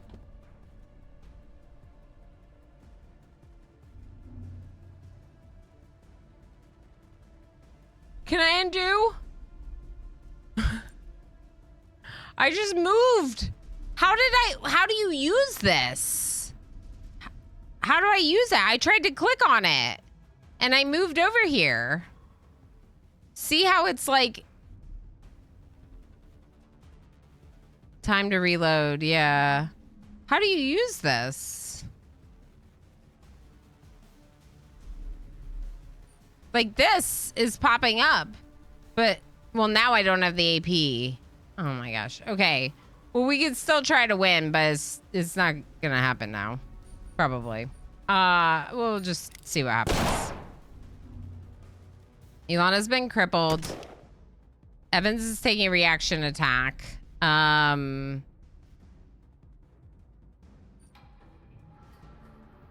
Okay.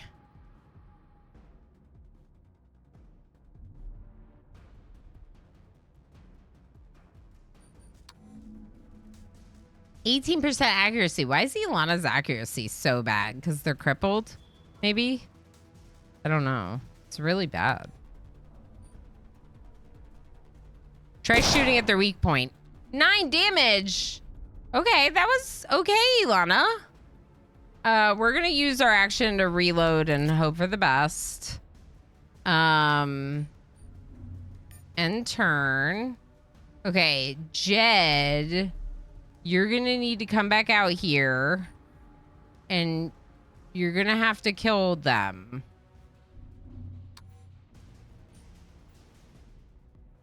You're gonna have to reload and then kill them.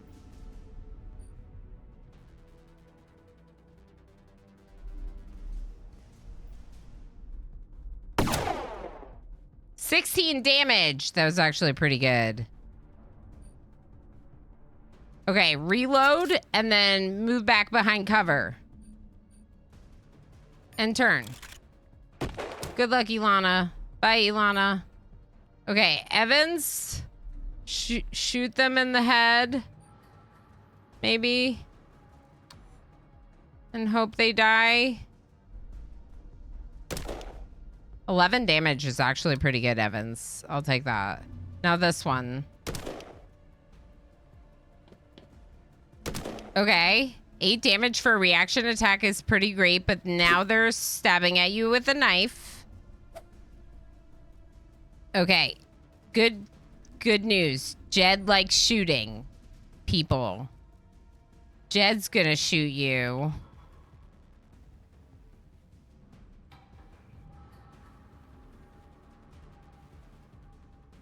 Why is your accuracy not great? Because this person's evasion. It's kind of amazing that they still went for Ilana while Evans was so exposed. Isn't that interesting? Why would they do that? Is it because Ilana's weak? Armor-wise? So they can take her out? I don't don't know. It's interesting.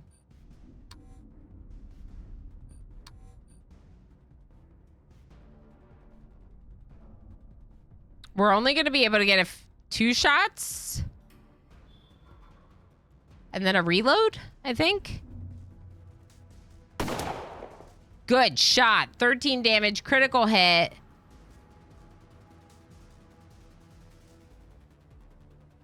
What's our reload? 3 AP.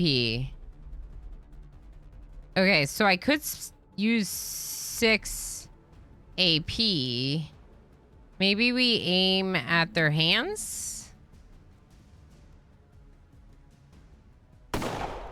You freaking miss when I increased your aiming? Your accuracy? Freaking kidding me? All right. Good luck, Evans. Okay. Evans can only shoot at the one down because the other one's too close, I think. But if you could take them out, that would be a great start. Graze, so it was only 2 damage. Let's get a better one this time, Evans, please. Thank you. Switch weapons. And run away. They're going to get a couple reaction attacks if you do this. This would be better.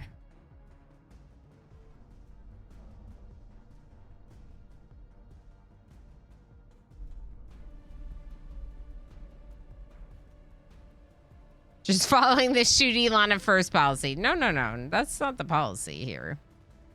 Evans, run away. Good dodging. Good job, Evans. Yeah, just stay here. There you go. Okay, well, good dodging. Good shooting. Okay, Jed. We're gonna get...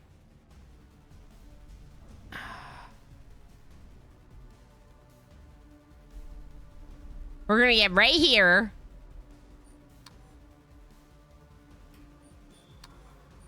We're gonna see... It's a little far away still. We're getting a negative 16% accuracy for the range. We're gonna get a little closer, Jed. Let's use... 2 more action points for range. And then now we have negative 8% for range accuracy. That's way better. Let's do regular shot. 1. Oh, we did it. I knew we could do it. Well, everyone but Elana could do it. Elana is just here to guide the others to success, which she did. And now she's alive. Look at that. Fully alive.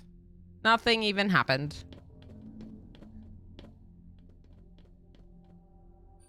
Hoo-wee! Look at all this good gear. All right. Are we cucumbered now? Over encumbered? I like this toothpick. Does someone want a toothpick? Elana, here, you don't have a lot of experience with the blunt weapon, do you? No, you don't have any. Perfect. You're gonna switch to toothpick, because I like it.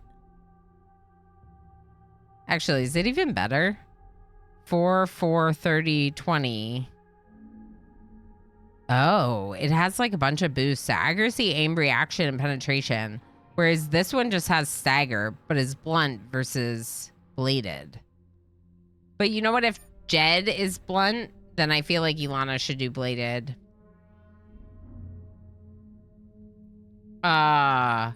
Jed is probably the best person for the reinforced ballistic chest. Let's compare.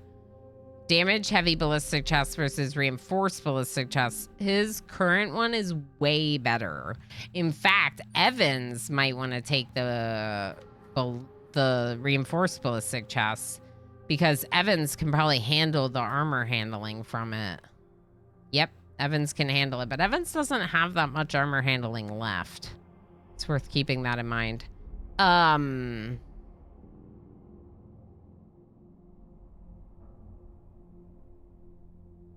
4 graze, 2 critical chance, penetration 5, stagger 10, reaction 5, penetration 5. I mean, yeah, you can only compare it to the main weapon. Ooh, shield armor. Or arms. Wait, what am I trying to say? Arm guards. There we go.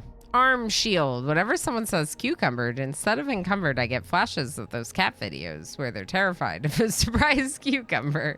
Yeah, I got cucumbered from Hecky May for sure. Hecky May says that. I watch a lot of Hecky May. Late in the evening, usually for me. Haven't been there in a little bit, though. Should go hang out. Old Betsy. Old Betsy. I wonder if Old Betsy is better than Evan's Howler.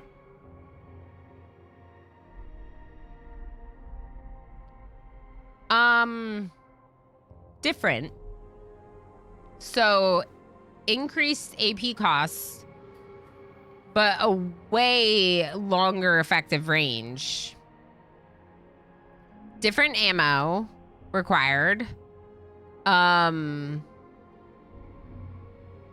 Increased accuracy and aiming compared to raise and reaction. Oh, you can scroll. Oh, cool. So you can compare it to the second weapons slot. That's cool. Okay, they might have added that in the update. There was definitely an update to the game since it released, and they made some like quality of life improvements, and that might be one of them. The fact that you couldn't compare to the second weapon slot, now you can. Because I don't remember being able to do that before. I kind of want to try old Betsy for Evans specifically. Now I wonder if Evans should have something else in the pistol slot, like maybe the revolver. So we could compare that this way. The Bulldog does have reaction. And lower AP costs, which might be nice given that old Betsy has AP costs of 7 now instead of 6. We could give their second slot a lower AP cost. I'm gonna do it. But also, can we unload these?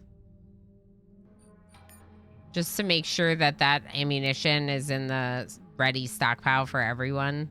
And then can we reload these, please? Okay. And Ilana's loaded up.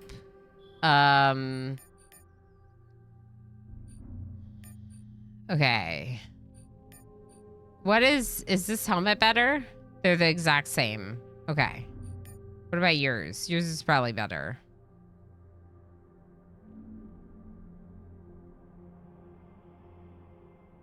It's different. Projectile versus melee energy. I'll just leave them with the bucket helmet that they're wearing. Yeah, there's an ad break going. We're doing post-battle review of inventory slots anyway, so I guess it doesn't matter. Should we compare these? I'm sure the toothpick's got to be better. The graze is higher on the camp knife. The damage is higher on the camp knife. But that reaction with that toothpick, ooh, I gotta take it. 30% reaction? That's so good. Oh, the reaction on both is 30%, actually. Never mind. The penetration is what's better on the toothpick.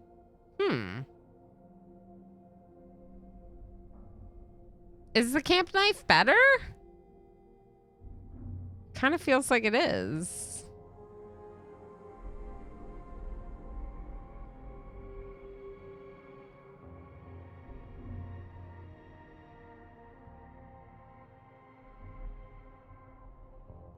But the camp knife is the one you like start with, so that's kind of lame.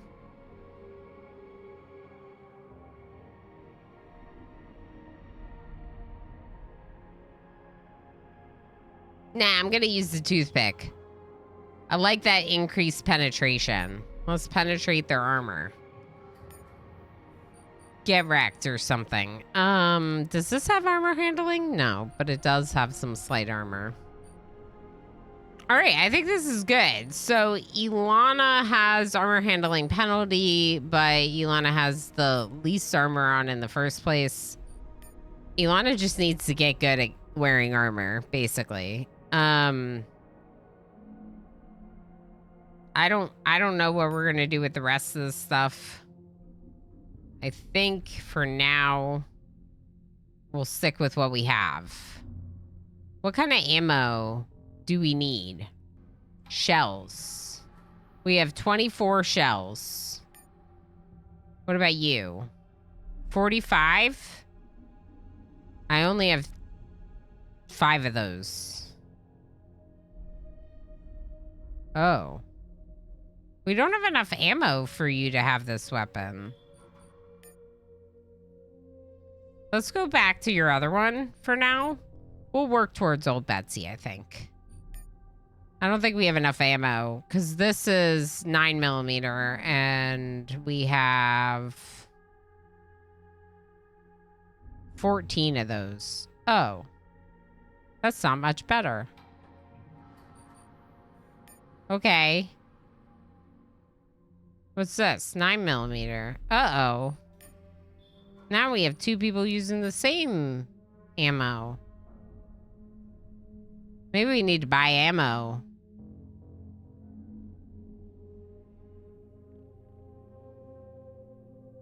Or find ammo. I mean, we're in the armory, right? Can we find ammo? Okay, we looted them. But what were they looting?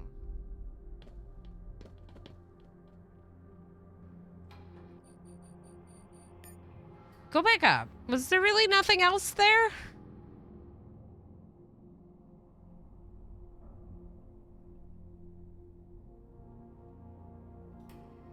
Yeah, there's really nothing else here except just going down. Okay, we'll go down. All right. So we were just deciding about inventory stuff. No one has leveled, right? Yeah, no one's leveled. Wait. Yeah, no one's leveled. Okay. Is there anything here? There's gotta be, right? This is a whole big room. There's something here.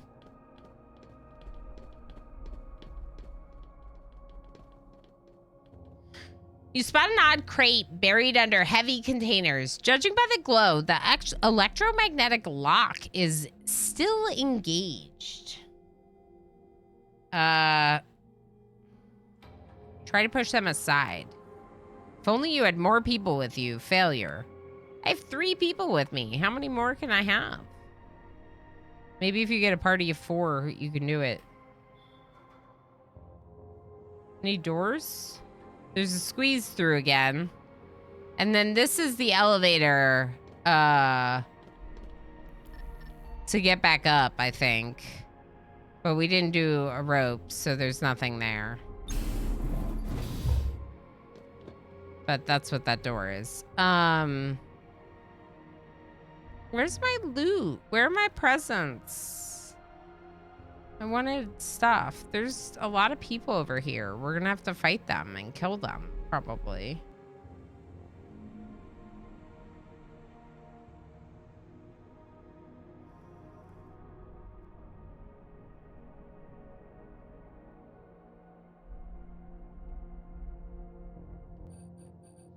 Do you think we can do it?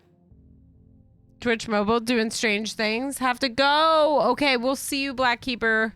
We'll be back on Wednesday with either Oni or End Zone 2. That's what I want to do for Wednesday and Thursday. Oxygen not included in End Zone 2 as our main games. Should be fun.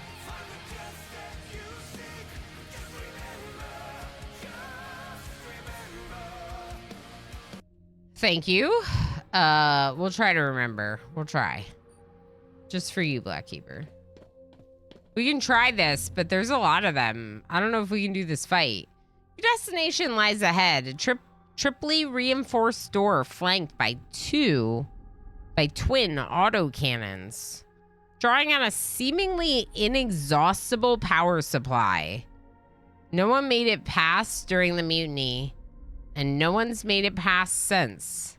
Like the proverbial flaming sword outside of Eden, it sits as a guardian, a symbol of ancient strength, and a promise of marvels beyond.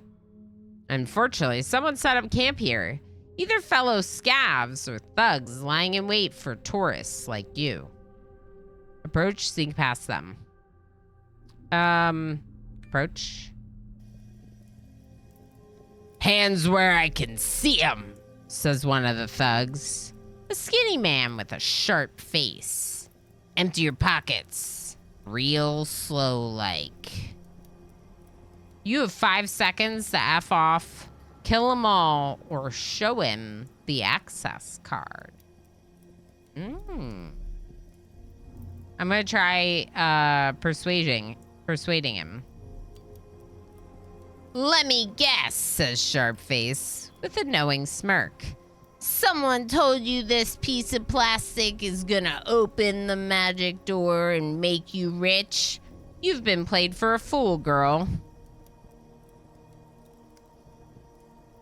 I really hate being called girl, and they're calling me girl a lot in this game. I'm not a girl.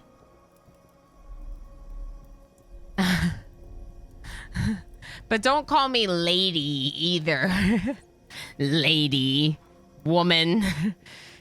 None of these are great address terms to use. Don't love it. Don't love any of them. Kill them all. Maybe, MJ, maybe. Electronics 2. This piece of plastic is loaded with circuitry as old as the ship itself. All that's left to do is see if it still works. We have electronics skill. The appropriate way to address you is Monarch. Yes, Queen of the Kittens and Lasagna. Amalfi, hi, how are you? Good to see you. I hope you're doing well. Speaking of kittens.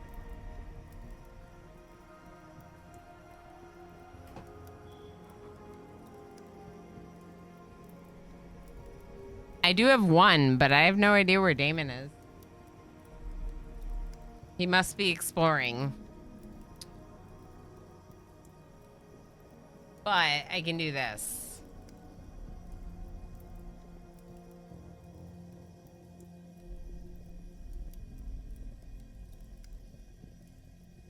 There's gonna be a little dangly, but look at this. That's a kitty. Hold on. There we go. Now you can see the kitty. The new kitties. This is the void one. Chaos. Chaos is the only one in the office right now. I don't know where Damon is. Probably staring at Zara and having a discussion via grumbles. No, they've actually been getting along really well. Otherwise, we wouldn't have the door open right now. So I'm sure it's fine. Oh, actually, Emo's back by now. So Emo's down there with them.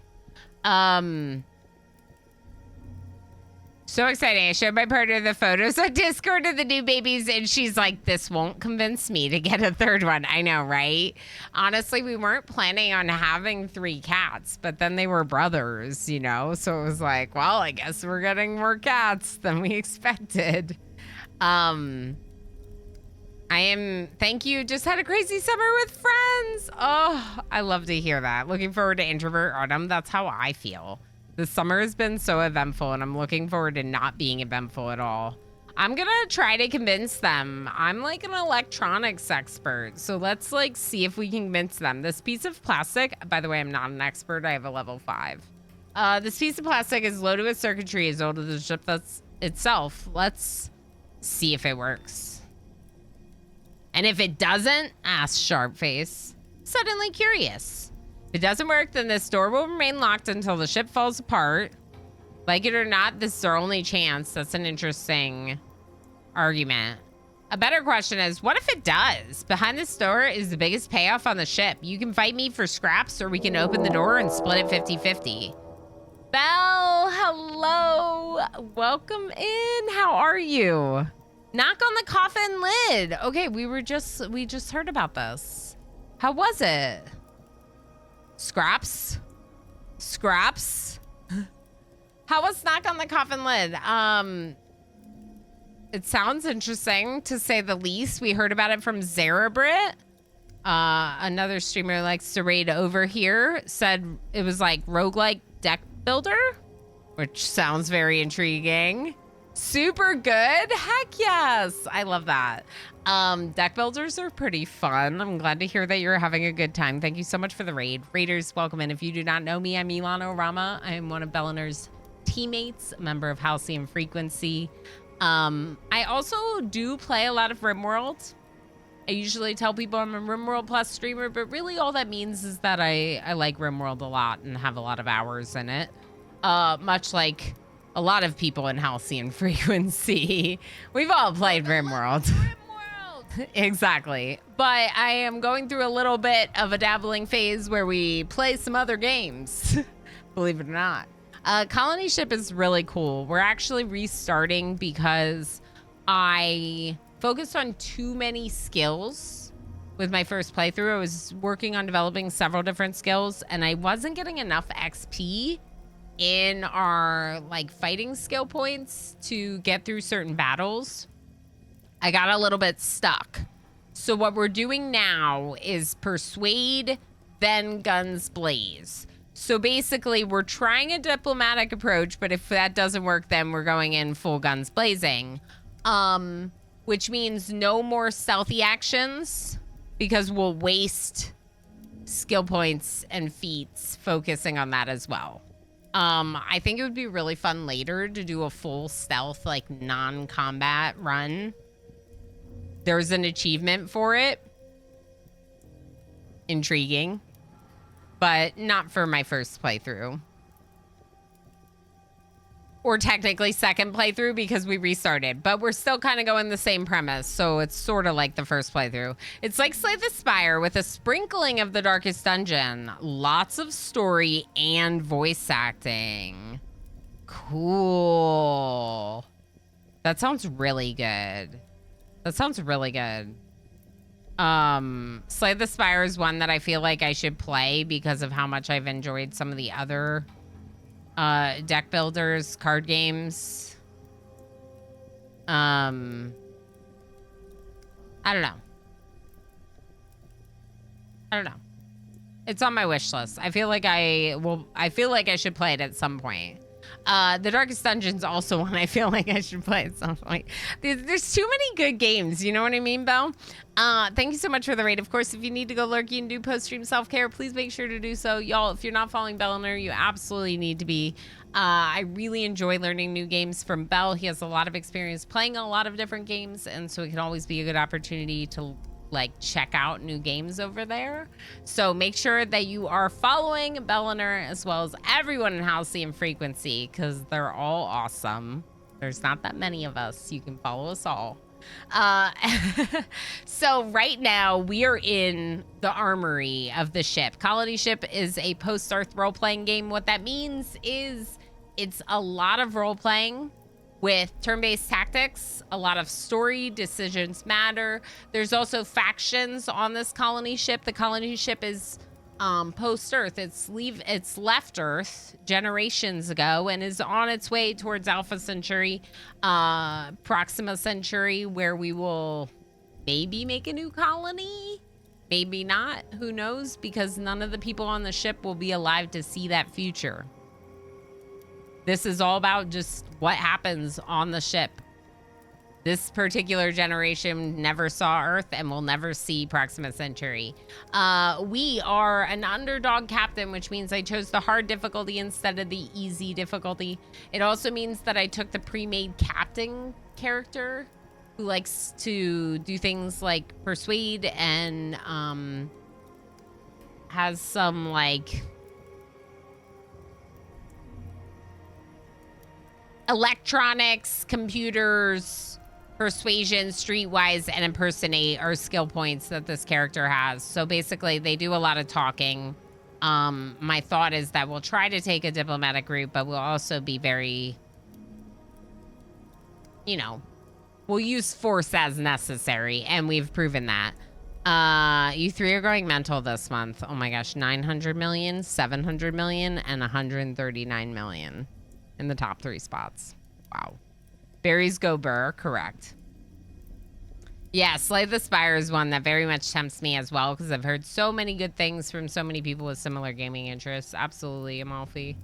And if it doesn't, ask Sharpface, we're trying to convince this person that our card that we got, the access card that we got, the reason why we even came down here, will give us access to another level of the armory, and therefore give us all a bunch of loot. So, like, maybe they should team up with us instead of fighting us. If we can get the disposition a 10 out of 10, we'll be, like, successful in our persuasion. And each of these are skill point check levels that we have to reach to be successful with these. So, like, you can see that I have a computers of 2, I have a streetwise of 5, and I have a persuasion of 6. If you can't see it, it's because it's behind my berry basket. The support berries. If it doesn't work, then this door will remain locked until the ship falls apart. Like it or not, this is our only chance. Sounds pretty reasonable. Better question is, what if it does? Behind the sword's the biggest payoff on the ship. You can fight me for scraps, or we can open the door and split it all 50-50. 50-50 of a bunch of loot sounds better than 0-0 of no loot. Right? It depends on how it fails and how far we get. If the security operating system recognizes this card, it will open the door sooner or later. It's just a question of time. That's a weird answer. And also, computers is not our best skill. Although it could give us more computer skill if we're successful, right? I feel like the best option, the best choice is the 50-50 split if we open the door. If you let me open this door, we can split it off 50-50. Or we get blown away by the auto cannons. 50-50, smiles Sharpface, shaking his head. Do you want to spend your whole life here? If you don't take risks, you'll never get out of this dump. Let's try it. Nobody even knows what's behind that door, shrugs Sharpface, but his body language tells a different story. He wants to believe. Streetwise of 4, we have that. Persuasion of 4, we have that.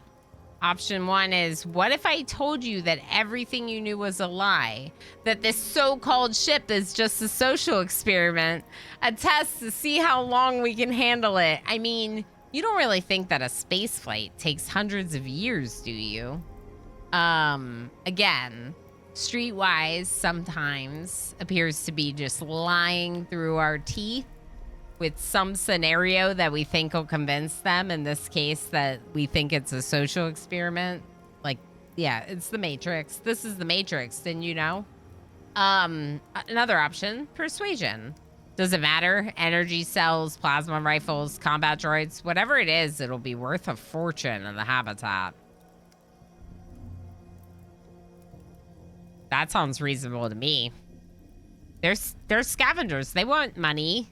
Let's just tell them it'll be worth a lot. Hey, we did it. For a second there, Sharpface hesitates. His mind conjuring up the riches waiting for him on the other side of that door. He tries to shut out these thoughts, but he can't.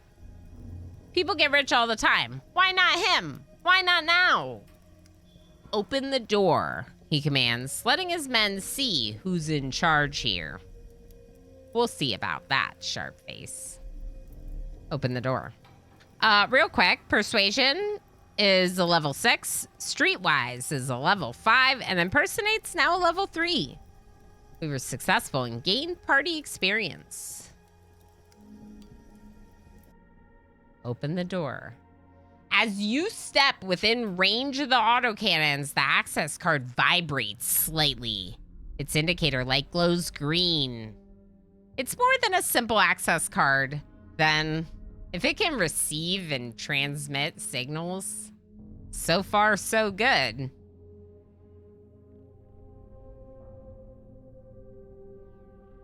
A melodious, if tinny, female voice emerges from everywhere and nowhere. Authorized access device detected. Please approach and insert your authorized access device for further scanning.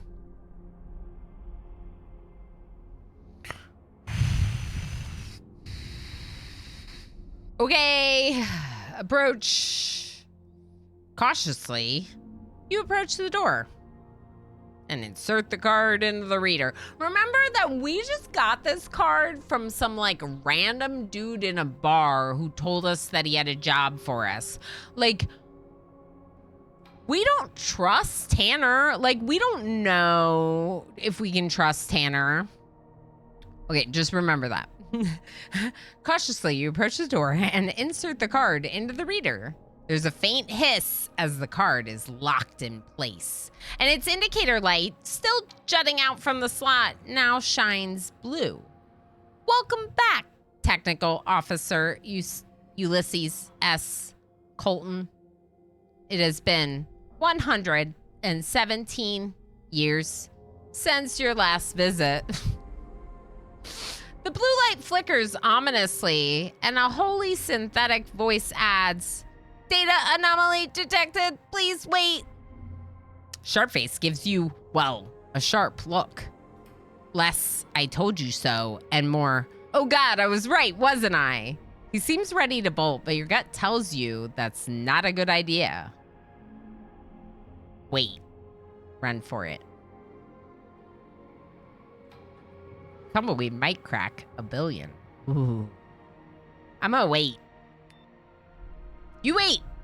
Please wait, the security OS warns again. But this time, in the woman's disembodied voice. A good sign? Sharpface seems to relax. And then, unidentified personnel detected. Deputy protocol officer not responsive. Security team unavailable. Sharpface slips his gun out for whatever good it would do. But then the woman is back again. We apologize for the delay, Technical Officer Ulysses S. Colton. You are authorized to proceed. The blue light stops flickering. The slot hisses, and the card gently slides back out. Sharpface gives you a lopsided grin and a raised eyebrow. 50-50, he says. Take the card. As you pocket the card, the voice adds, "Due to enhanced security conditions for your own safety and that of the ship, please remain within the yellow circle for approximately 60 seconds. For the first time, you notice that you're standing in a faded yellow circle with a shallow groove running around it. The groove is already beginning to shimmer as a stasis field sparks to life. It's too late to step out now." I definitely don't know what happens next. Let's hit continue. I do know what happens. I've already played through this part of the game, but it's okay. Because it's exciting! The stasis field flares up around you, sealing you in translucent cylinder. The gun ports flanking the security doors open. Within the silence of the stasis field, the massacre takes on a surreal, slightly comedic air. Sharpface gets off 2 useless shots before he and his crew are turned to jelly. Seems he was right after all. Half right, anyway. Seconds later, it's over. The stasis field dissipates, and the great door slowly opens. Welcome back, Technical Officer Ulysses S. Colt. Go inside.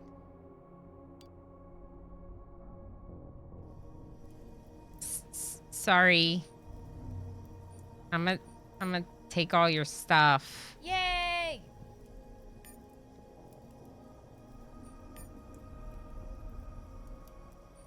So they're all connected? Okay. Yeah, we stole all their stuff. This is my stuff now. Evans needs a trench coat. Jed, is this better than your melee weapon?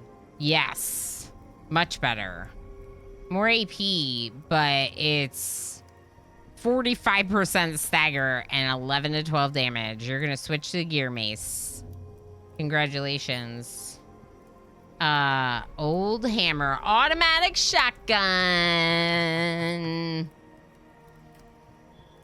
Whoever rebuilt this jackhammer shotgun did a decent job despite clearly limited resources and second-rate spare parts. Let's check. It's probably better than Double Trouble. Oh, yeah. It is. You don't have to reload as much. As often, but it costs more AP to reload. The graze is lower, but everything else is higher. And the effective range is also higher, so he won't have to be quite as close to get good shots. Now, one of the issues is probably ammo. We probably need more ammo. So we might want to go to some of the stores and like sell stuff. 5.5 hours into stream. I wonder...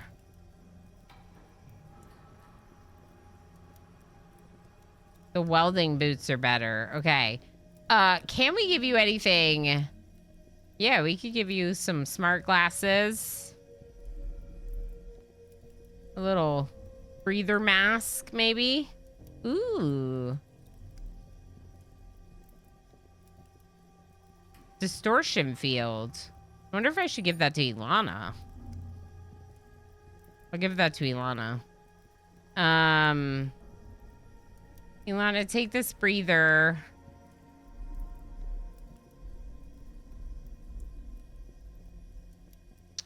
You can take this, and Evans will take this because it adds accuracy, aiming. And Evan's helmet...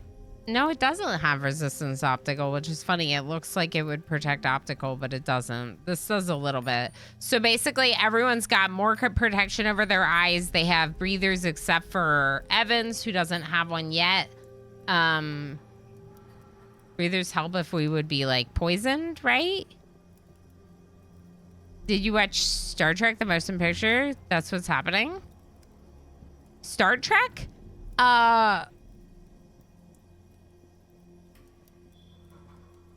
Like one of the new Star Trek's movies?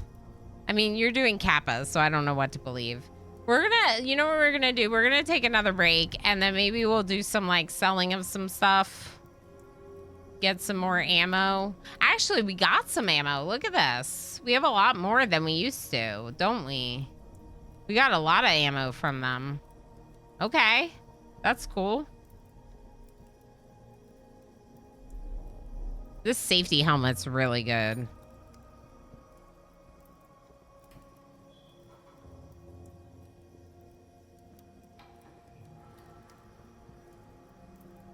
Okay, I want to go say hi to my family, so good luck with words. Hi, Jerry Mandu. Oh, no more kitties. I can see if I can get one. Before we end the stream, we'll see if we can get some kitty time, okay? But for now, let's get into the game again. Thank you, everyone, for the break. Actually, let me change that tab. Sorry. Okay. Let's see. So we have breathers and quite a bit of equipment on. Did anyone... Yeah, Evans needs regen because he used his on Ilana. Ilana, we're going to swap that for...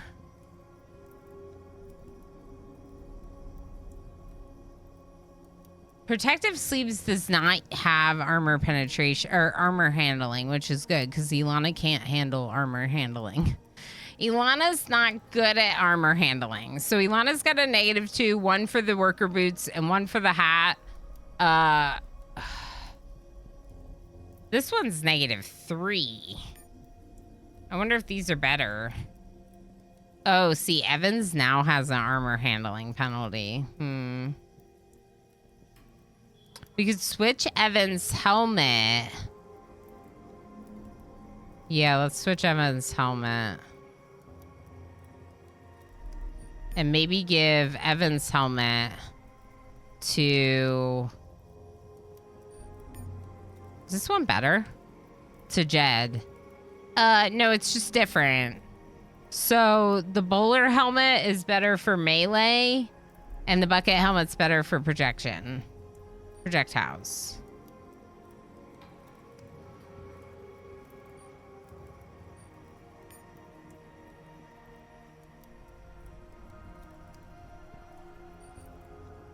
Okay, so Evans has a -1 armor handling, which is not great, but for now we could put Evans back in these worker boots. Or the worse vest until they're ready for the nicer vest, maybe.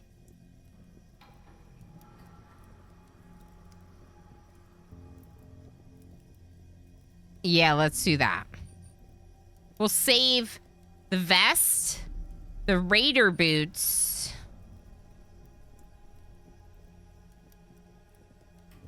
Oh, you know what? It's the jacket. Oh, it's the jacket. Okay. We can put the nicer vest back on now. Evans can handle both. If we switch out the jacket for the not as nice one. I think the vest is better than the jacket.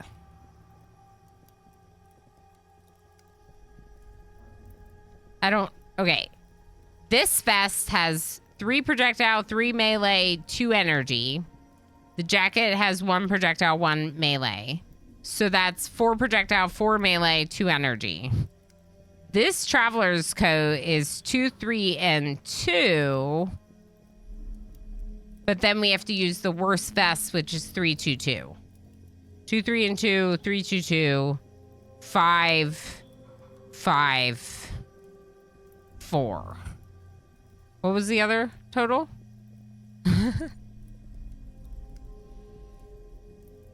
4, 4, and 2. So 5, 5, and 4 is way better.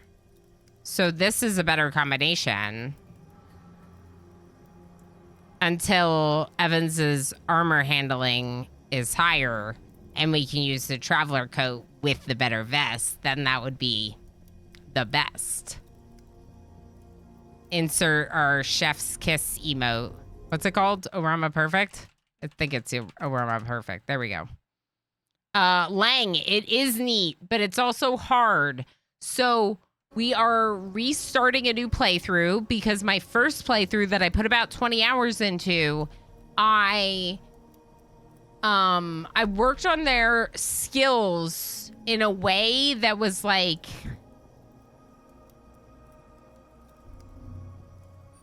whoa, still alive.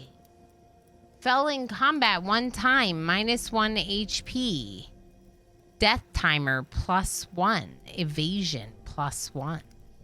Ilana has a feat from surviving a battle, having fallen. Whoa. Fennec Fast, enjoy the lurky lurks. So Lang, it's hard because the first time around I gave Evans a feat that increased their sneak. I also put some points into sneak instead of other stuff, right?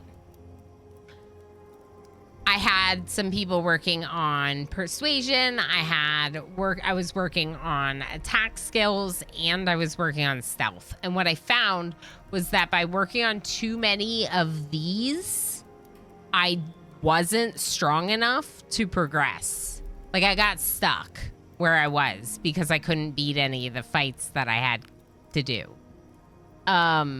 So I'm trying to ignore stealth and get more combat experience.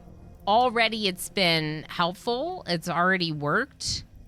And I think that this run is going to go smoother because of that, like focusing in on their like route.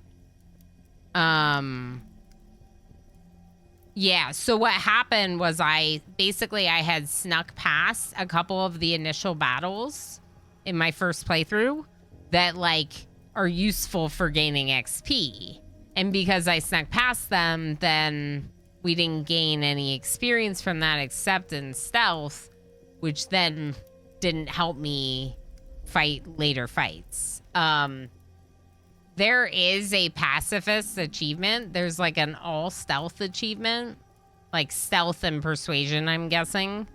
And I think that could be really cool to do at some point. But I didn't want to do that for my Underdog captain run. That was supposed to be, we were supposed to be kind of like fighting the good fight, like helping save the people of the pit or the ship or whatever. I have so many little kitten scratches right here, right here. Right here. They're little ferocious beasts. Sounds like a route you would have taken to. Sucks that you can get soft lock. Yes.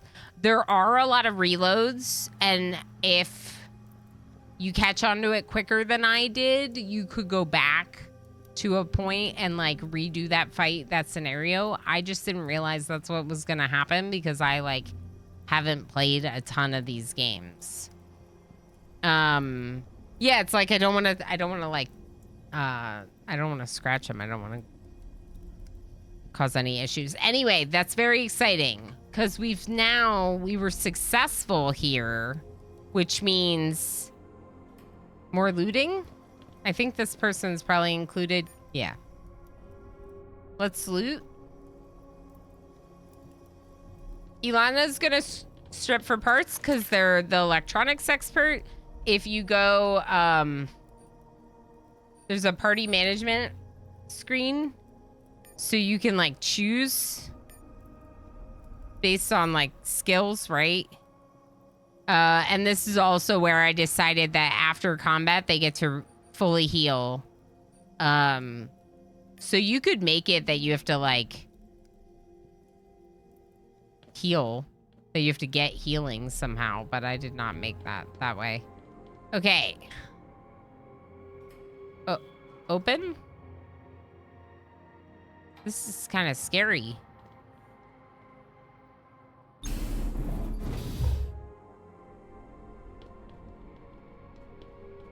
What is it? A strange machine, like a shiny metal tower for gnomes. Flanked by 4 round engines. Hovers in a large pit. It looks like a portable reactor of some kind, but much more sophisticated. Only thing you know for certain is that anything mothballed in a stasis field for centuries and layered with security measures must be worth a lot of money if you can find the right buyer. Ever seen anything like this before? Asking my party members. Can't say that I have, says Evans. Looking for anything, any markings that might indicate the machine's purpose? The monks would know, Jed said reluctantly. But their knowledge comes at a very steep price. I'm not talking about money here. The monks? Those damn cyborgs from the ECLSS. They all were human once, but they're about as human as a toaster now. So don't you ever forget that.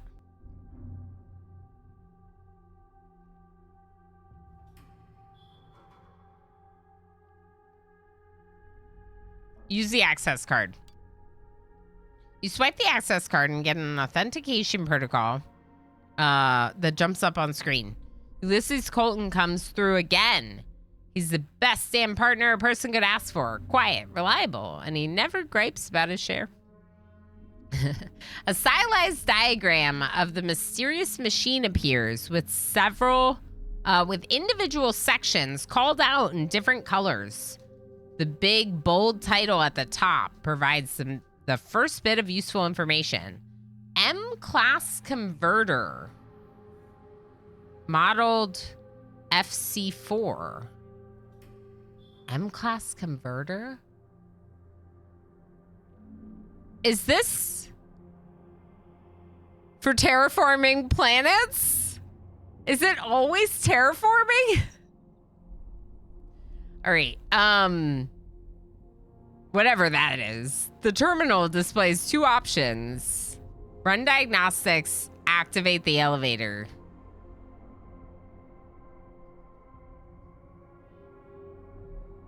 Run diagnostics. The stasis field blinks out of existence and the machine begins slowly to awaken. Telltales flicker here and there, and the hull hums. Thick columns of data scroll past right to left, too fast to read, even if you could understand it. Half a minute later, the important part, all systems functioning within normal parameters. That's good news. Whatever it is, mint condition means a premium price. Cool, it's working. You touch the screen once to see if there's any further information. Then comes the hitch. The spec diagram reappears, but with 3 yellow flags. If you're reading it correctly, the device needs reactor-grade fuel, a matter converter, and a pre-configured molecular synthesizer. If you don't feel like jumping through those hoops, maybe you can sell it for a Christmas tree. It does glow real nice in the dark. That's a lot of stuff. So that's probably like long term. You have to like find these things in various areas and then bring them back here. A reactor grade fuel doesn't sound that hard, but a matter converter sounds like really specific, and a pre-configured molecular synthesizer sounds super hard to find. But who knows, right? Activate the elevator? Terminal demands a 12-digit passcode to confirm the order. Must be your lucky day. I don't have the passcode.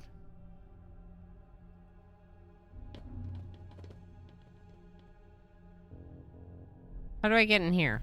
Here? Computer 6. It's too complicated. It's an automated maintenance station. The combat robot assigned to it is long gone. Leave it alone. Okay. So I can't get through here because I don't have a high enough computer skills, so I'd have to come back. Ooh.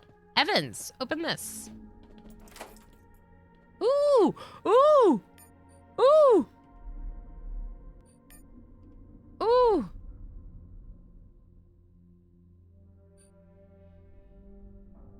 Stasis grenade. Suspends the flow of time within its blast radius. Anyone caught within it will be frozen in time and impervious to damage. And a pulse grenade. Electromagnetic pulse that deactivates unshielded electronics within its blast radius. Ooh. Ooh. That's great. I love it. I'm very happy with that. Okay, can I go through here now? Yeah, go through here. Yeah. Open these. Oh, I forgot about that. I love that. That's so good. Ilana, can you wear it? No. Armor handling is -4. Okay, Ilana, go back to this gadget. Evans, can you wear it?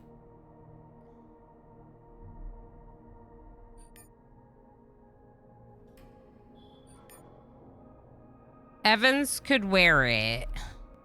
So this has a shield in it. Shield HP 60. But we'd probably want to reduce some of Evans' other armor handling. Just so Evans doesn't get the penalty.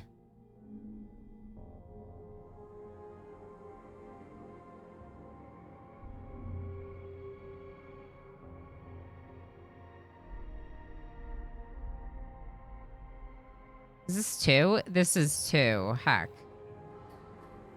This is also 2. No, this is 3. Wait, what?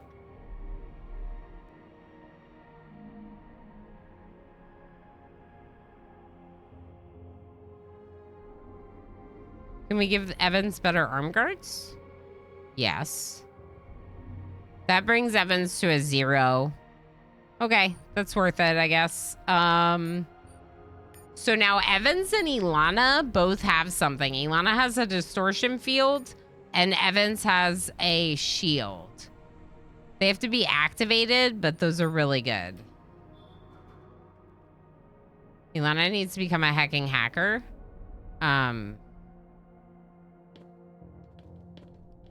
What if I'm married to the hacker?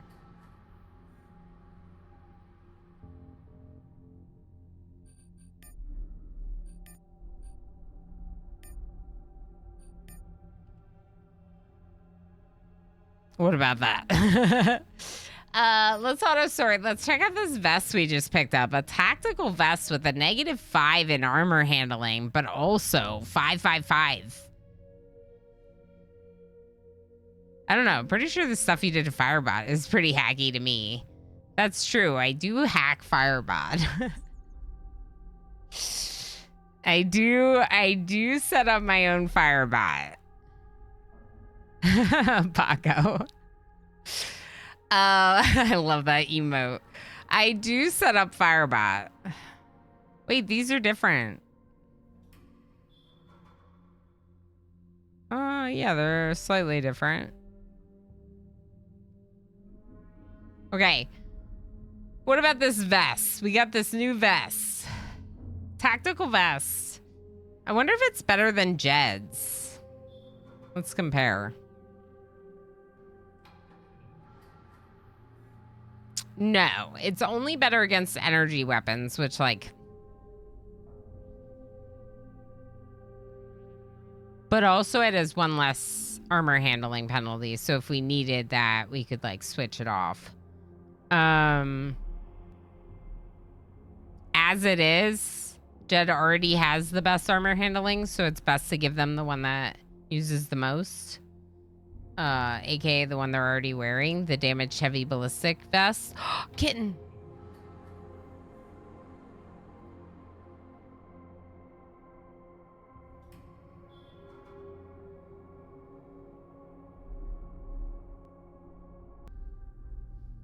Either way, they're both amazing, and we're very lucky to have the new fur balls. Correct. Correct. Nom nom on my fingers. Distracted emote. See, it still works.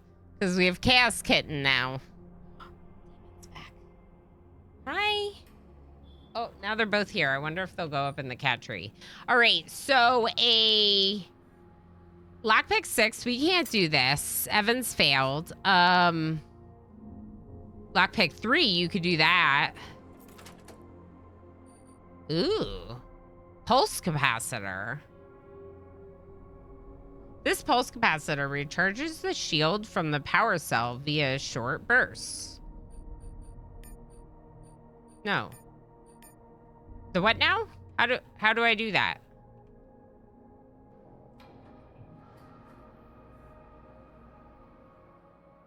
Whoa. I think it might be this one. No? Wait.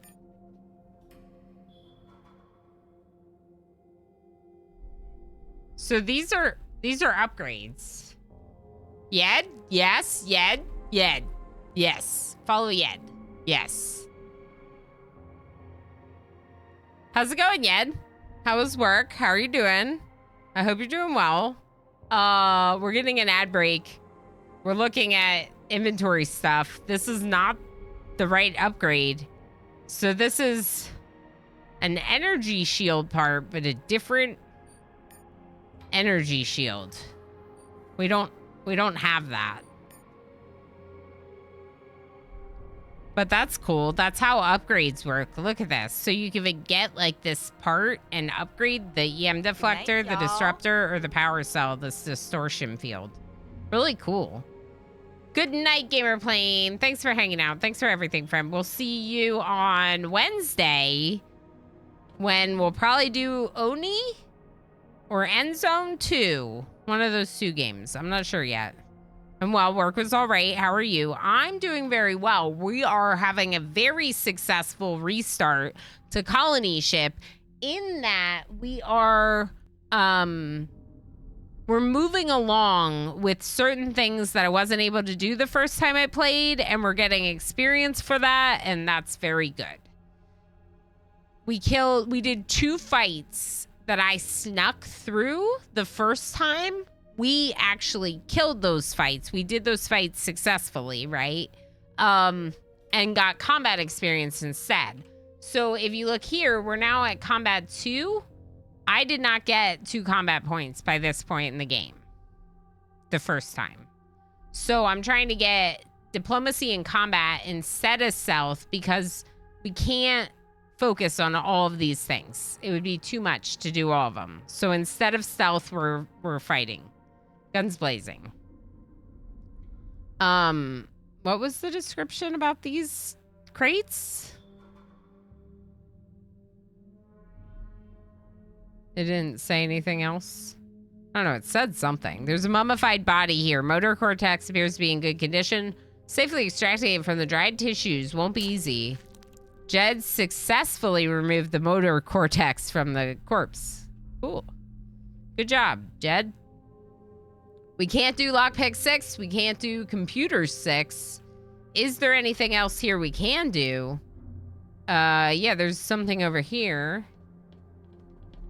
Do y'all love how I pretend like I haven't already done all this? There's this. The dead man is missing half his head. Biotech failure. Okay, Jed is not high enough level to get that thing from the brain. And security terminal gets in the way of looting and pillaging. Swipe the card. The terminal mulls it over, sending access requests to long dead servers. Then displays its verdict. Access denied. Insufficient clearance. Looks like you need a better card to get to level 3. Okay, cool. Lockpick room. Evans picks the lock. See why lockpicking was a good move instead of stealth? Medical terminal. Oh. Install. What do we have? What do we have in our inventory? We have a bionic eye. Which does what? Perception +1. Who wants more perception? Motor cortex. Dexterity +1.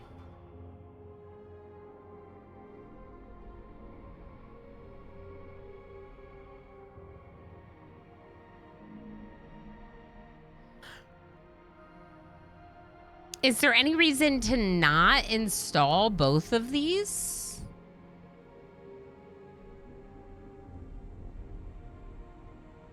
Originally designed to restore impaired motor function, this spinal implant becomes an overnight sensation amongst competitive athletes.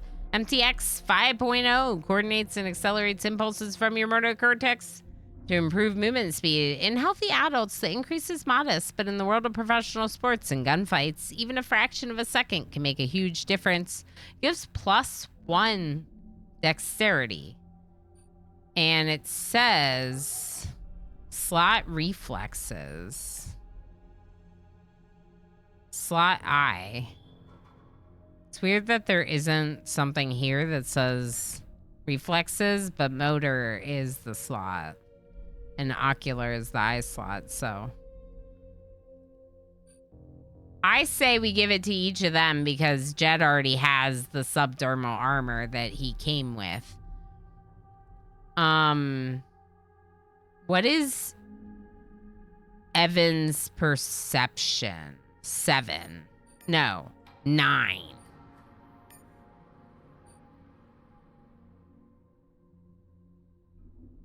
So Ilana only has a 6 in dexterity, but a 7 in perception. Evans has a 9 in perception and an 8 in dexterity. So Evans is already better at both. But I could give Evans the eye for even better perception and give Ilana the motor cortex to have better dexterity.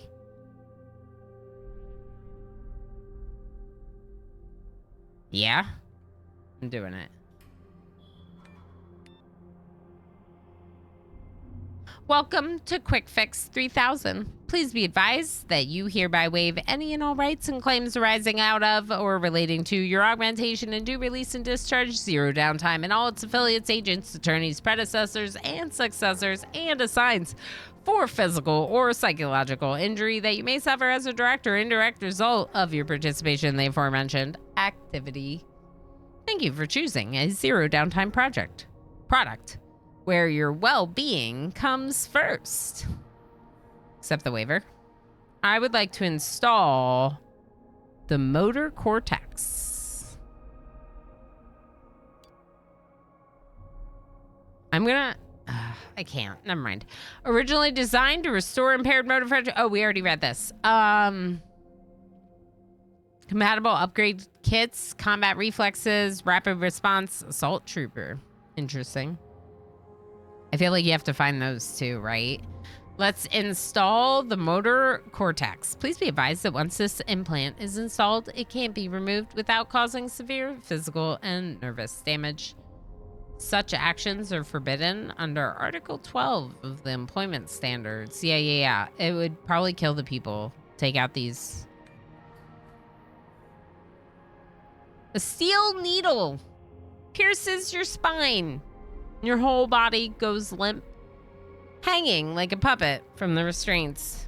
Your consciousness lingers like a ghost, an outsider watching the machine saw into one of your vertebrae, until at last you fall into blessed blackness.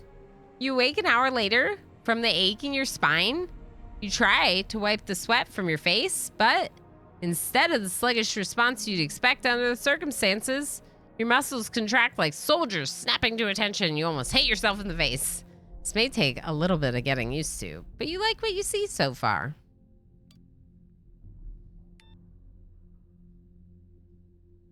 Okay. Evans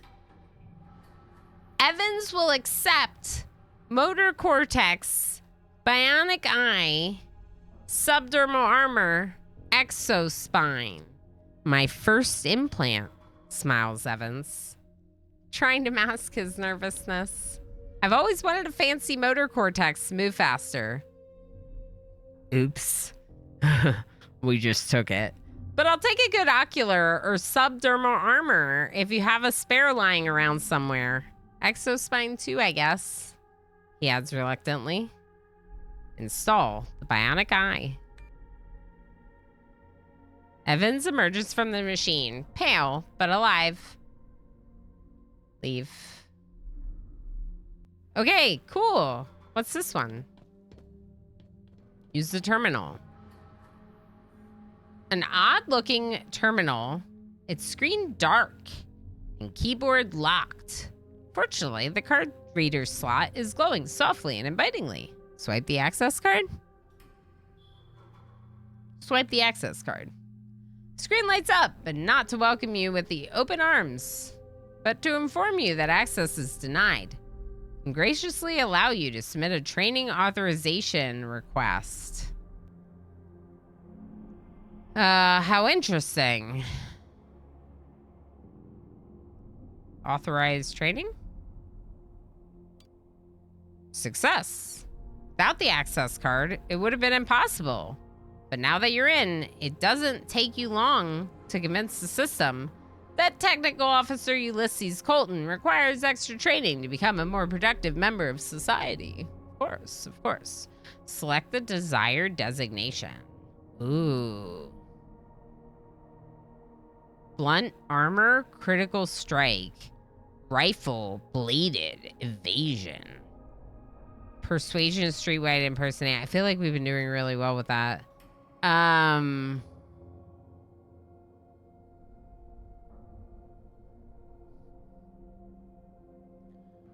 Evans has 2 guns right now.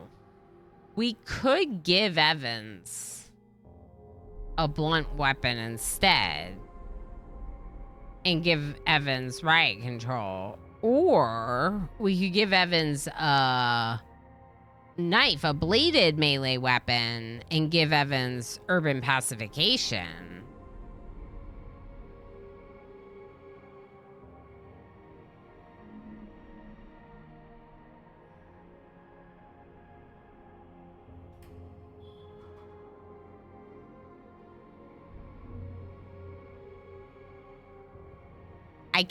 I could give it to Ilana and switch Ilana from bladed to blunt. Ilana hasn't done anything with the bladed melee weapon. There's no reason we couldn't have 2 people equipped with blunt melee weapons. Bot doesn't want you heisting? Then it's definitely rigged. Sort of, that was so dark. There's definitely some dark things in this whole world. Last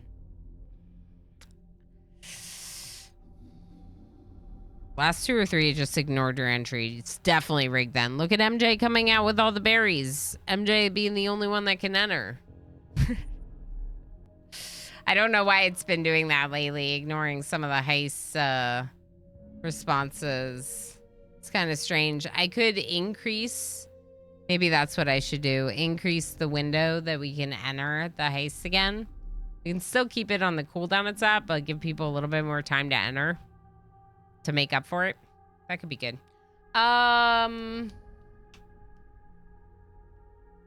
If we give the Ilana blunt armor and critical strike, then Ilana can handle better armor. We just have to switch Ilana's melee weapon to a blunt weapon. I think this is a good idea. I'm going to do riot control for Ilana. You'll be given basic training with baton and other blunt weapons, as well as armor and rapid disabling critical strike of lawbreakers. Proceed? Yes. Training token drops in the receptacle, and the terminal powers down. Training token added to inventory. Oh. Okay. I got a training token. An override module. This will come in handy. Ooh, override module. What do I override?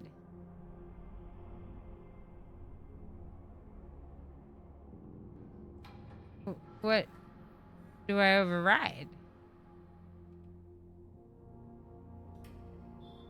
This module can override restrictions and unlock additional functionality.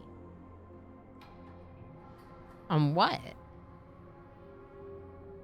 On what?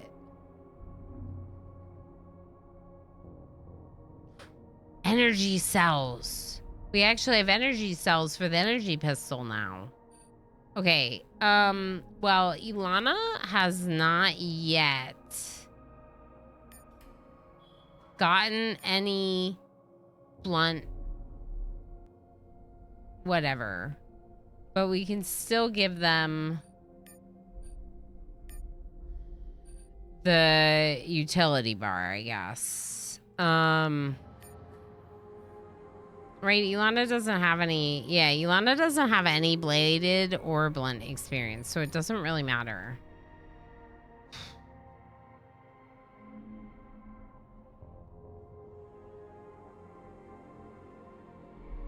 Are we done with all this?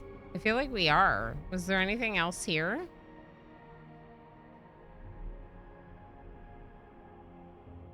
Not anything that we can do. Did we check that? I don't know if we did. How do we get over there?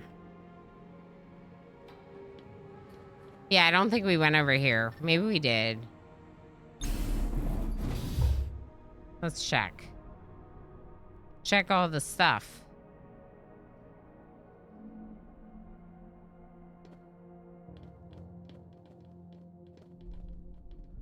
Ooh, goggles and boots.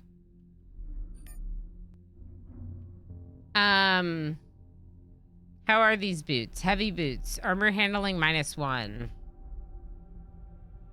Okay. Are they better than the worker boots? They're just different. The worker boots are better for melee. And the heavy boots are better for projectile.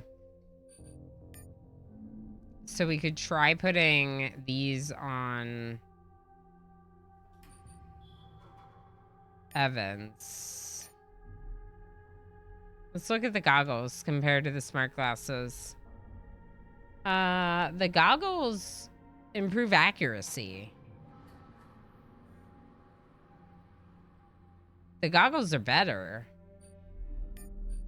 Question is do I give them to Evans?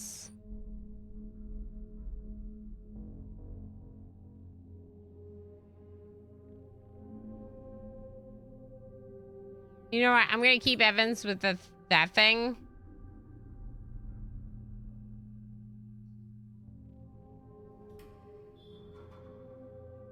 Let's just compare real fast.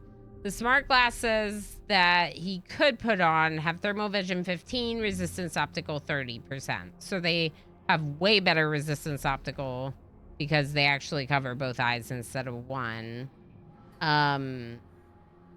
But the maintenance HUD has better thermal vision and better aiming boost. I think I'm going to keep the aimed because that's what...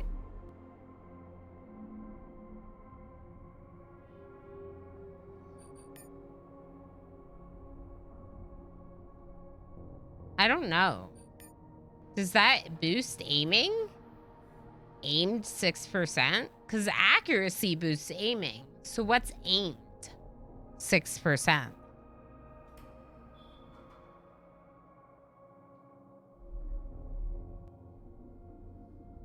Doing 999 instead of 1,000 works? Yeah, but Pandorific was doing 1, 2, 3, 4, 5, 6, 7, 8. Like it wasn't, it was like a random number. I don't know. I might have to look into that, see if I can find some information about it. Because I'm kind of curious.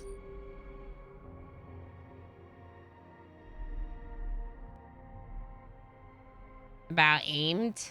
What that really means.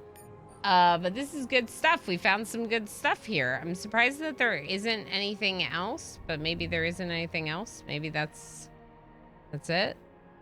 No other chests over here. I mean, those goggles were good. They were good goggles to find. Is there anything over here? Is this just a way to sneak? Yeah, this is a way to sneak up on them. So you can, like, go through this way and kind of, like, jump them instead of walking up like I did. I just walked up and spoke to them immediately. That might be it for the armory level 2. And so we would want to go back to the pit. I'm going to fast travel because you can always come back.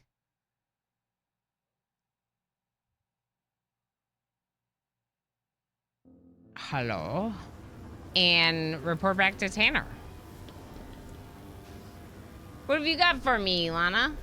Tell him what you found in the armory. Few questions, nothing left. Leave. Tell him what you found. A converter, Tanner says, visibly disappointed. Weapons and combat gear are the real meat of this job. Stuff I can turn over quickly. Even droids. But ancient, half-functioning mystery machines? Not so much. Tanner slowly shakes his head, then looks down at the floor. When he's finished his silent debate with himself, he says, well, we've got this far. Your party gains experience. What do you suggest we do then? Gear design for the colony is always top-grade tech.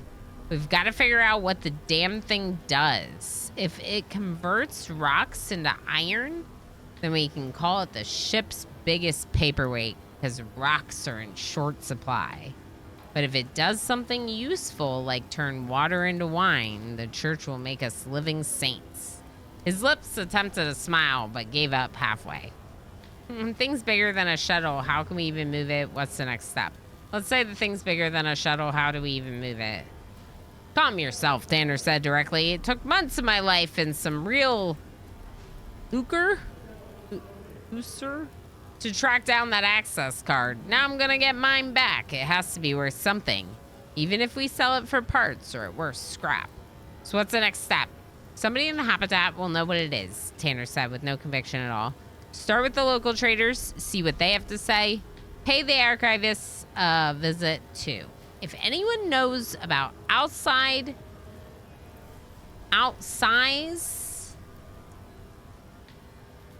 colony tech, it'll be those eggheads. How do I get to the habitat?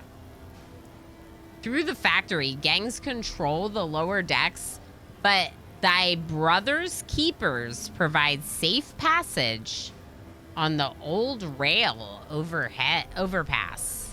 Ooh.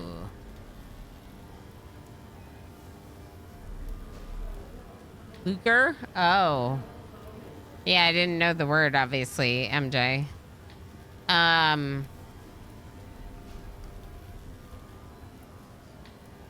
Perhaps something to do with its little response timer thing so that I can join the queue heist spam.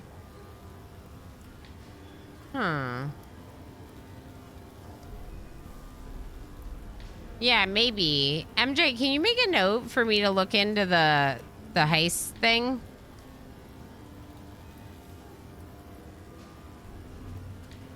I don't know what I can really do, but I can try looking at it. Lucre, like lucrative. It's a relatively derogatory way to refer to money. Oh. Okay, thank you. Yeah, thank you. Yeah, let me look into it. I can increase the timer if nothing else, but maybe I can do something else to deal with it. Kittens are crying. They're probably hungry. We'll be wrapping up here soon. Through the factory, gangs control the lower fast. Thy brother's keepers will provide you safe passage on the old rail overpass, but it'll cost you, of course. Not as much as your life. Well, almost as much. Huh. Cool. Okay, so that's gonna be hard. Talk to Zeke. Return to Zeke. Who?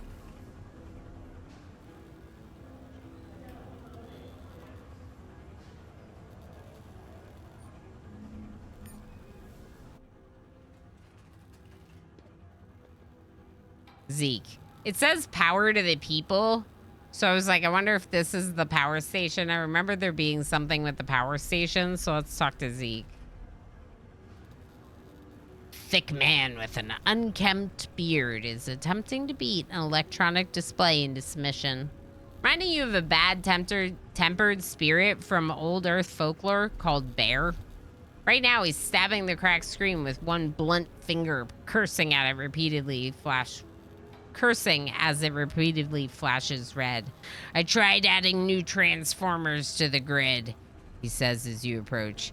It ought to work, but I think this thing just doesn't like me. Let me take a look.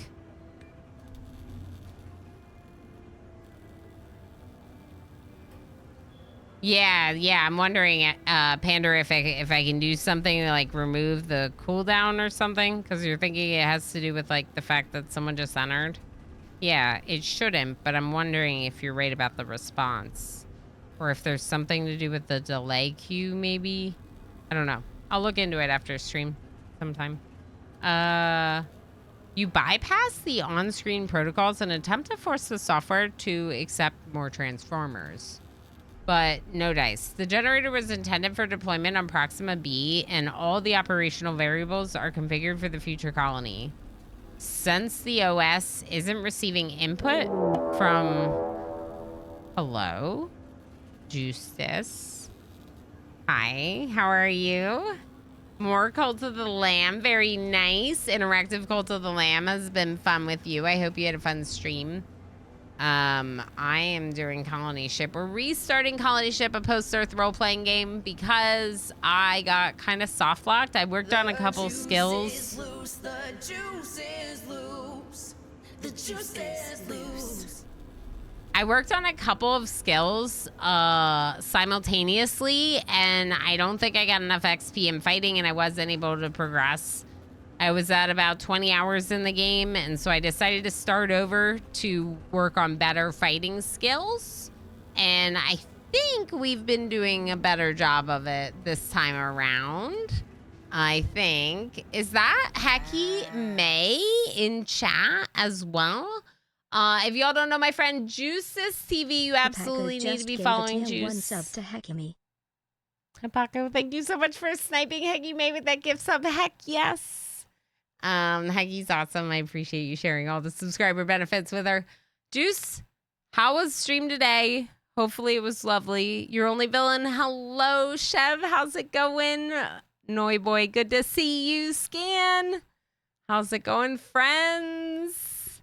Lady Tessa, how's it going? Welcome in. Juice, thank you so much for the raid. Of course, if you need to go lurking and do post-stream self-care, please make sure to do so. We super support self-care here. I am kind of getting near the end of my stream, to be honest. I hate to admit that. But 6.5 hours in to the stream. We probably won't be going too much longer myself, but I do very much appreciate the raid. And I hope you had a great stream. Like I said, I've been hanging out for some of the Cult of the Lamb streams with Juices, and it's been a fun time. He is doing it with interactive Twitch integration. And like I said, we're starting a new colony ship run today. This was a vote on varieties, so my community picked this for me, as I have streamed it before, and it's one that I'd like to play more of. It was on the vote, so thank you everyone for picking it. We are doing well with progressing more this time around. We've fought 2 battles successfully that I originally had snuck through. And I don't want to work on stealth on this run. I think it'd be fun later to try a pacifist stealthy run. But that in this case, I'm kind of going more of the we've been saying persuade first. If that doesn't work, then going guns blazing, right? So our first intention is to find diplomatic resolutions to scenarios, and then if that doesn't work, we shoot the people.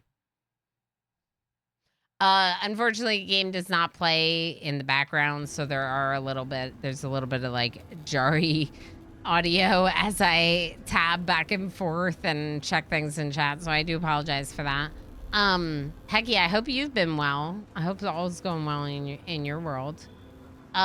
Yeah, we are talking to the person at the power station. We're trying to help them with whatever they're struggling with. They were like poking at the control panel. They didn't really seem like someone that knows about electronics because they were just like jabbing at it.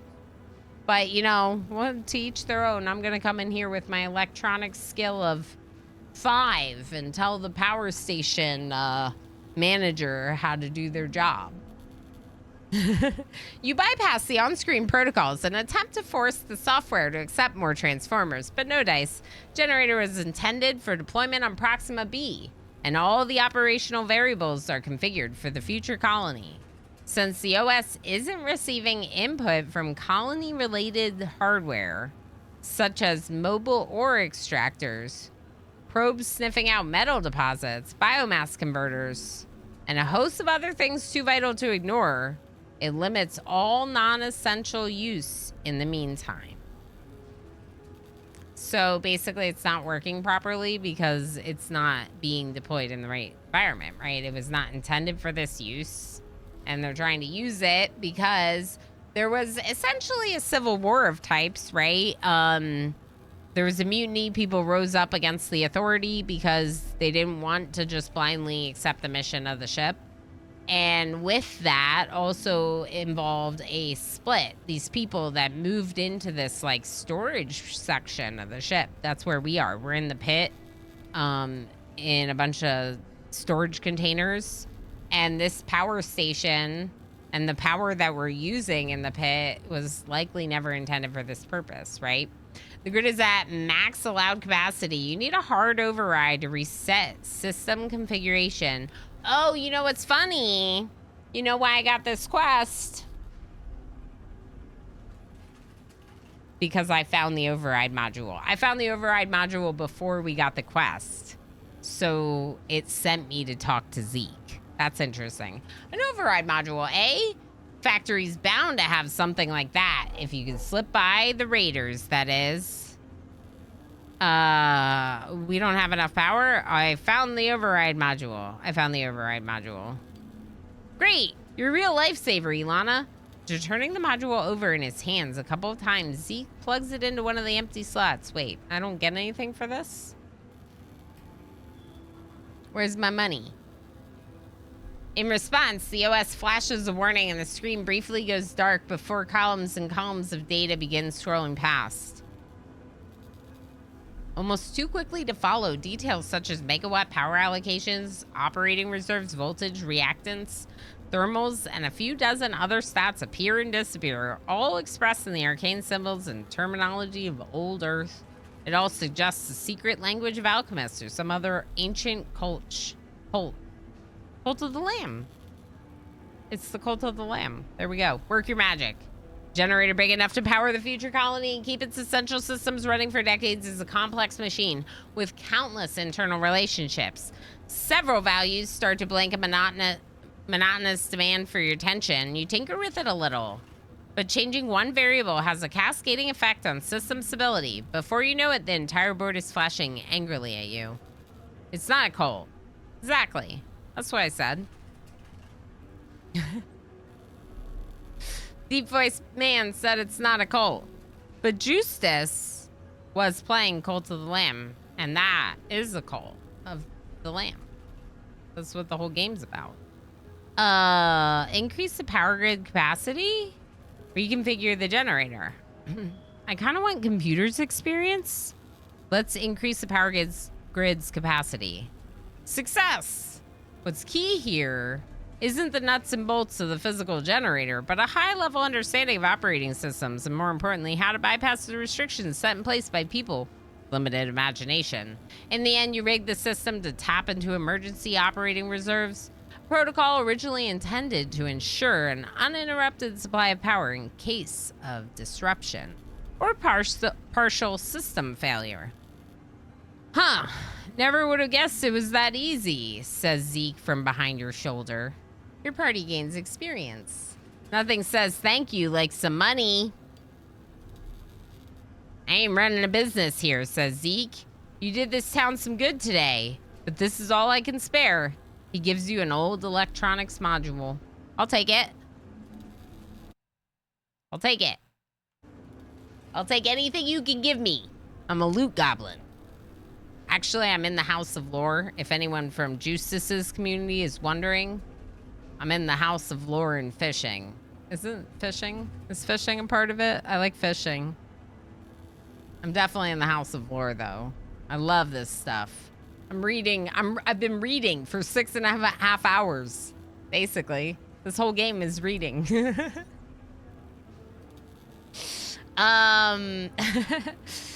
All right, so I'm not trying to get rich at your expense, but if you want to risk my life again, I need better gear. Rub two fingers together. I kind of feel like that's a jerk move. Should I do it? I love fishing. I like fishing in games. I do fishing in video games. Like Stardew. Oh, love it. What do I do, y'all? Do I persuade him? Do I kind of like... I feel like this is, again, like the same thing I could have done with Abe. Like, kind of bullying him, harassing him for money.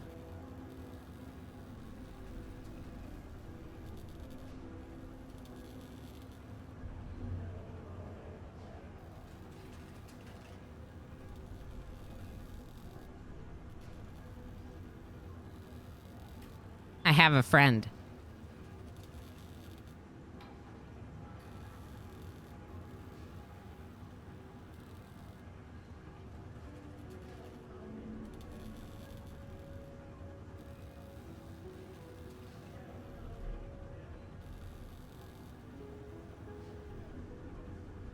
Put me in Minecraft, I'll fish forever. Yeah. I don't know. I mean, I don't think we should really be bullying people for money, right? Like, don't we want to be friends with these people? I feel like we want to have positive relationships with these people. Doesn't feel very leader-like to bully them into giving me money. Stardew Valley fishing. Yeah, one of my favorites, even though it's pretty awful. That said, we could break into the back and steal things from the power plant. Which maybe we'll do next time. Who knows? If you like this and you want to vote for me to play Colony Ship again next Monday, be here at the start of stream because we're going to do another vote on variety for next Monday's stream, and it could be more Colony Ship. I think we should spend 5 minutes playing with my kitten. What do you think?